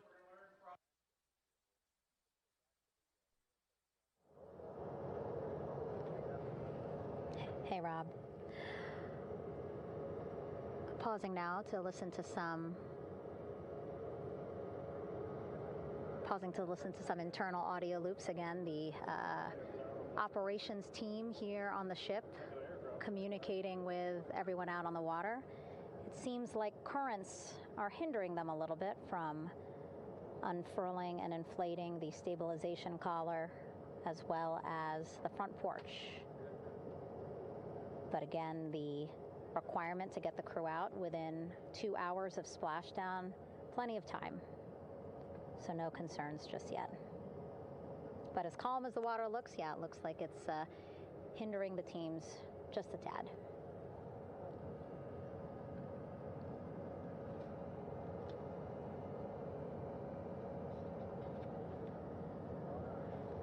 You can can see in some of our shots that side hatch still open. Again, inside there are now 8 people inside. 4 divers, Navy divers, all with medical training, each assigned to an astronaut each. Making sure that they're comfortable, feeling good.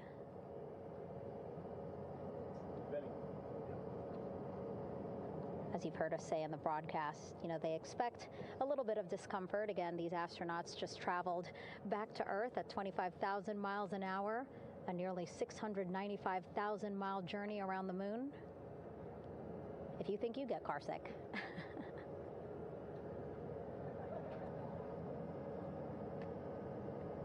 Again, 6 boats out there, lots of gear with them, just in case, right? As we said, the crew reported feeling great, but again, all those folks out there in case they weren't, right? NASA is all about making sure we think about every situation that can happen, and so of course wanted to be ready in case any of our astronauts needed more medical attention while out there in the water.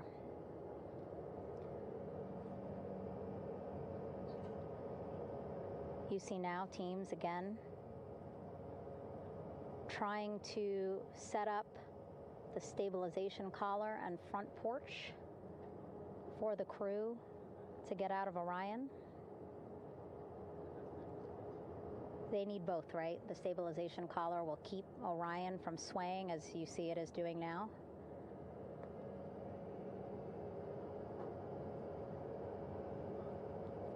And then they will connect the front porch to the stabilization collar so that the crew can take 2 steps and they will be in the front porch.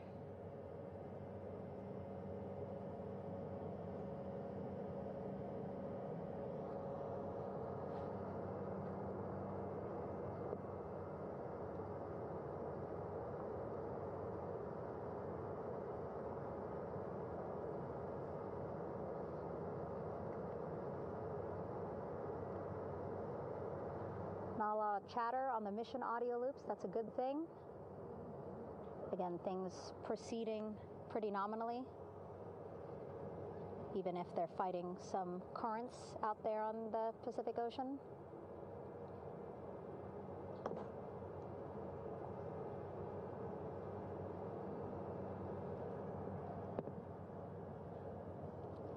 Again, the goal, setting up the stabilization collar and the front porch so that the crew can rest comfortably in the front porch, get placed into harnesses so that 2 helicopters can lift them off the front porch and onto the USS John Murtha here.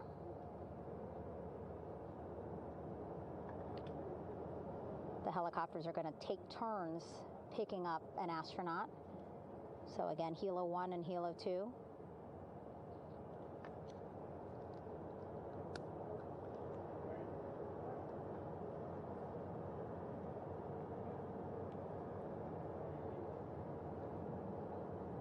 Okay, and the recovery team here on the ship just got a report from the undersea medical officer who is inside the capsule with the crew.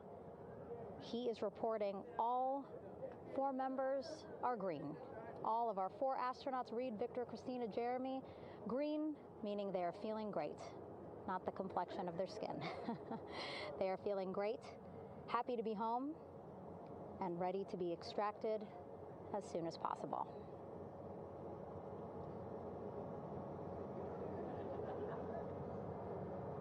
And so, as I was saying, we have 2 helicopters circling the activity you're seeing on the water right now. Each will take turns picking up an astronaut. So Helo 1 will come on in, hover above the front porch, about 40 feet above the front porch. A Navy recovery specialist will be hoisted down into the front porch.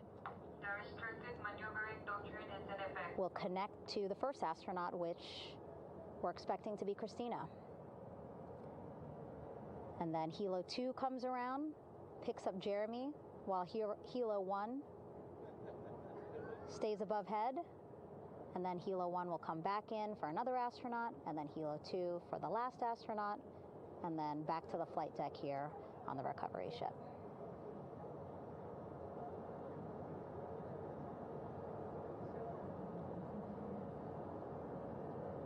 I was talking to Assistant Artemis Recovery Director Paul Sierpinski. He said helos are a much quicker, safer way to get on board. They did actually consider boats, but then if you think about it, longer time, the crew would have to move through more of the ship. This way the helos will give a more direct, quicker route to the medical bay for our 4 astronauts.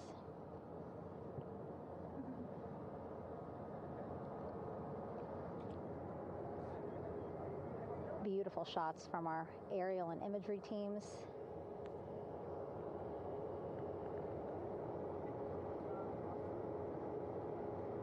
Clouds have dissipated for a clear view from the bow of the recovery ship here.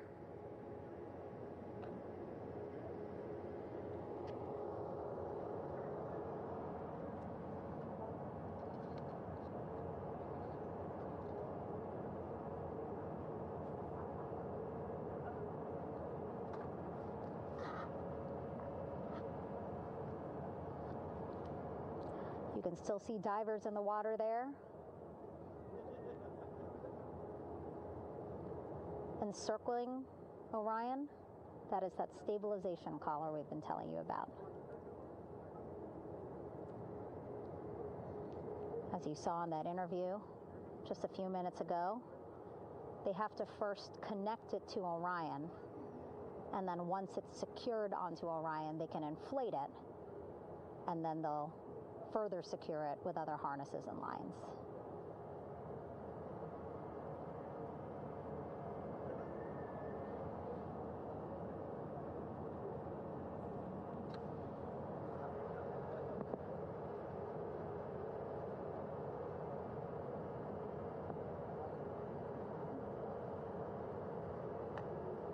About an hour and 10 minutes since splashdown in the Pacific Ocean here.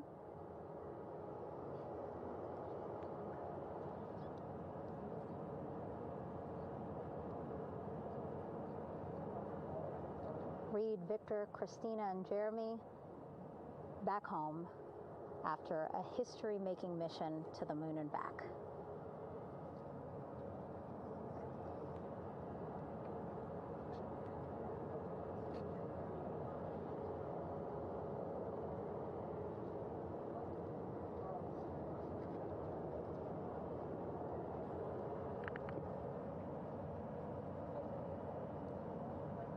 And if you missed what we said just a couple of minutes ago, the undersea medical officer inside with the crew in Orion reporting all 4 crew members feeling great.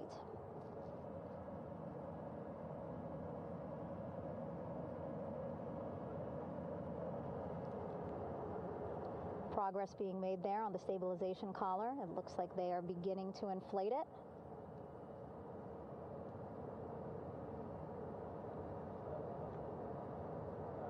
And it looks like they're starting to unfold the front porch in order to get that into the water here shortly and inflate that as well.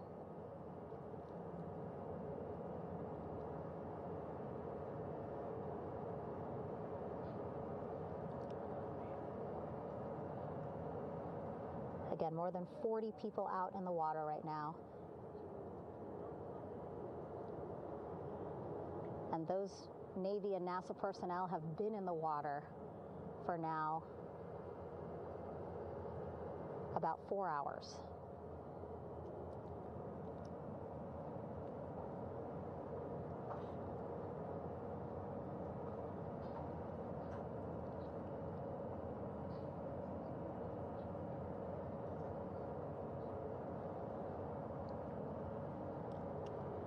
The reason why they had to get out so early is just to stage everything.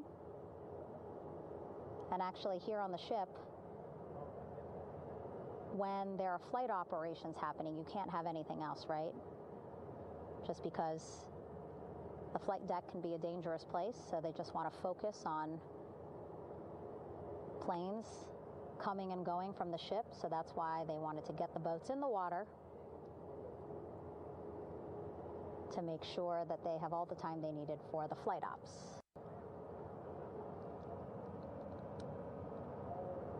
And then the same crew here out in the water, they will stay out in the water for a number of hours after we recover the crew and get them back on the ship, because then they have to recover Orion.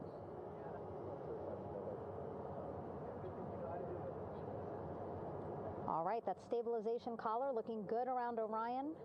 We're now seeing some recovery personnel getting on to that collar. Again, they need to further attach it to Orion to make sure that it can really prop up the spacecraft. It's basically lifting it up off of the water just a tad. Again, so it's not so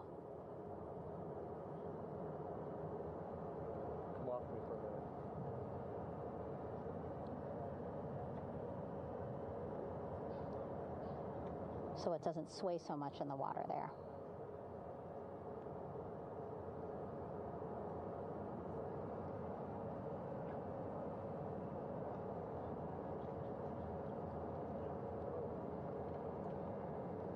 And now that front porch looks like it's nearly fully inflated as well. You can see a much larger surface area.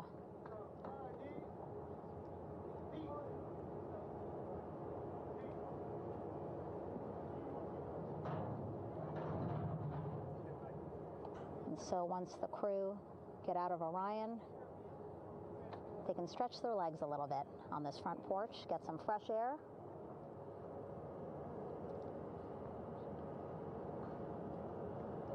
And enjoy this beautiful day here on their home planet.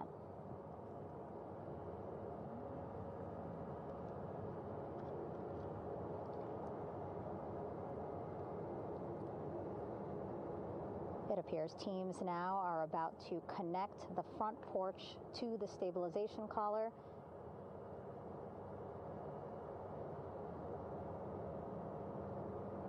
And at that point, when both are secure, we should soon see astronauts come out of Orion.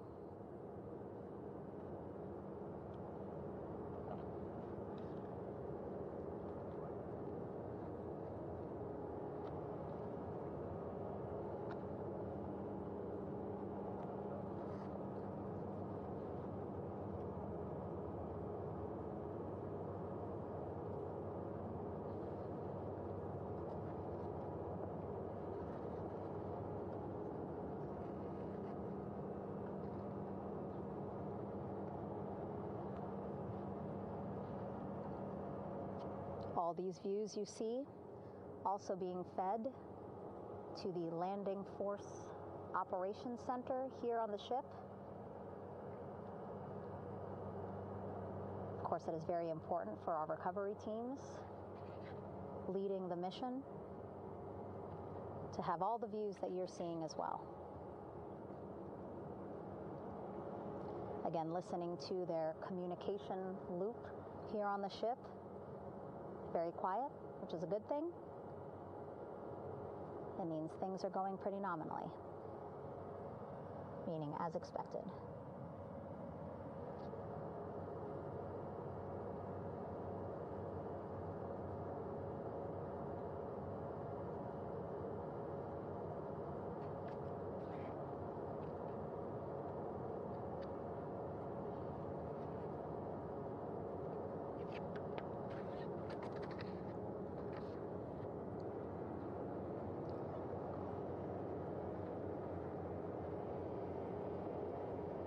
Again, all this activity happening just 3,000 yards away from the ship. So that means this will be a very quick flight back on the helicopters for the crew. 2-3 minutes, and then they'll be back here on the ship. I know.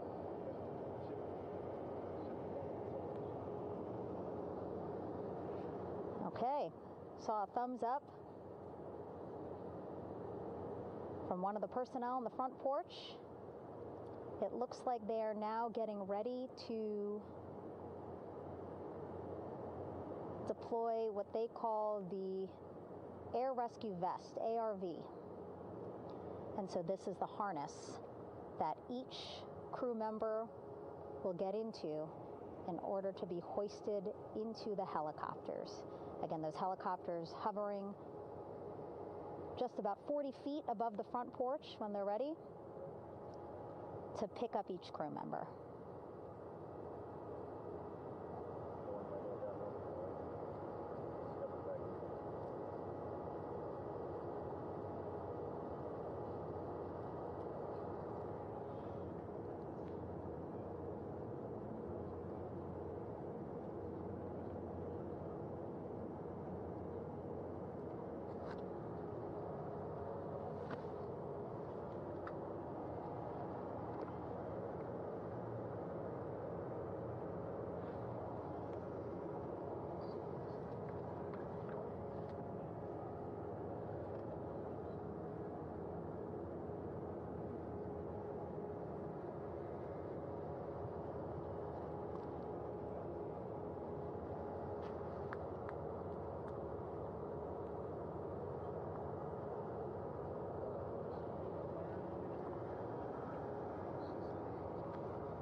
This is Mission Control Houston. Behind me, a fairly raucous scene as hundreds of flight controllers have poured into the flight control room here. This is reminiscent of the scene after the final shuttle mission of STS-135, although that was the end of a program. This is only the beginning of a program with the textbook splashdown of Integrity and its 4 astronauts. We're standing by for the crew to be extracted from the spacecraft. Entry Flight Director Rick Henfling invited all of these flight controllers who have contributed to this mission to enter the flight control room to have an opportunity to receive well wishes and to share the mutual glow that exists in the wake of a textbook mission for Integrity. On the front screen here in Mission Control, a sign that says, "Welcome home, Integrity, taking humanity back to the moon, going further, and returning safely to Earth." So all of that jubilation, part of the post-splashdown activities, even as we await the crew being extracted from the vehicle to be hoisted onto Navy helicopters for the trip back to the USS John P. Murtha.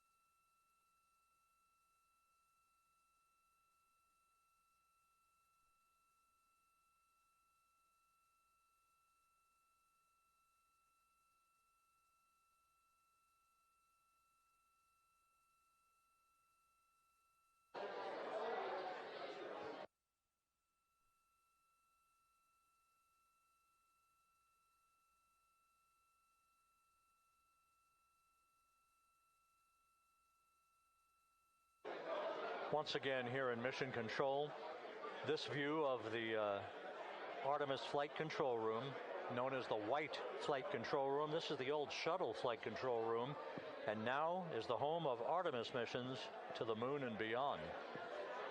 Once again, quite a few flight controllers were invited in by Entry Flight Director Rick Henfling to share in the jubilation following the successful splashdown of Integrity. That splashdown occurring an hour and 22 minutes ago, as we stand by for the completion of the extraction of the crew, and ultimately their hoisting onto Navy helicopters for a short flight back to the USS John P. Murtha. Splashdown occurred at 7:07 and 27 seconds p.m. Central Time. I had an opportunity to talk to the head of flight dynamics, Jeff Birch, a moment or two ago. He said the trajectory of Integrity coming through the Earth's atmosphere was so precise, they've never seen anything line up on a ground track like today's entry by Integrity for its splashdown southwest of San Diego.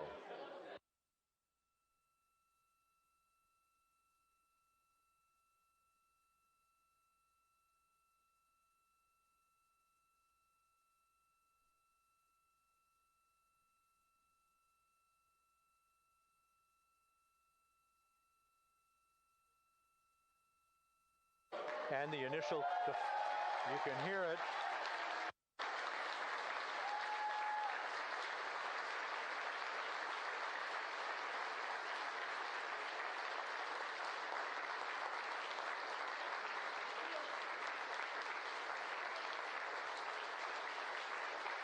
Jubilation here in the flight control room. The first crew member is out of Integrity.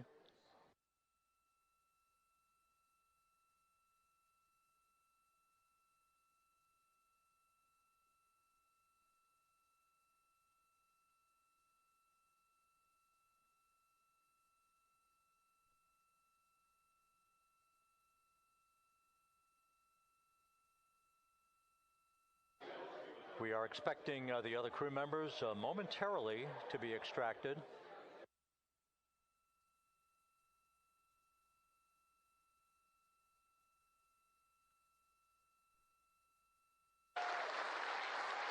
We now have 2 crew members out.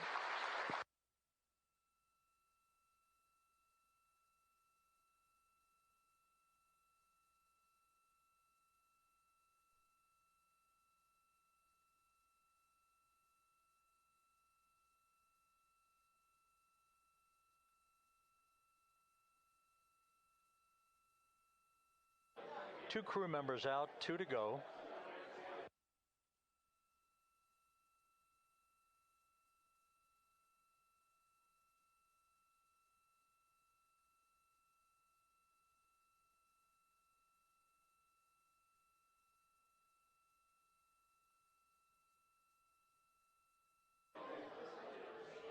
We're about 1 hour from sunset out in the Pacific. Everything continues to go well.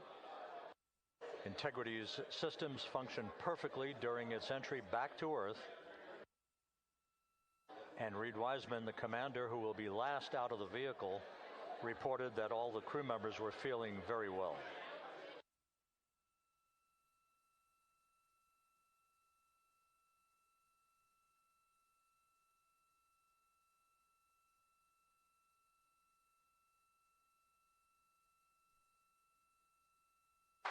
Crew member number 3 now out.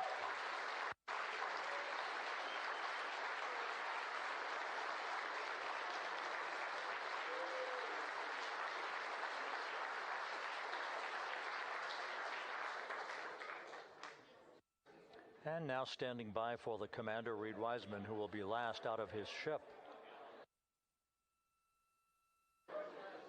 Bobbing in the Pacific under almost ideal conditions, Integrity spanned 694,000 miles during its journey from launch to splashdown.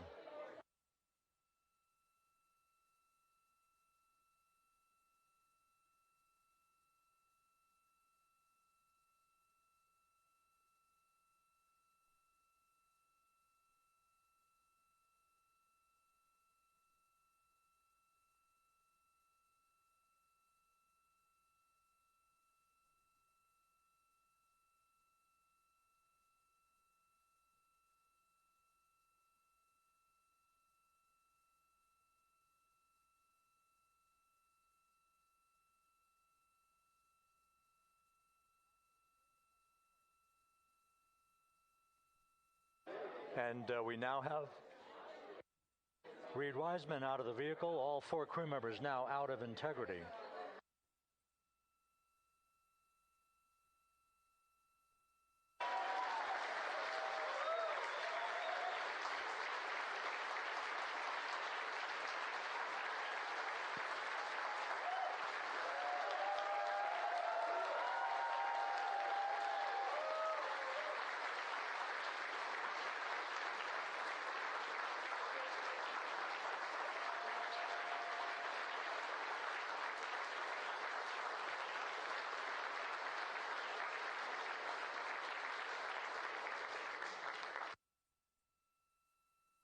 Once again, all 4 crew members now on the front porch, and the procedure to begin hoisting them up to these 2 Navy helicopters hovering overhead will begin shortly.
This is Mission Control Houston. The mission is over, but the melody lingers on as jubilation continues here in the flight control room. We should be expecting NASA's Associate Administrator, Amit Kshatriya, to be joining us shortly for a short interview while the recovery operations continue out in the Pacific. So we'll stand by for that. And then we'll turn it back over to Megan Cruz aboard the USS John P. Murtha.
This is Mission Control Houston here in the Artemis Flight Control Room. A number of flight controllers basking in the glory of the successful end of this mission that carried 4 astronauts around the moon on a lunar flyby, and the first test flight of Orion with crew members on board. Splashdown occurring an hour and 32 minutes ago after a flawless descent back into the Earth's atmosphere for the vehicle. Its 4 crew members in good shape, simply enjoying their time right now on the front porch, as it were, the inflatable raft alongside of their Integrity spacecraft. We're expecting Amit Kshatriya, the NASA Associate Administrator, to join us here momentarily for a brief interview before we turn it back over to Megan Cruz aboard the USS John P. Murtha, the recovery ship.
This is Mission Control Houston.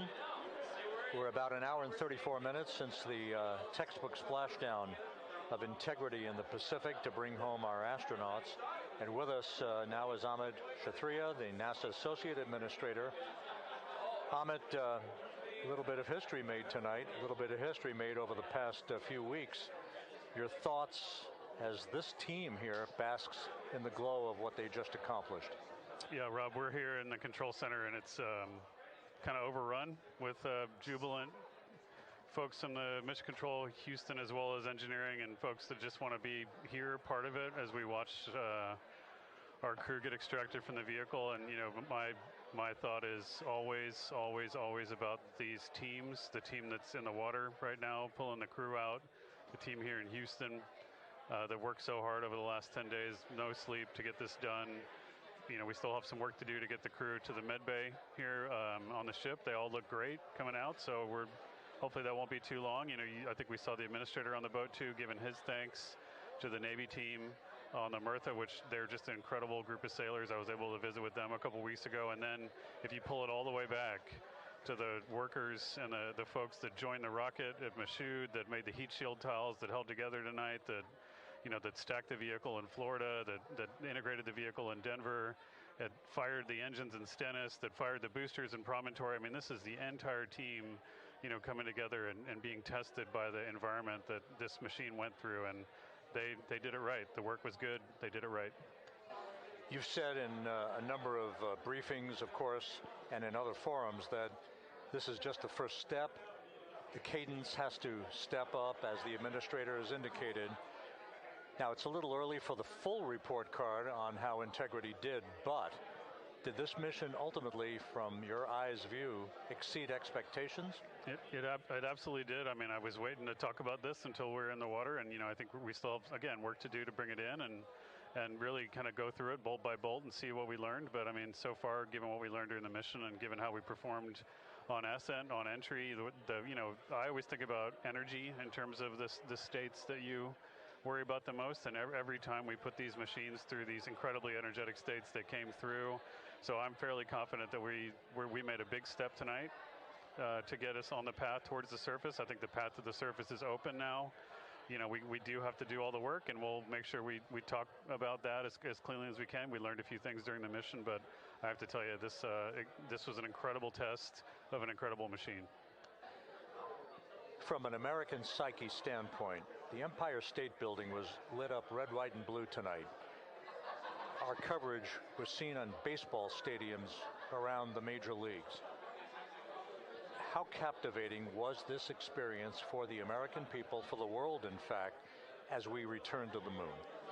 You know, I have not been able to watch a lot of the coverage as we've progressed through the mission. I will tell you, just, you know, from my witness in Florida before launch, and then seeing the people's faces here, and then, you know, reading where I can about how things are going. I think this has been a gift to the world from NASA. NASA has given the world a gift, proving to folks all over the place, especially young people, and that to me is what this is really about. Young people, when they see what we can do when we work together, when we have teams that collaborate, that, you know, it doesn't matter how hard the problems are, we can solve them. I'm hopeful that Artemis II, as folks witness what we were able to do with this incredible crew, this incredible team that we've birthed into the world, scientists and engineers and artists that have been inspired by this.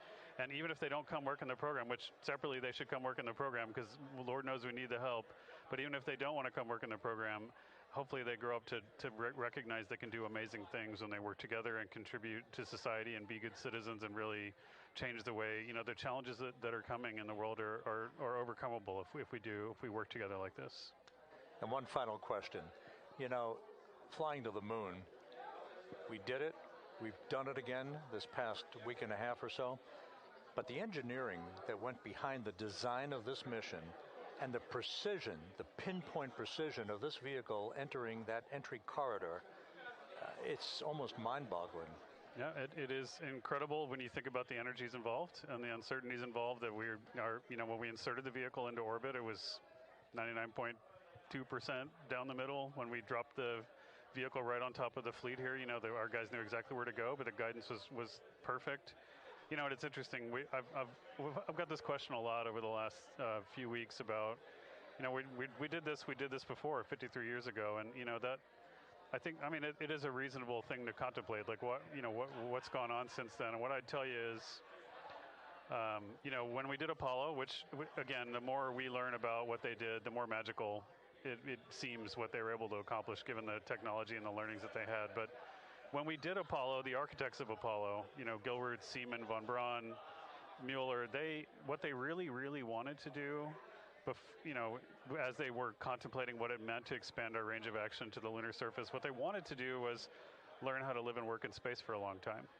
They wanted to do that first before they were confident they could expand their range of action to the moon. Now, of course, the politics of the time and the mission at the time was different, and so they had to go straight to the moon and bring people home. And then after that, the program kind of lost its momentum.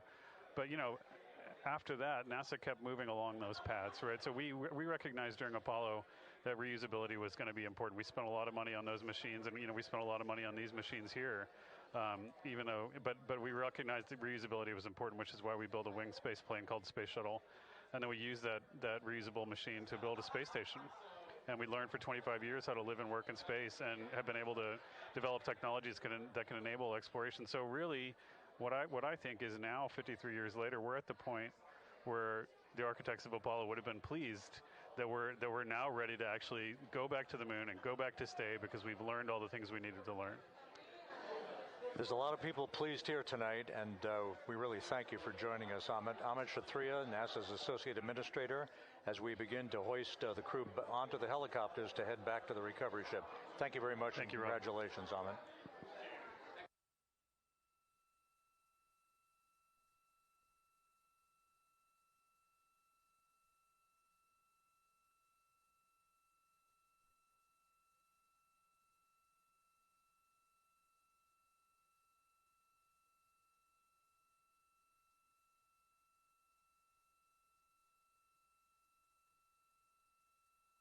This is Mission Control Houston, with the crew members now beginning to be hoisted aboard the Navy helicopters. Let's go to Megan Cruz aboard the USS John P. Murtha, who will take it from here.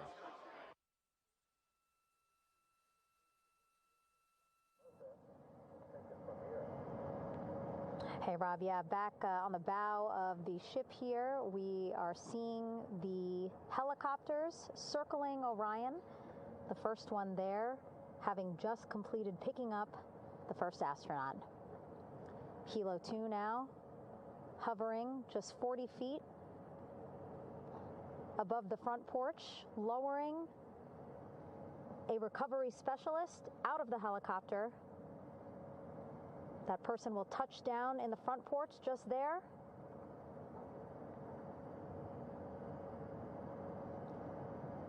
The crew members already outfitted with a harness that will allow them to quickly attach to the hoisting device.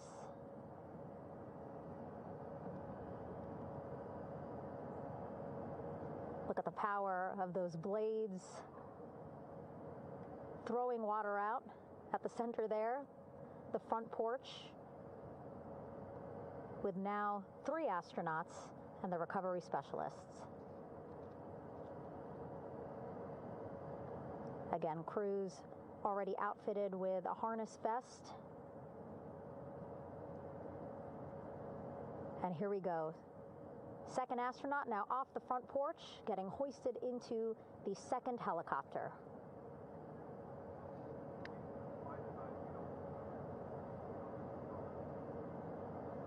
That helicopter will now hover just a distance away to give room for the first helicopter to come back and pick up the third astronaut.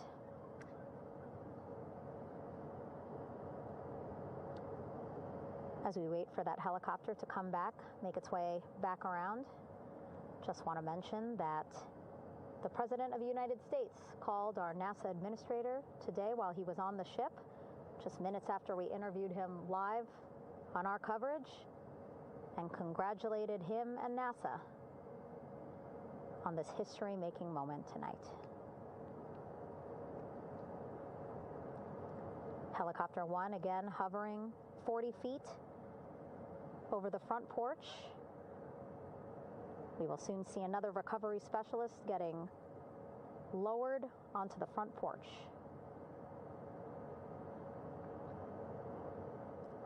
Wow, imagine sitting on that front porch, the wind, the water.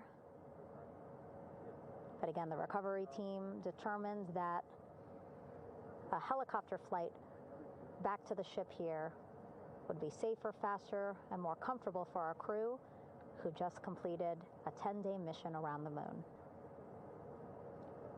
Third astronaut in the air, getting hoisted quickly back into the first helicopter now.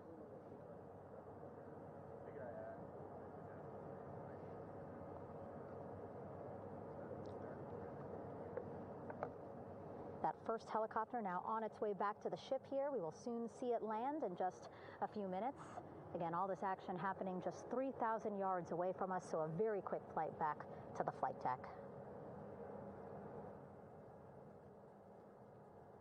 And now the only person left on the front porch, Commander Reed Wiseman. That second helicopter now making its way back over to the front porch. Here it comes.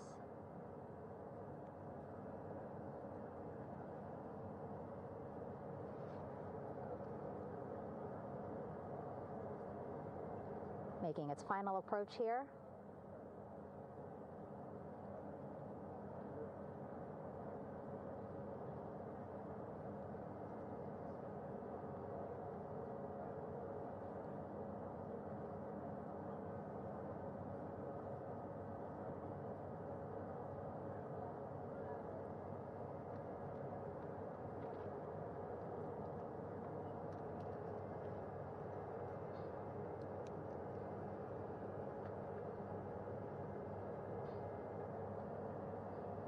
The last astronaut, Commander Reed Wiseman, now off the front porch and almost into the second helicopter. Both now on their way back to the ship where we are, the USS John P. Murtha, just west of San Diego in the Pacific Ocean.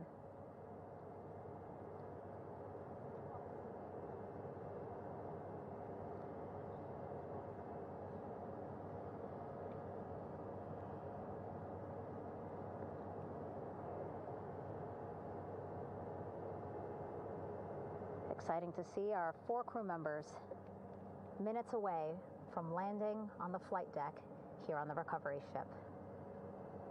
550 people on this ship, excited, ready, anxious, looking forward to welcoming this crew aboard.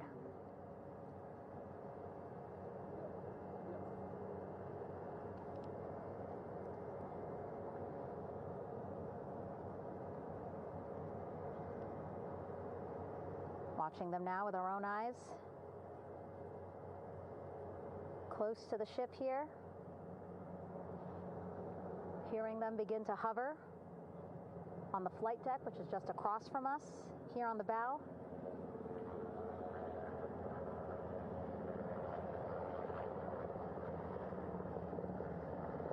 The first helicopter coming in.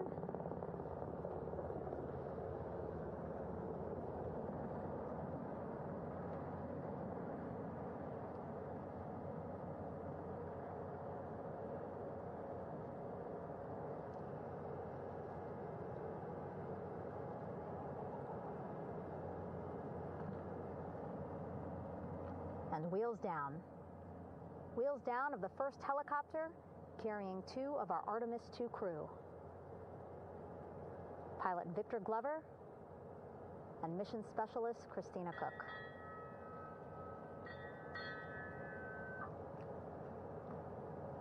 Hilo 1 on deck reported on the recovery loop. Again, the mission audio loops that the recovery team are using here to communicate with one another. And an announcement just made on the ship, integrity incoming. 2 more helicopters on their way to the flight deck, one carrying the crew, the other, one of our imagery helicopters. Again, kudos to our imagery and aerial teams for giving us these beautiful views of history in the making. Set amid a gorgeous, soon-to-be sunset here in the Pacific Ocean.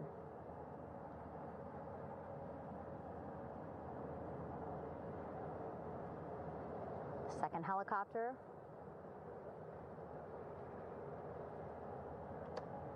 making its approach of the flight deck.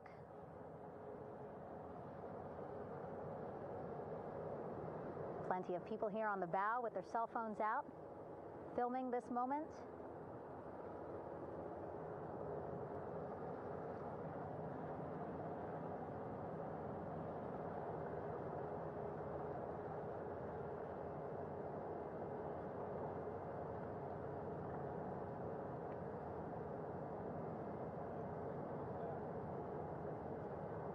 Some impressive flying here by the Navy, as we are seconds away from wheels down. And there you go. We now have all 4 Artemis II crew members on the USS John P. Murtha.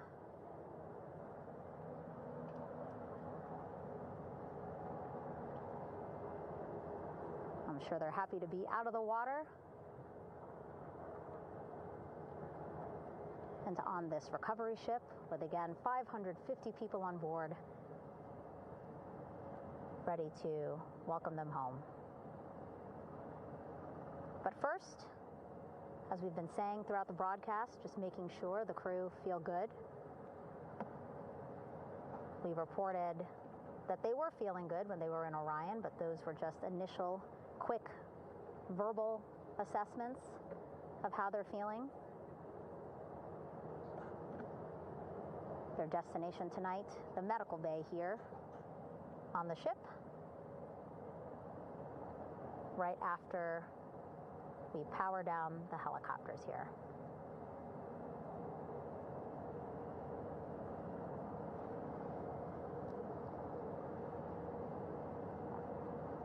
The team on the flight deck working quickly but methodically.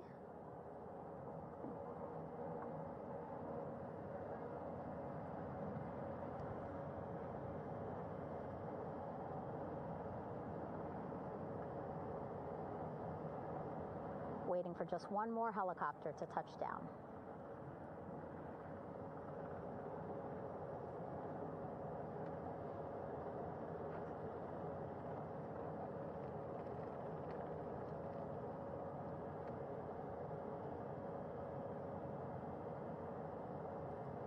Very limited personnel here on the flight deck. Restricted maneuvering doctrine is in effect.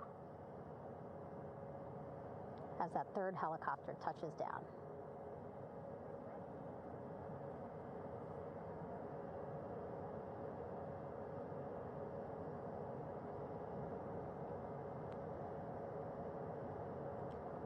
The ship is at flight quarters. Stand clear of waiter decks, aft of frame 095. Burn no cover stop side. Throw the articles over the side. Hold all trash and garbage on station. Flight quarters. While just a few folks on the flight deck itself, there are plenty more on some upper decks. I see in some of our views a very packed crowd overhead. Announcements being made over the ship's loudspeaker system, reminding folks to stay clear of operational areas like the flight deck, so that teams can work quickly to get the crew off of the helicopters and into the medical bay.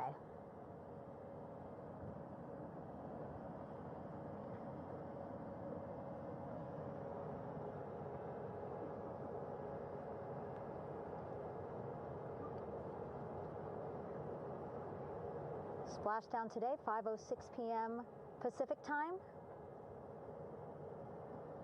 We are within 2 hours of that splashdown time, and already we have all 4 crew members on the flight deck of the USS John P. Murtha.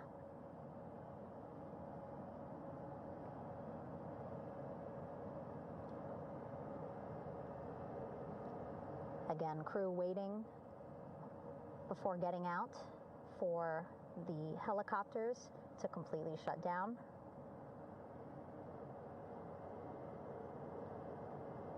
Safety, of course, very important to NASA and the U.S. military.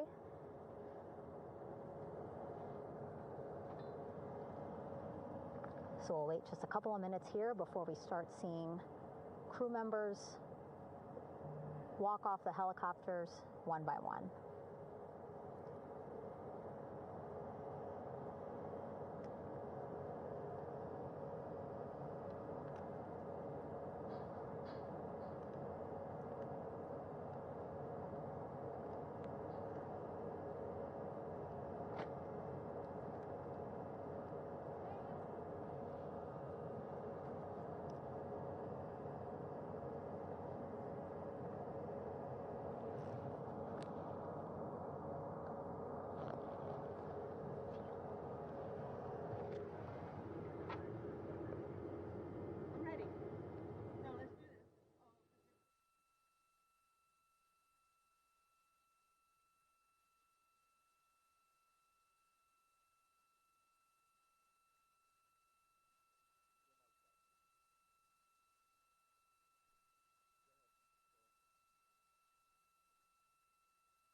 All right, and now here we see pilot Victor Glover and mission specialist Christina Cook sitting on the edge of one of the helicopters, looking in great spirits. That familiar smile and laugh from Victor, I can see it from here. Christina, I'm sure, feeling the same way, just blocked a little bit by our camera here, but we'll see her here shortly. A photographer taking their pictures. Victor saluting folks on the flight deck. They look like they're in great spirits. Happy to be home, I'm sure.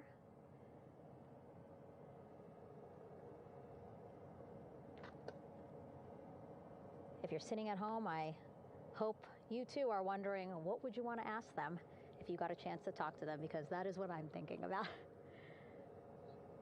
Getting the opportunity to talk to or ask questions of these 4 astronauts who just made history as the first crew to return to the moon since 1972.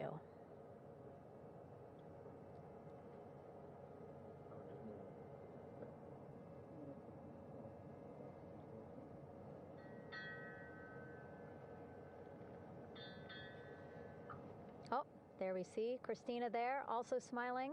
Finally peering out, waving at the cameras. Hello to you too, Christina, yes? Welcome back. Welcome, welcome home. A loudspeaker announcement on the ship saying, "Welcome home, Integrity."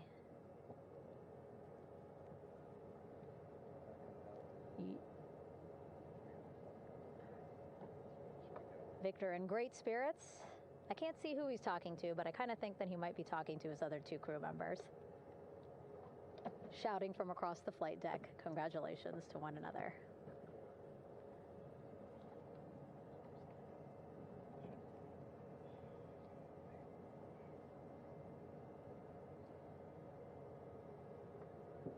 And so now we see some Navy personnel walking up to the helicopter.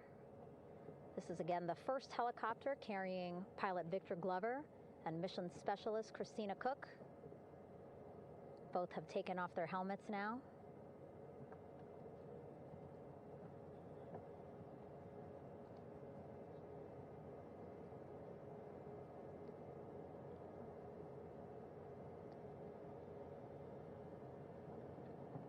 Some pictures, video to catalog this historic moment. A beautiful sunset just behind them here in the Pacific Ocean. Golden hour. These pictures will be beautiful.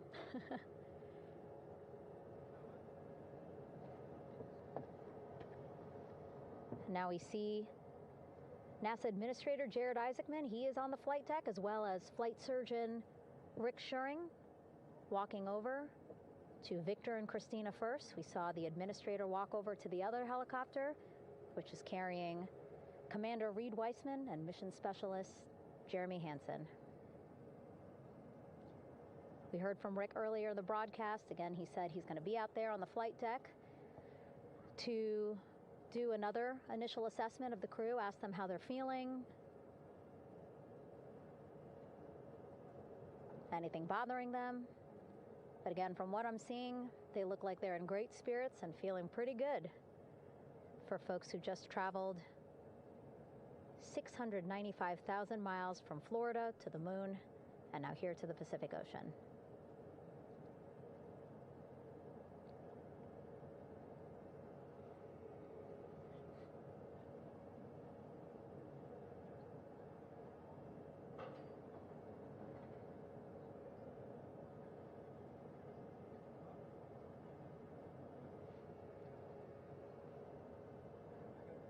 We're now seeing NASA Administrator Jared Isaacman walking across the flight deck. He had been talking to Reed and Jeremy, now approaching Victor and Christina. A hug from Victor, a hug from Christina. What a moment that we're getting to experience together.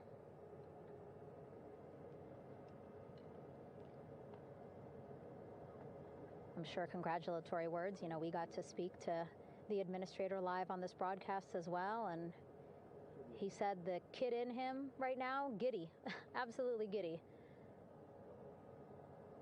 at what we were able to accomplish today. Returning them home safely and in good spirits after a 10-day mission around the moon. And here we go. We're seeing Jeremy walking, waving across the flight deck, now on his way to the medical bay.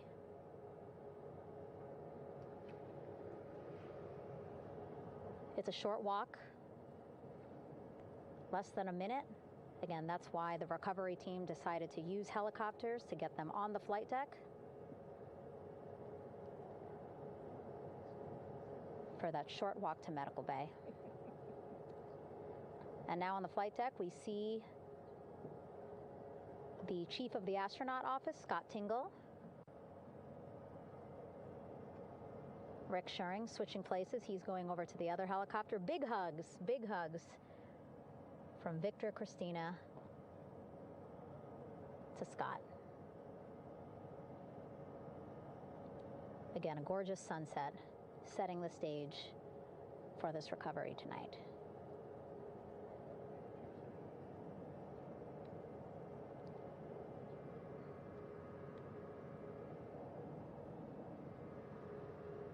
All right, and now here we are, Christina, making her way, looking thankful, grateful, happy to be home.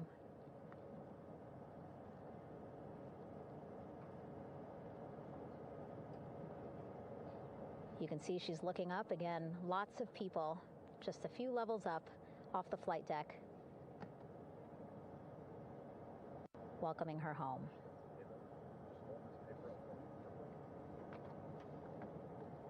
Scott holding the door like a gentleman, but back on his way to the other crew still on the flight deck.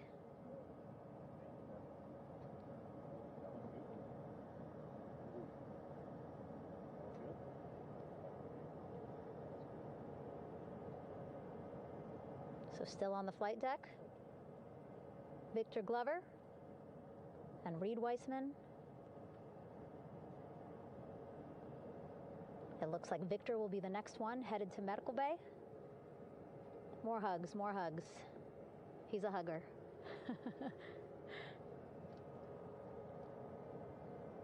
Victor looking good as he walks across the flight deck. NASA administrator applauding. Victor applauding for all the folks on the ship with him who played a role in their safe return today.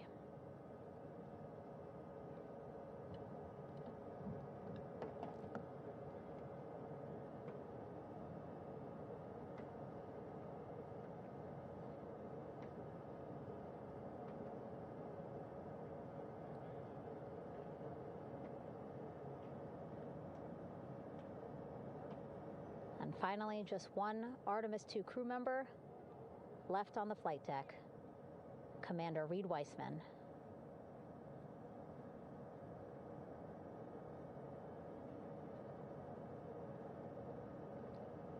Applause from the group there on the flight deck, I'm sure, as well as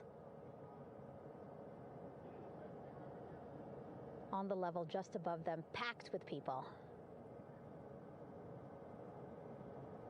Reed looking good as he takes his steps towards the medical bay.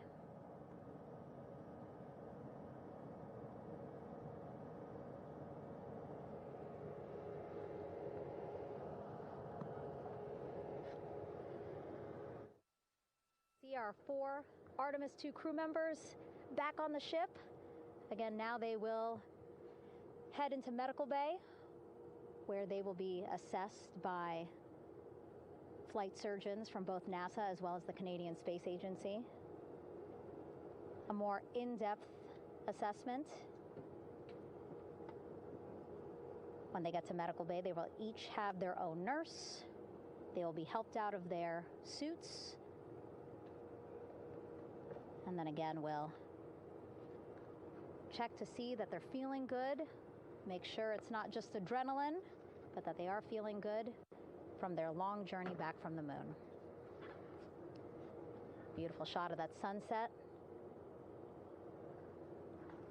illuminating our flight deck.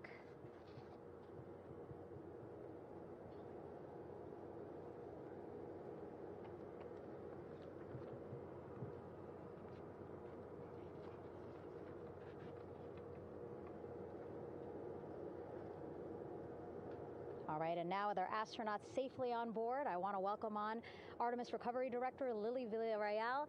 Lily, I don't know how you must be feeling right now. Ecstatic, relieved? I'm so ecstatic, relieved. Of course, we still have to bring the capsule into the well deck of the ship, but this is a major milestone to have the crew here on the ship and in medbay. You know, our team has been preparing and working really hard, and I'm just so proud of them all. Everything went very well, just as planned. Our teammates in Houston, the flight control team was just amazing. We were able to have great conversations and communications about everything. And I don't know what else to say. I'm just so ecstatic. It's such a wonderful feeling to get to this point.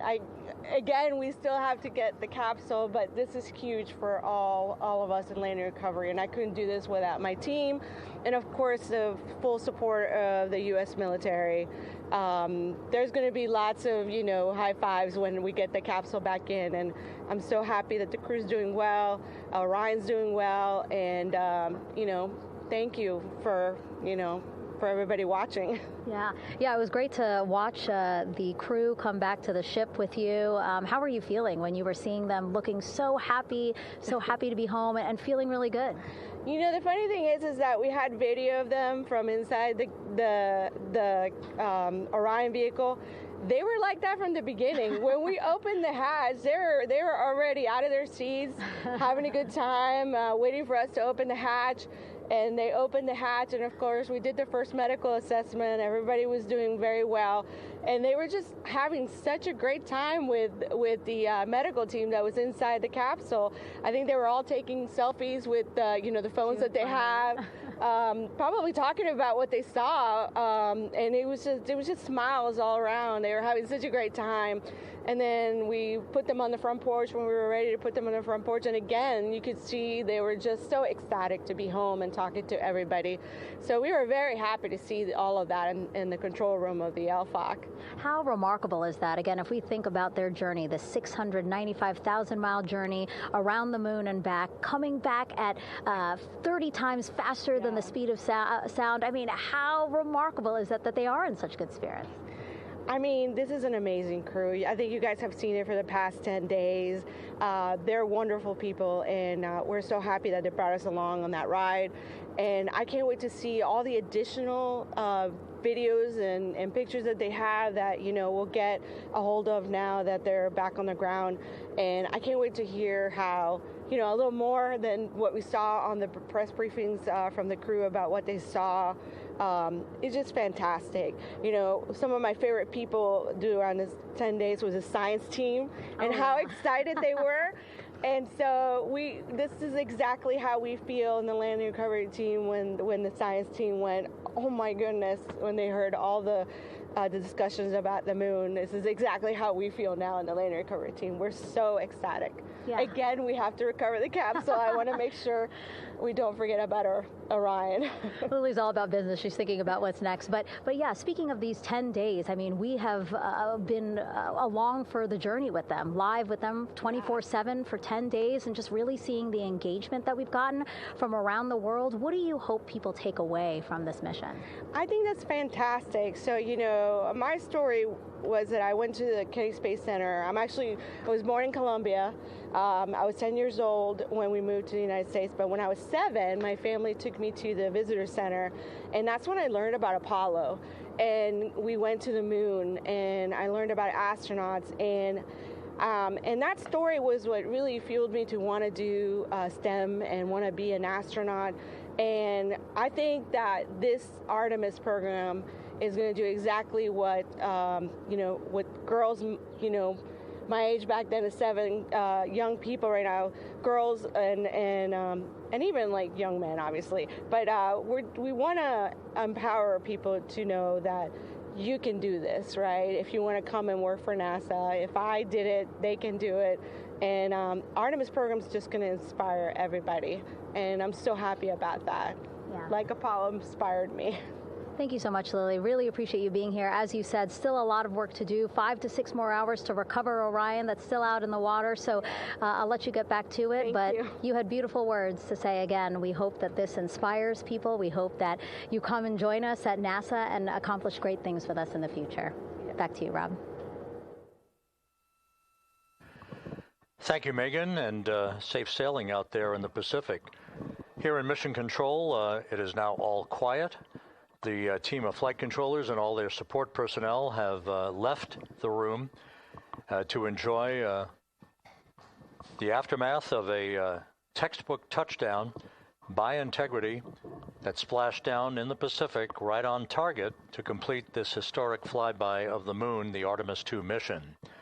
With that, we'll wrap up our coverage for the night and point you to a post-splashdown news conference in 15 minutes at 9:35 p.m. Central Time, 10:35 p.m. Eastern Time, where managers will discuss the return of the Integrity spacecraft and the completion of the Artemis II mission. With that, we'll wrap up our coverage for this evening and historic mission in the history books. This is Mission Control Houston.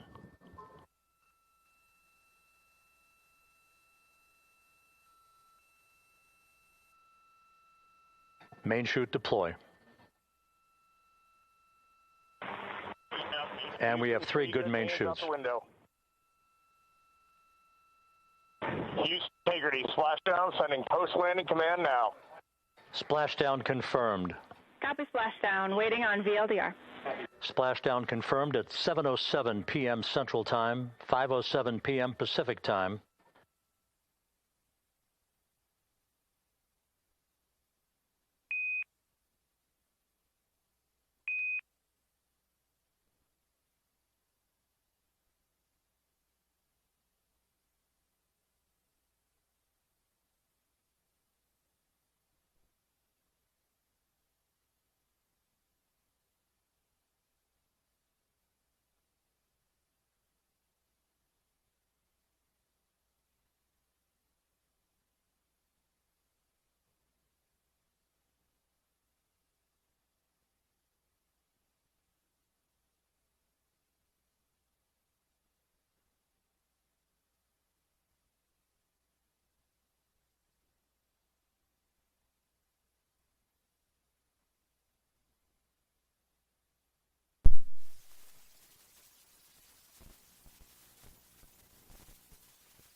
The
Artemis II mission is a test mission of the Orion space capsule. Artemis II will be the first time we put humans on this rocket. We're going back to the moon because it's the next step in our journey to Mars. We were always going to the moon. Pushing ourselves to explore is just core to who we are. That's a part of being a human. And lift off. We shall return. Continuing to test out every bit of Orion. Coming back to Earth, 7 miles a second. When humanity sets big goals, we can bring together genius from around the world. You have the best people on planet Earth putting this vehicle together. That's what's up. To innovate for the benefit of humanity and to inspire the world through discovery. And here we go.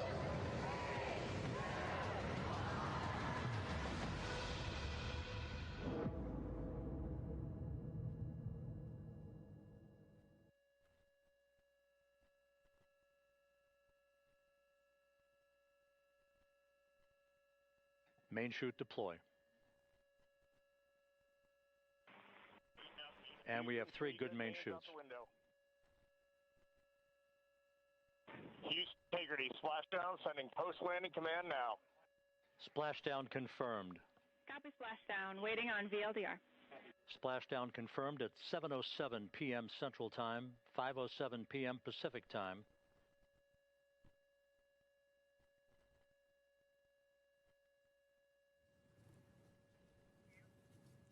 The Artemis II astronauts are back on Earth, landing in the Pacific Ocean at 7:07 p.m. Central Time this evening, after NASA's record-setting mission that took them around the moon and brought them home.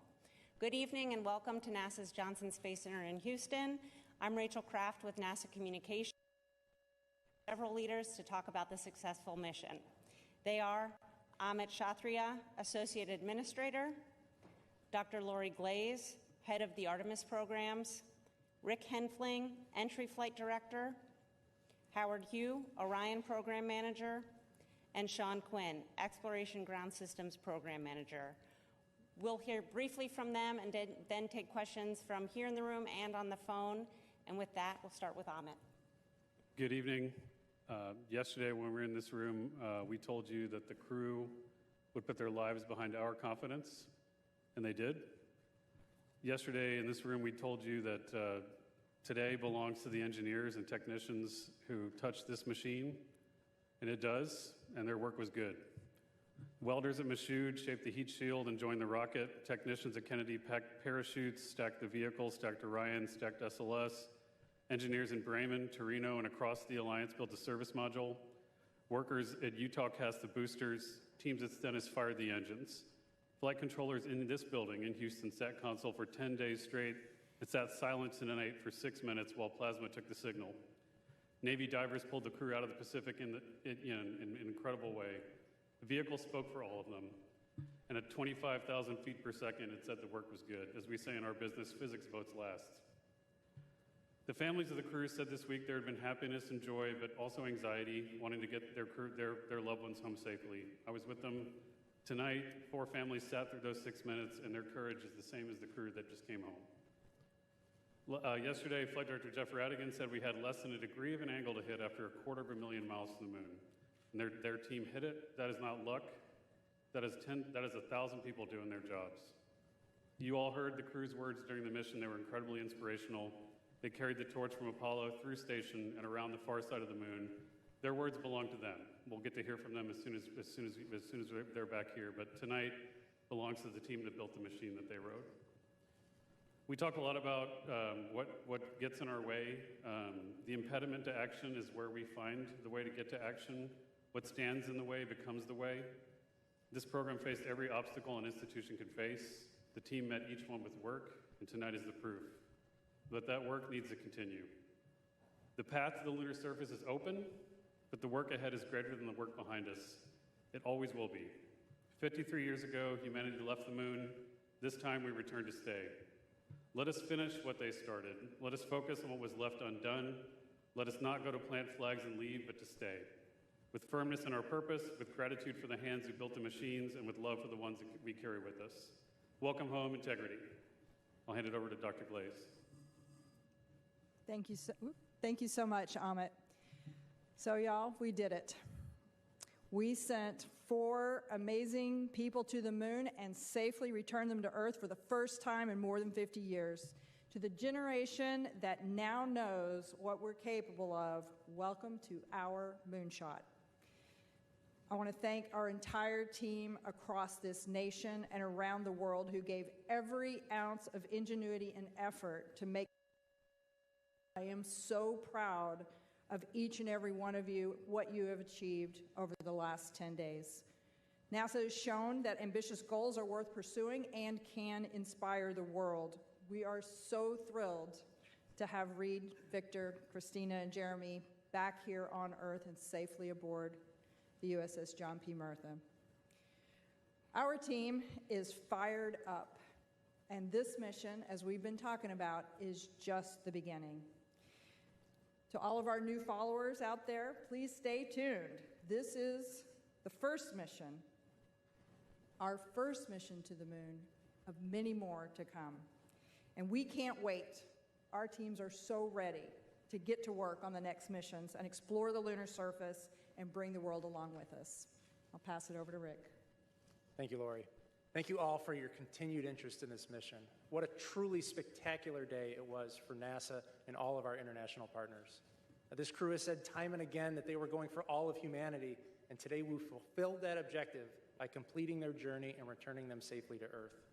I've got a few stats for those who are interested, courtesy of the Flight Dynamics Officer in Mission Control. Integrity and her crew of 4 astronauts flew 700,237 miles. We reached a peak velocity of 24,664 miles per hour. We hit our flight path angle target within 0.4%. We flew an entry range of 1,957 miles, and we landed within less than a mile of our target. What a tremendous day. Over to Howard.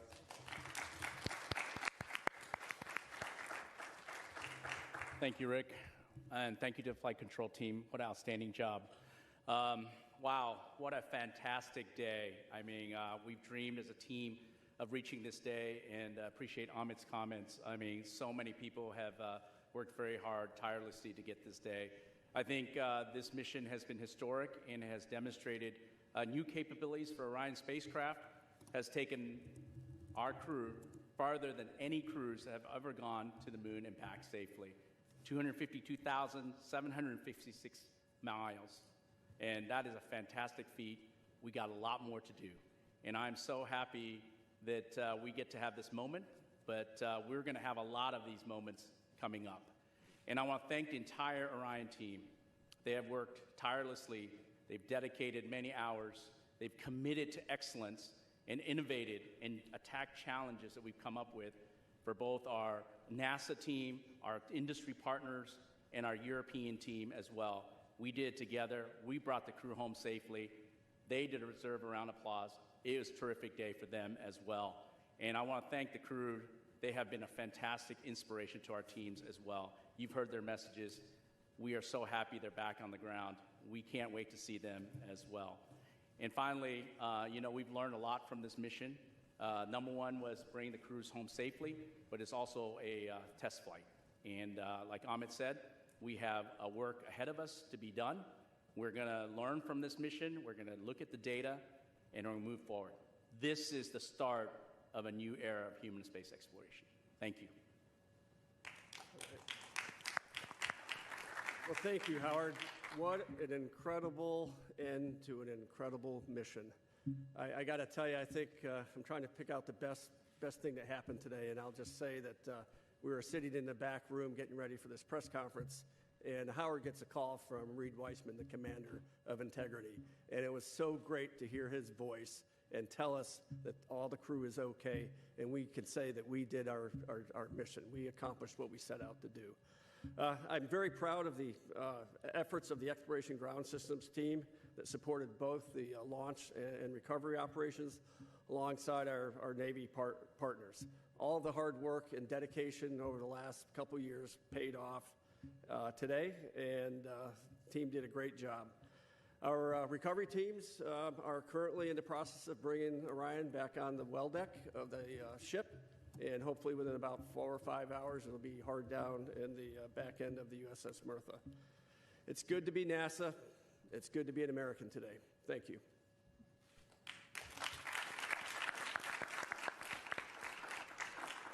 All right, it's time now for questions. We'll start here in the room and take several from the phone. For those on the phone, you can press *1 to get into the question queue, and please limit to one question if you can. We'll start here with Joey. Thanks so much. Joey Rillett with Reuters, and congrats on a really nice mission. Curious to hear more about how the astronauts are doing, where are they going to sleep tonight, and then also, when do you guys expect to announce the crew for Artemis III? Thanks. So the answer to your second question, Joey, is soon. I will not put units on that value, but soon. Rick, you want to talk about the crew, what they're doing?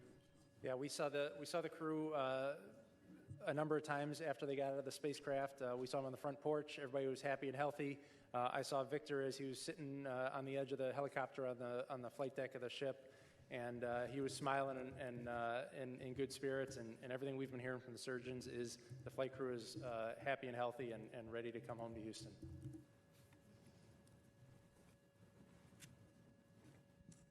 Hi, Lauren Grush with Bloomberg. Congratulations again. You know, obviously, it's been such a great mission to watch from start to finish, but I guess I'm wondering if you had to categorize, this was a test flight.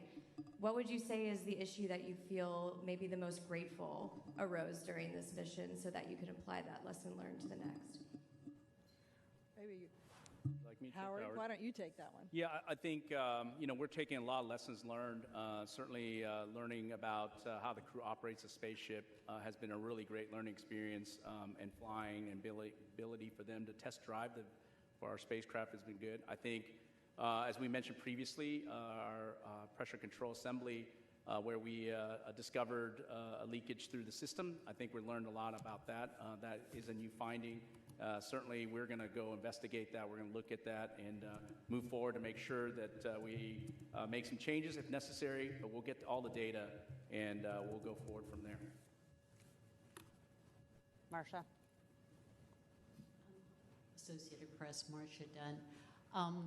The administrator described the crew as great communicators, almost poets. How is, this is going to be a tough act to follow for the upcoming crews soon to be picked.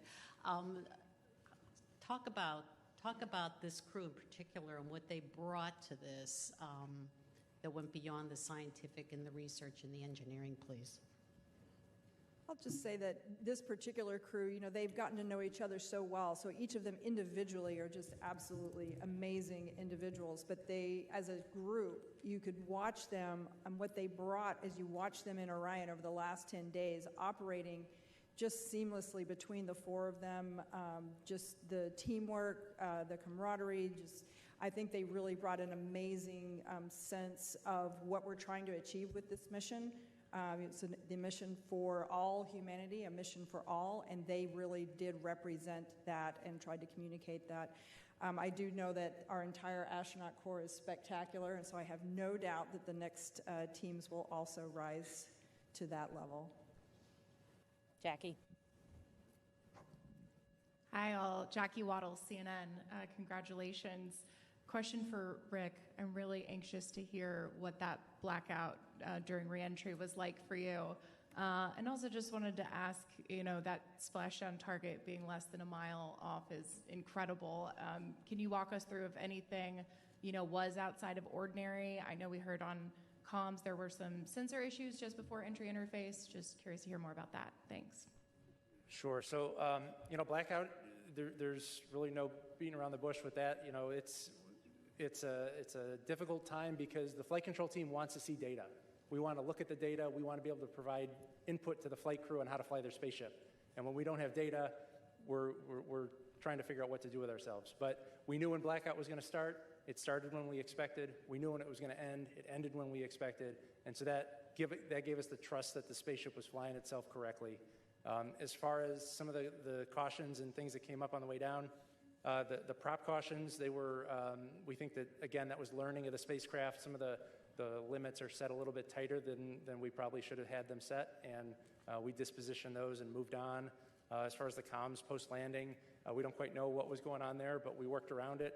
We had comms with the recovery team, and we safely handed over the mission authority at the right time. Okay, Josh.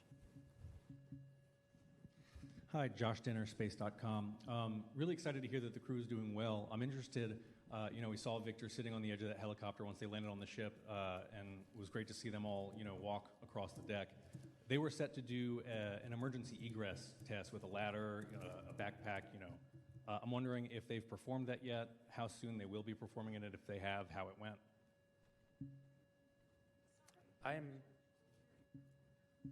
I'm not familiar with an emergency egress test post-landing.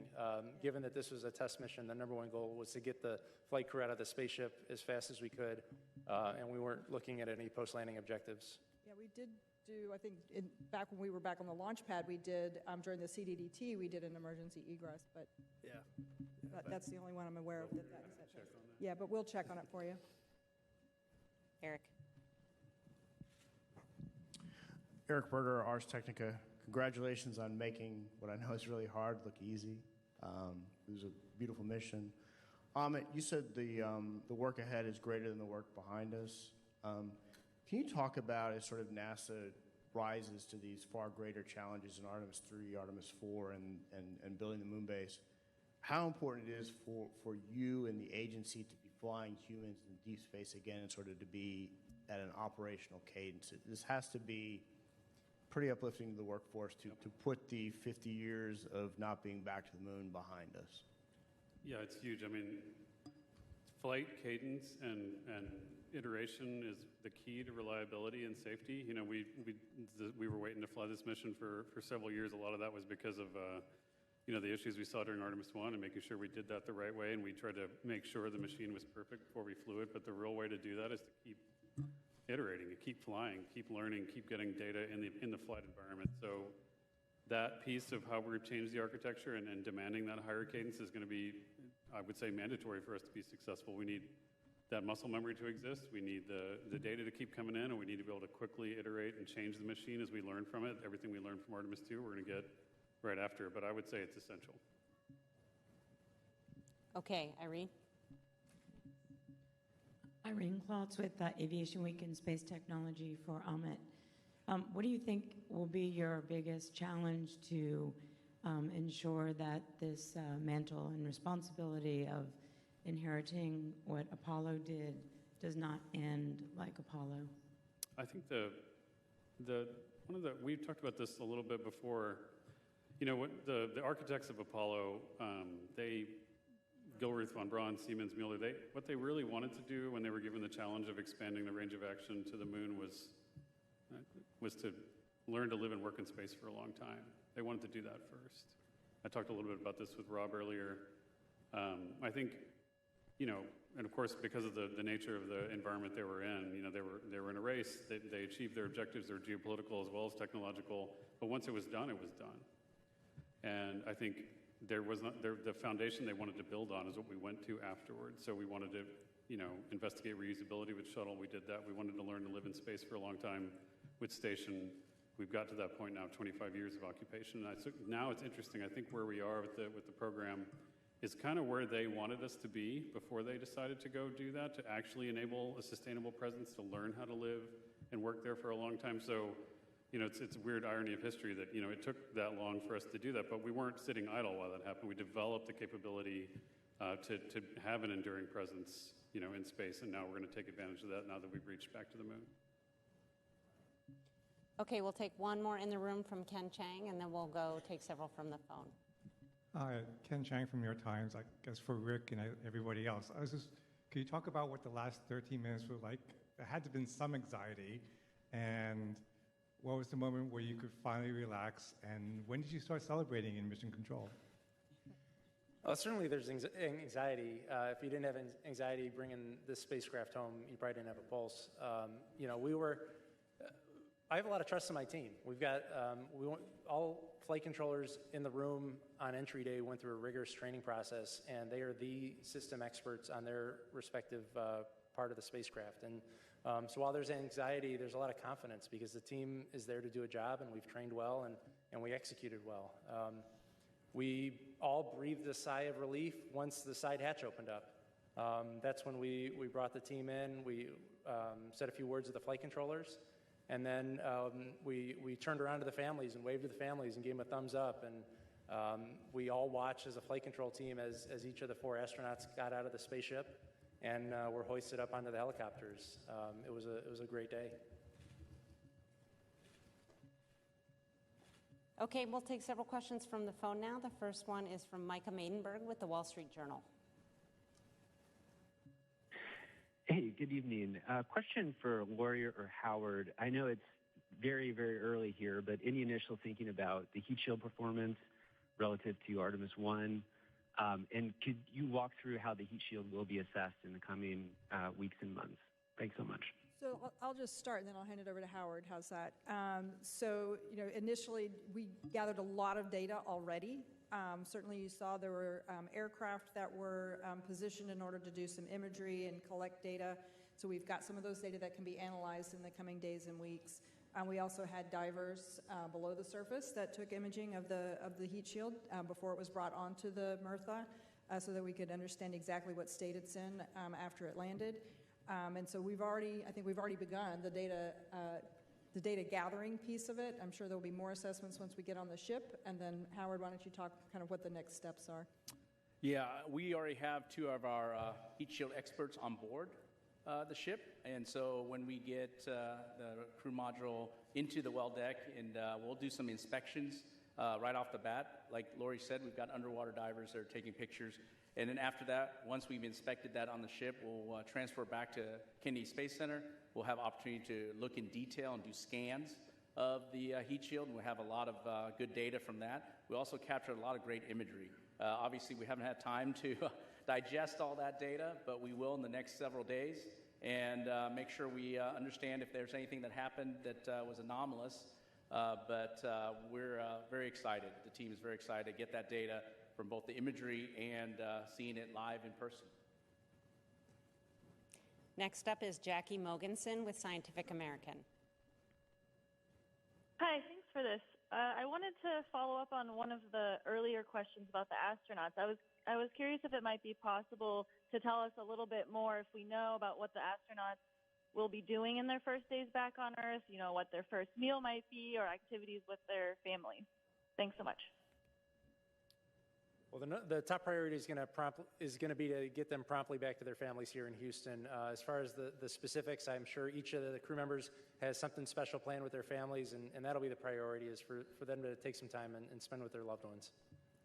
Yeah, I'm not sure we answered it, but we do anticipate them arriving back here in Houston 12 to 24 hours after splashdown, so that would be between 7 in the morning and 7 in the evening tomorrow.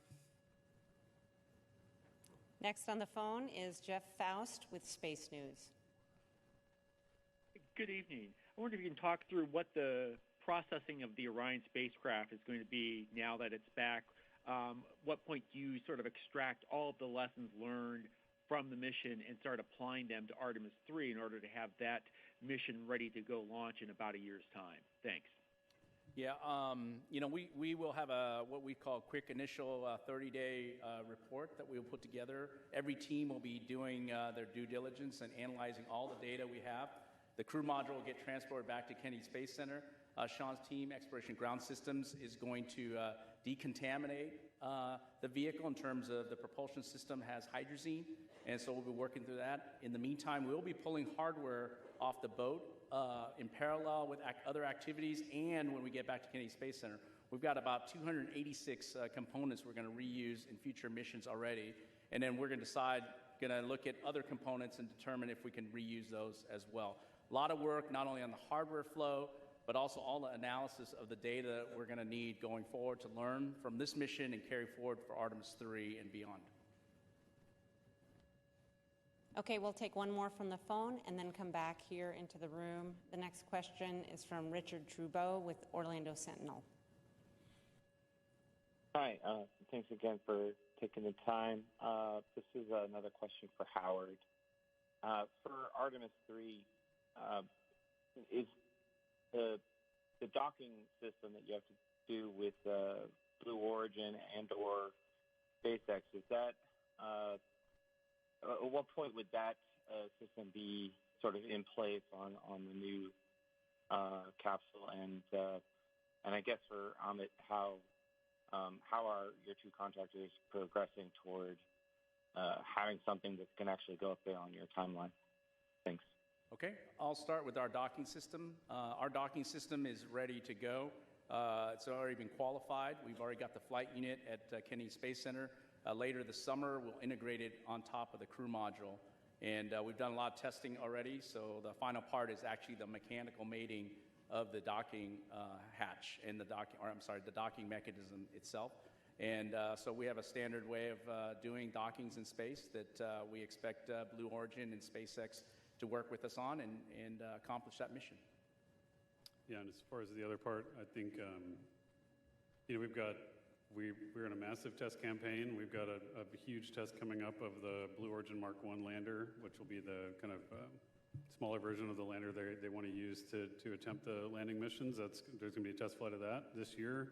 We also have the test of the Block 3 Starship and Super Heavy, which is coming up hopefully in a few weeks here. So, every day in this program, we're going to be testing big machines, and we're just going to keep getting side by side with them to help them make progress. Okay, Jackie, and then we'll come back to the other side of the room. Thank you, Jackie Goddard for the Times of London. My question is for Howard. As a little boy, you were inspired by Star Wars. I wondered if today is better for you than Star Wars, and for future space travelers looking back at today, what should they see as being the significance? Thank you. Wow, you might be watching my old interviews or something, but I would say 1,000, I don't know what the number is, thousands of times better. I would say that I shared a moment with my father. He took me to see Star Wars. He's not alive today. I wish he was, because that little kid who saw and was inspired by the stars, and now we're able to send our crew out to the stars, the farthest any humans have been. I mean, I can't even express just how I feel and the goosebumps I have. And I would say that for all the kids out there, I mean, just pursue the dreams. I can't say any better than the crews. I tell my kids also, pursue what you're passionate about. And my passion is a space program. My passion is NASA. And I was able to accomplish that today, and hopefully many more days going forward. but you have opportunity to do what you are passionate about. And hopefully those kids who are in love with human spaceflight, in love with going to the stars, will be inspired by us, especially by our crews, and come join NASA. Come work for us. We got a lot of missions ahead. Okay, go ahead. Thank you. Ariel Mutsatsos from Televisa Univision. The only mission until today that for which the communications blackout lasted 6 minutes was Apollo 13, if I am not mistaken. Today's lasted 6 minutes, around 6 minutes. Does that say anything about the design of the ship, or what is the reason behind that? And also, very quickly, can we see a Hispanic in one of the next missions of Artemis? Thank you very much. As far as the duration of the blackout, a lot of that, that's just dictated by the physics of the approach trajectory. You know, the Orion spacecraft, when you get enveloped by, you know, plasma that's thousands of degrees, the radio frequency of the antennas just can't shoot through that. You know, on the space shuttle, we were lucky we had the tail, and we had an antenna up on the tail, and it took us a while to figure that out, that was a way to keep calm. For Orion, it was 6 minutes, but it was predicted, and it played out exactly as we predicted, so that just gave us confidence that it was flying the way it was supposed to. Will. Hi, thank you. Will Robinson Smith with Spaceflight Now, and congratulations again tonight. A question for Rick. The whole flight operations team has been exceedingly busy throughout the course of this mission, in preparation for this mission. I imagine there will be a little bit of breathing room now that the crew is back safely on Earth, but when do you kind of get the band back together to start prepping for Artemis III, and will it be the same complement of flight directors that we saw for Artemis II? Thank you. Well, you're right that the next mission is right around the corner, and you know, we'll take the lessons learned from Artemis II. We learned a bunch on how to fly people in space, both from a vehicle operations, but also from how to run a control room with a deep space mission. And when the time is right, we'll get back into flight-specific training. And you know, we've got a core group of about 30 flight directors, and they're all extremely capable. And you know, I think anybody who's assigned to that next mission is going to be as successful as the three of us, myself, Judd, and Jeff. Yes, we'll take you. Tom Clark with Sky News. Congratulations on a very successful mission. Amit, you spoke yesterday of there only being irrational fears. I wonder if you succumbed to any, and if so, what they were. But more after such a successful test flight, how much of a boost is this to NASA's confidence in its wider mission to stay on the moon? I mean, for the campaign, this is a huge step, you know, for us to build confidence, not just in our understanding of how this machine performs, but just that this organization can rise to the standard of qualifying a vehicle like this for crewed flight. I think that's huge. It took a lot of discipline and a lot of changes between Artemis I and now to get there, and the team really rose to the equation. These folks here, they did a tremendous job of instilling the amount of discipline and rigor and belief in the qualification standards to make sure this is going to work. And so to me, that was almost the biggest objective of this mission, was to prove to ourselves that we could move to crewed flight, but maintain the same level of risk knowledge and understanding, but also really focus on what that looks like. To your point, it is when you fly the crew, when you fly any crew, you can be paralyzed. You can almost be paralyzed by risk, because you become so close to them. You understand what's at stake when you with the families. You understand what's at stake. But the crew knows this, and we have to do it too. But organizationally, understand that what we do is we take calculated risks, and that it's going to take risks to explore. But you have to make sure you find the right line between being paralyzed by it and being able to manage it and bound it the right way. Okay, Andrea. And then after that, we'll come to Michael, and then take Cyril on the phone. Andrea Leinfelder of the Houston Chronicle. This question's for Rick. I enjoyed seeing the flight controllers storm into a white flight control room, and I was just wondering, were those the controllers from the back room? Were there people who were off duty who just couldn't be away? And why was it important to open the room to them and to let more of the Houston workforce celebrate that moment? Thanks. That was anybody, I made a call out to anybody who had worked the mission, no matter what shift or what room you were sitting in, to come into the room and just soak in the moment with the rest of the operations team. They all deserved it. They worked tremendously hard, both pre-flight and during the mission, and it was a time for us to celebrate together before celebrating outside of that room. Okay, Michael. Hi, Michael Atkinson, Houston Public Media. Congratulations again. My question is also for Rick. I think that we've asked the crew several times if they've felt the weight of this moment, and I'm curious if you felt, or if your other flight directors felt the weight of this, that as you were going through this, you're like, this is what Gene Kranz felt, this is what Chris Kraft felt. Did you ever feel that moment? There were a couple of times where you have a lull in the shift, and you can kind of sit back in your seat and just look out the window. I do that at ISS a lot when I work down the hall working in Ficker 1. You just enjoy the view. As I worked early in the mission on the planning shift, the moon was getting bigger and bigger, and it was fun to just sit and watch the moon get bigger. And then as we worked on the entry -1 day shift yesterday, and then on the entry shift, it was fun to watch the Earth get bigger. And it was fascinating to watch orbital mechanics take over. And in the last day when I took the console, I think we were, earlier this morning, I think we were over 50,000 miles away from Earth. And we made up that last 50,000 miles in the last 8 hours. And it's a fun job to do. All right, we'll take several questions from the phone. We have Anthony Leone with Spectrum News. Hello, it's Anthony Leone with Spectrum News. Thank you so much for taking our questions. This is certainly a historic moment. NASA has kicked off the return of humans visiting the moon. How does it feel to write this new chapter in our history book? I have to tell you, my background is in planetary science, and I was an active planetary scientist for a couple of decades, and I had this incredible honor to come over and work with the human spaceflight side of NASA and the team that have put this together.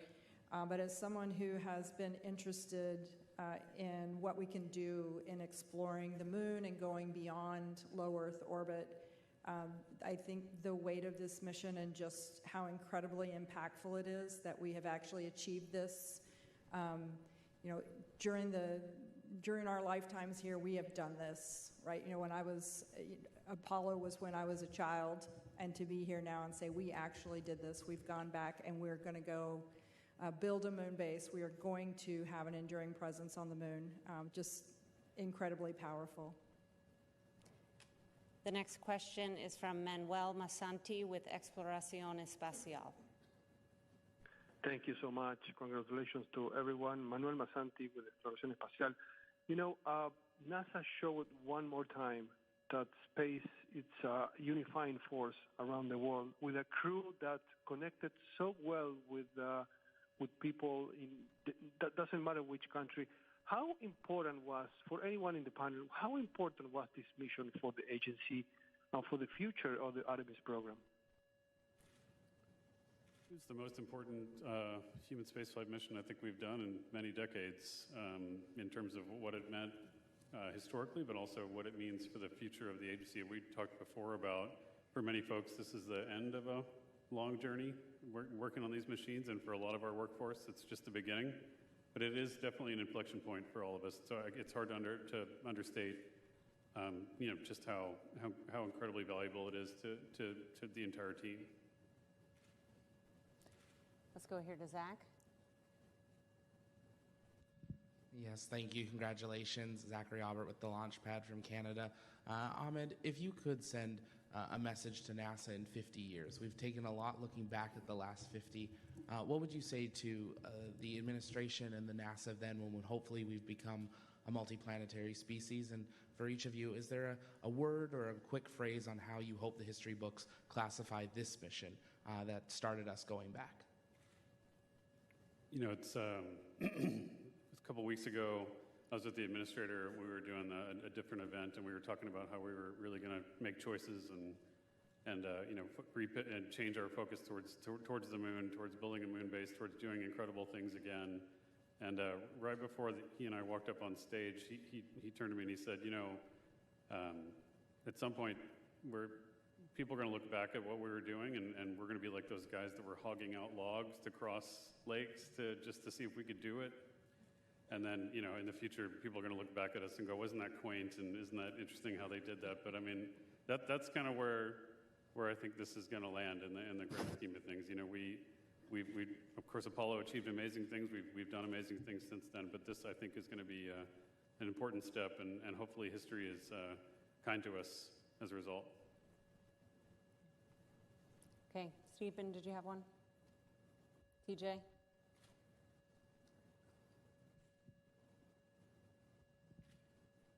TJ Mosquero with the Epoch Times. Thank you all so much, and congratulations again. My question is about the two backups. They've trained for this mission themselves all the way. I'm not trying to ask if they're going to be on, trying to get you to tell me if there are Artemis III or not, but can you tell me a little bit more about their fate? Because during Apollo, it seemed that the backup crew of one mission was slated to be the prime crew of a later mission. So both Jenny and Andre were part of this crew in every way. They trained with them. They were in the White Room when they were closing it out. They were with them. The families were together. Jenny was with us in the viewing room today, so they're part of this crew, and I'll leave it at that. Yes, go ahead. Thank you, Dr. Allison McGraw from Mysterious Meteorites. Given the crew's successful demonstration of the 4K video stream with the laser comms, will there be another test of this, and what does this mean for TRL readiness level for, say, a planetary spacecraft mission? Thank you. You got it. I think we've had an incredible demonstration of the optical communications and the 4K video streaming. That was just fantastic. I think we've really shown that this is an amazing capability that we'd certainly like to implement in the future. So we'll have to see how that works and see how we can make that happen. Just to point out, though, we have actually closed an optical link from much further away. Yes, we have, from the Mars. Psyche vehicle, so we're working on that. Mars distance. Mm-hmm. Okay, we'll come around here. Just need to wait for the mic to make its way over. Hi,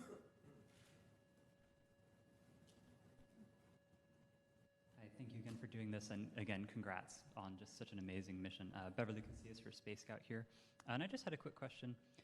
We've seen some really incredible imagery throughout the course of this mission. It's been great, to get that downlinked quickly with the laser comms.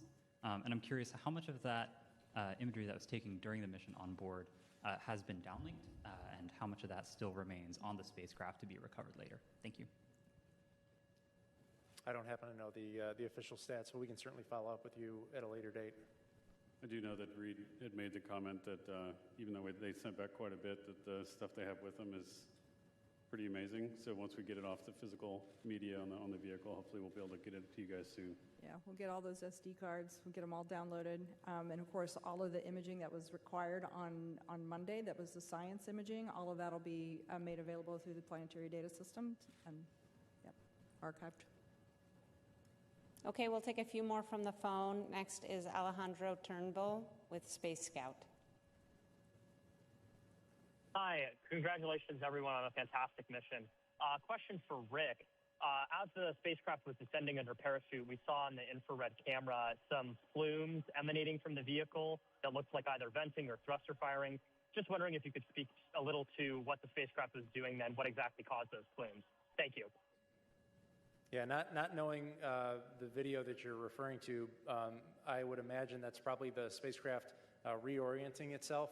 When we're on our main parachutes, we do a reorientation to ensure that the most robust structural portion of the spacecraft contacts the water first. And so I suspect the plumes you were seeing were the crew module reaction control system thrusters firing. The next question is from David Denault with About Space Today News. First, I'd like to say just not congratulations, but I think this is just one of the most spectacular missions NASA has ever accomplished. And a lot of people have compared this to Apollo 8. And I can tell you there is no comparison to what has been done with the Orion spacecraft and the technology from our European Space Agency partners. I was there from the beginning of Apollo 8. I'm probably the oldest broadcast journalist today. But my question to each of you, what was your wow moment? Start with Mr. Quinn. You're kind of lonely over there. I didn't hear the question. Yep. Just pick an awesome thing. Well, being a guy from the Kennedy Space Center, the launch was a pretty special day. You know, to see all those umbilicals clear the vehicle and the vehicle clear the tower and have that rocket rise off the pad was absolutely amazing. Yeah, man. All right. I know Victor always says touchdown, getting onto the water. You know, for me, the greatest moment was the parachutes, the main chutes deploying. I think seeing that, I was chanting "Go, go, go" by myself. Somebody shot a video of that. I think I was going crazy, but I just kept saying that as the drogues came out. But when the mains came out and they started slowly inflating, I mean, that was just a tremendous moment. You know, like I said, objective number one is get the crew home.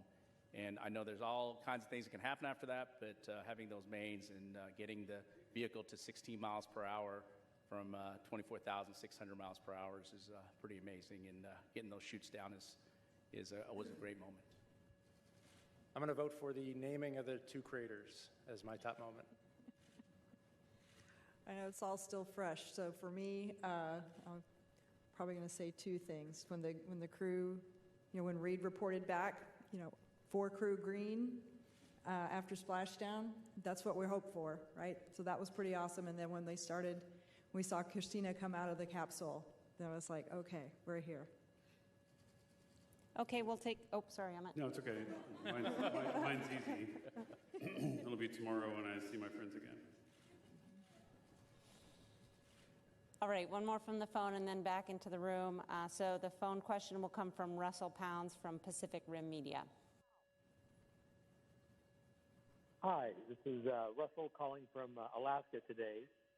Congratulations to all. And I'll tell you, there were tears of joy in the room here where we were watching. My question is about logistics. I'm thinking about all of the moving parts it takes to bring food, power, telecom, and so forth on a complicated mission. What were some of the logistics lessons learned that might be useful to organizations back here on Earth? Yeah, I think a good start. I mean, it's incredibly challenging to get to, to plan for a mission like this. Even though Orion's a pretty big spacecraft, making sure we have everything we need. We think we count through contingencies. We lose systems sometimes. We worry about that. We want to make sure we have everything ready to go. I will tell you, though, that, just having thought about this for a while, the logistics of flying a 10-day mission, even this far away, pales in comparison to the logistics of keeping crew on space station constantly going. So I would say that a lot of our logistics learnings have been derived from that. That's not just, consumables and water and gas, et cetera, but it's also thinking about the reliability of the systems and when they're going to fail. It's hard to predict sometimes, how to do that, sparing the machine and making sure we have everything pre-positioned in the event that we have failures. That comes from a lot of learning, both pre-flight and in-flight. And so, but in-space logistics is going to be a huge challenge for us going forward as we really contemplate a moon base, but hopefully we'll be able to feed forward, lessons from obviously this mission, but I think from Space Station together as we build that moon base. Okay, we'll take a few more here in the room. We'll go in the middle there. Hi, Jishnu Nair, Houston Business Journal, echoing congratulations on a great mission. While we were following along, we had a lot of voices from the space industry, especially here in Houston, kind of chime in and express their support and as well. And I know that a lot of those companies are working on specific NASA proposals or submissions, but in general, how would you say you'd like to see the industry kind of respond to the kind of achievement that NASA has done here and hopes to continue with Artemis? I'll take the first stab on that one. How I'd like to see industry respond is to take this as not just the inspiration, but the challenge. You've heard that we really want to speed up our cadence and be able to return our crew back to space within a year and to the surface of the moon in 2 years. In fact, hopefully land on the moon twice in 2028. In order to do that, we're not going to be able to do that alone. We need all of industry to work and come along with us, and they need to accept that challenge and come with us and really start the production lines that are going to be required in order to achieve that goal. Okay, let's hear in the white hat.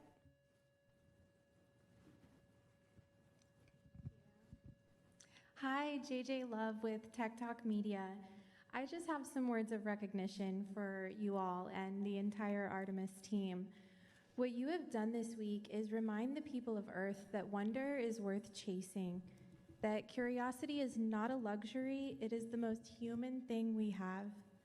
You didn't just test a spacecraft, you tested mankind's potential and carried all of us with you in the process. Every kid who looked up at the moon this week did it differently because of you. People who needed something to believe in found it in that splashdown tonight. So thank you, not just for the data, and not just for the mission, but for proving that the pursuit of what's possible is still alive and well. We are so grateful.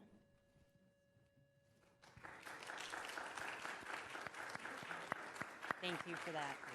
Very well said. Thank you for that. I would tell you that, for everybody listening, this is the taxpayers' program. The people paid for this. The people invested in this. They invested in all of the things that we do, and so we're grateful for the support. Okay, we'll take a couple more questions, and then we'll go ahead and wrap. We have one here, and then further back. Hello, congrats. Emily Martin from Seattle's Best Friends. Reed Wiseman addressed a shout out to the ESM right after it separated from Orion, saying that it powered their journey on the moon with perfection. I was wondering what comments you might have on the performances of the ESM and on the future of that collaboration with Europe. Yeah, I would say that the European Service Module in general performed as expected. I know we learned a little bit about the pressurization system, and we'll work on that. But overall, really great part of our spacecraft. Really appreciate our European partnership. We do have continued partnership with them for Artemis III, 4. We're building ESM 5 as well, and we'll continue to do that as we move forward. All right, we'll take one final question. Hi there, Chelsea Torres with Fox. Again, congratulations on a historic mission. Again, test flight, and one thing that we are as humans are explorers. And so I'm curious if you're able to kind of talk about this. During the lunar flyby, we saw the excitement not just from the crew, but also from everyone in mission control. Was there anything that kind of stood out to you, whether it was the Terminator, the certain pictures and data, anything at all that you can speak to that maybe you didn't know before about the lunar surface, our planet, space itself that you'd like to speak about? Thank you. I'm just going to call out the one thing that I thought was truly unique about this mission. I mean, certainly there's a ton of new things that we've done with having our crew observe far side of the moon and being able to observe these features after their incredible training. But I'll tell you, the one thing that really stands out to me is being able to watch our crew observe an eclipse by having the moon passing between their spacecraft and the sun. That was a totally unique experience and something that I was so proud that we could all participate and travel along with them and experience that moment. All right, that's all the time we have today. Thank you very much to our participants today and to all of you for following along. You can find the latest information about our missions on nasa.gov and hopefully soon information about the expected arrival time of the crew back in Houston tomorrow. Thank you.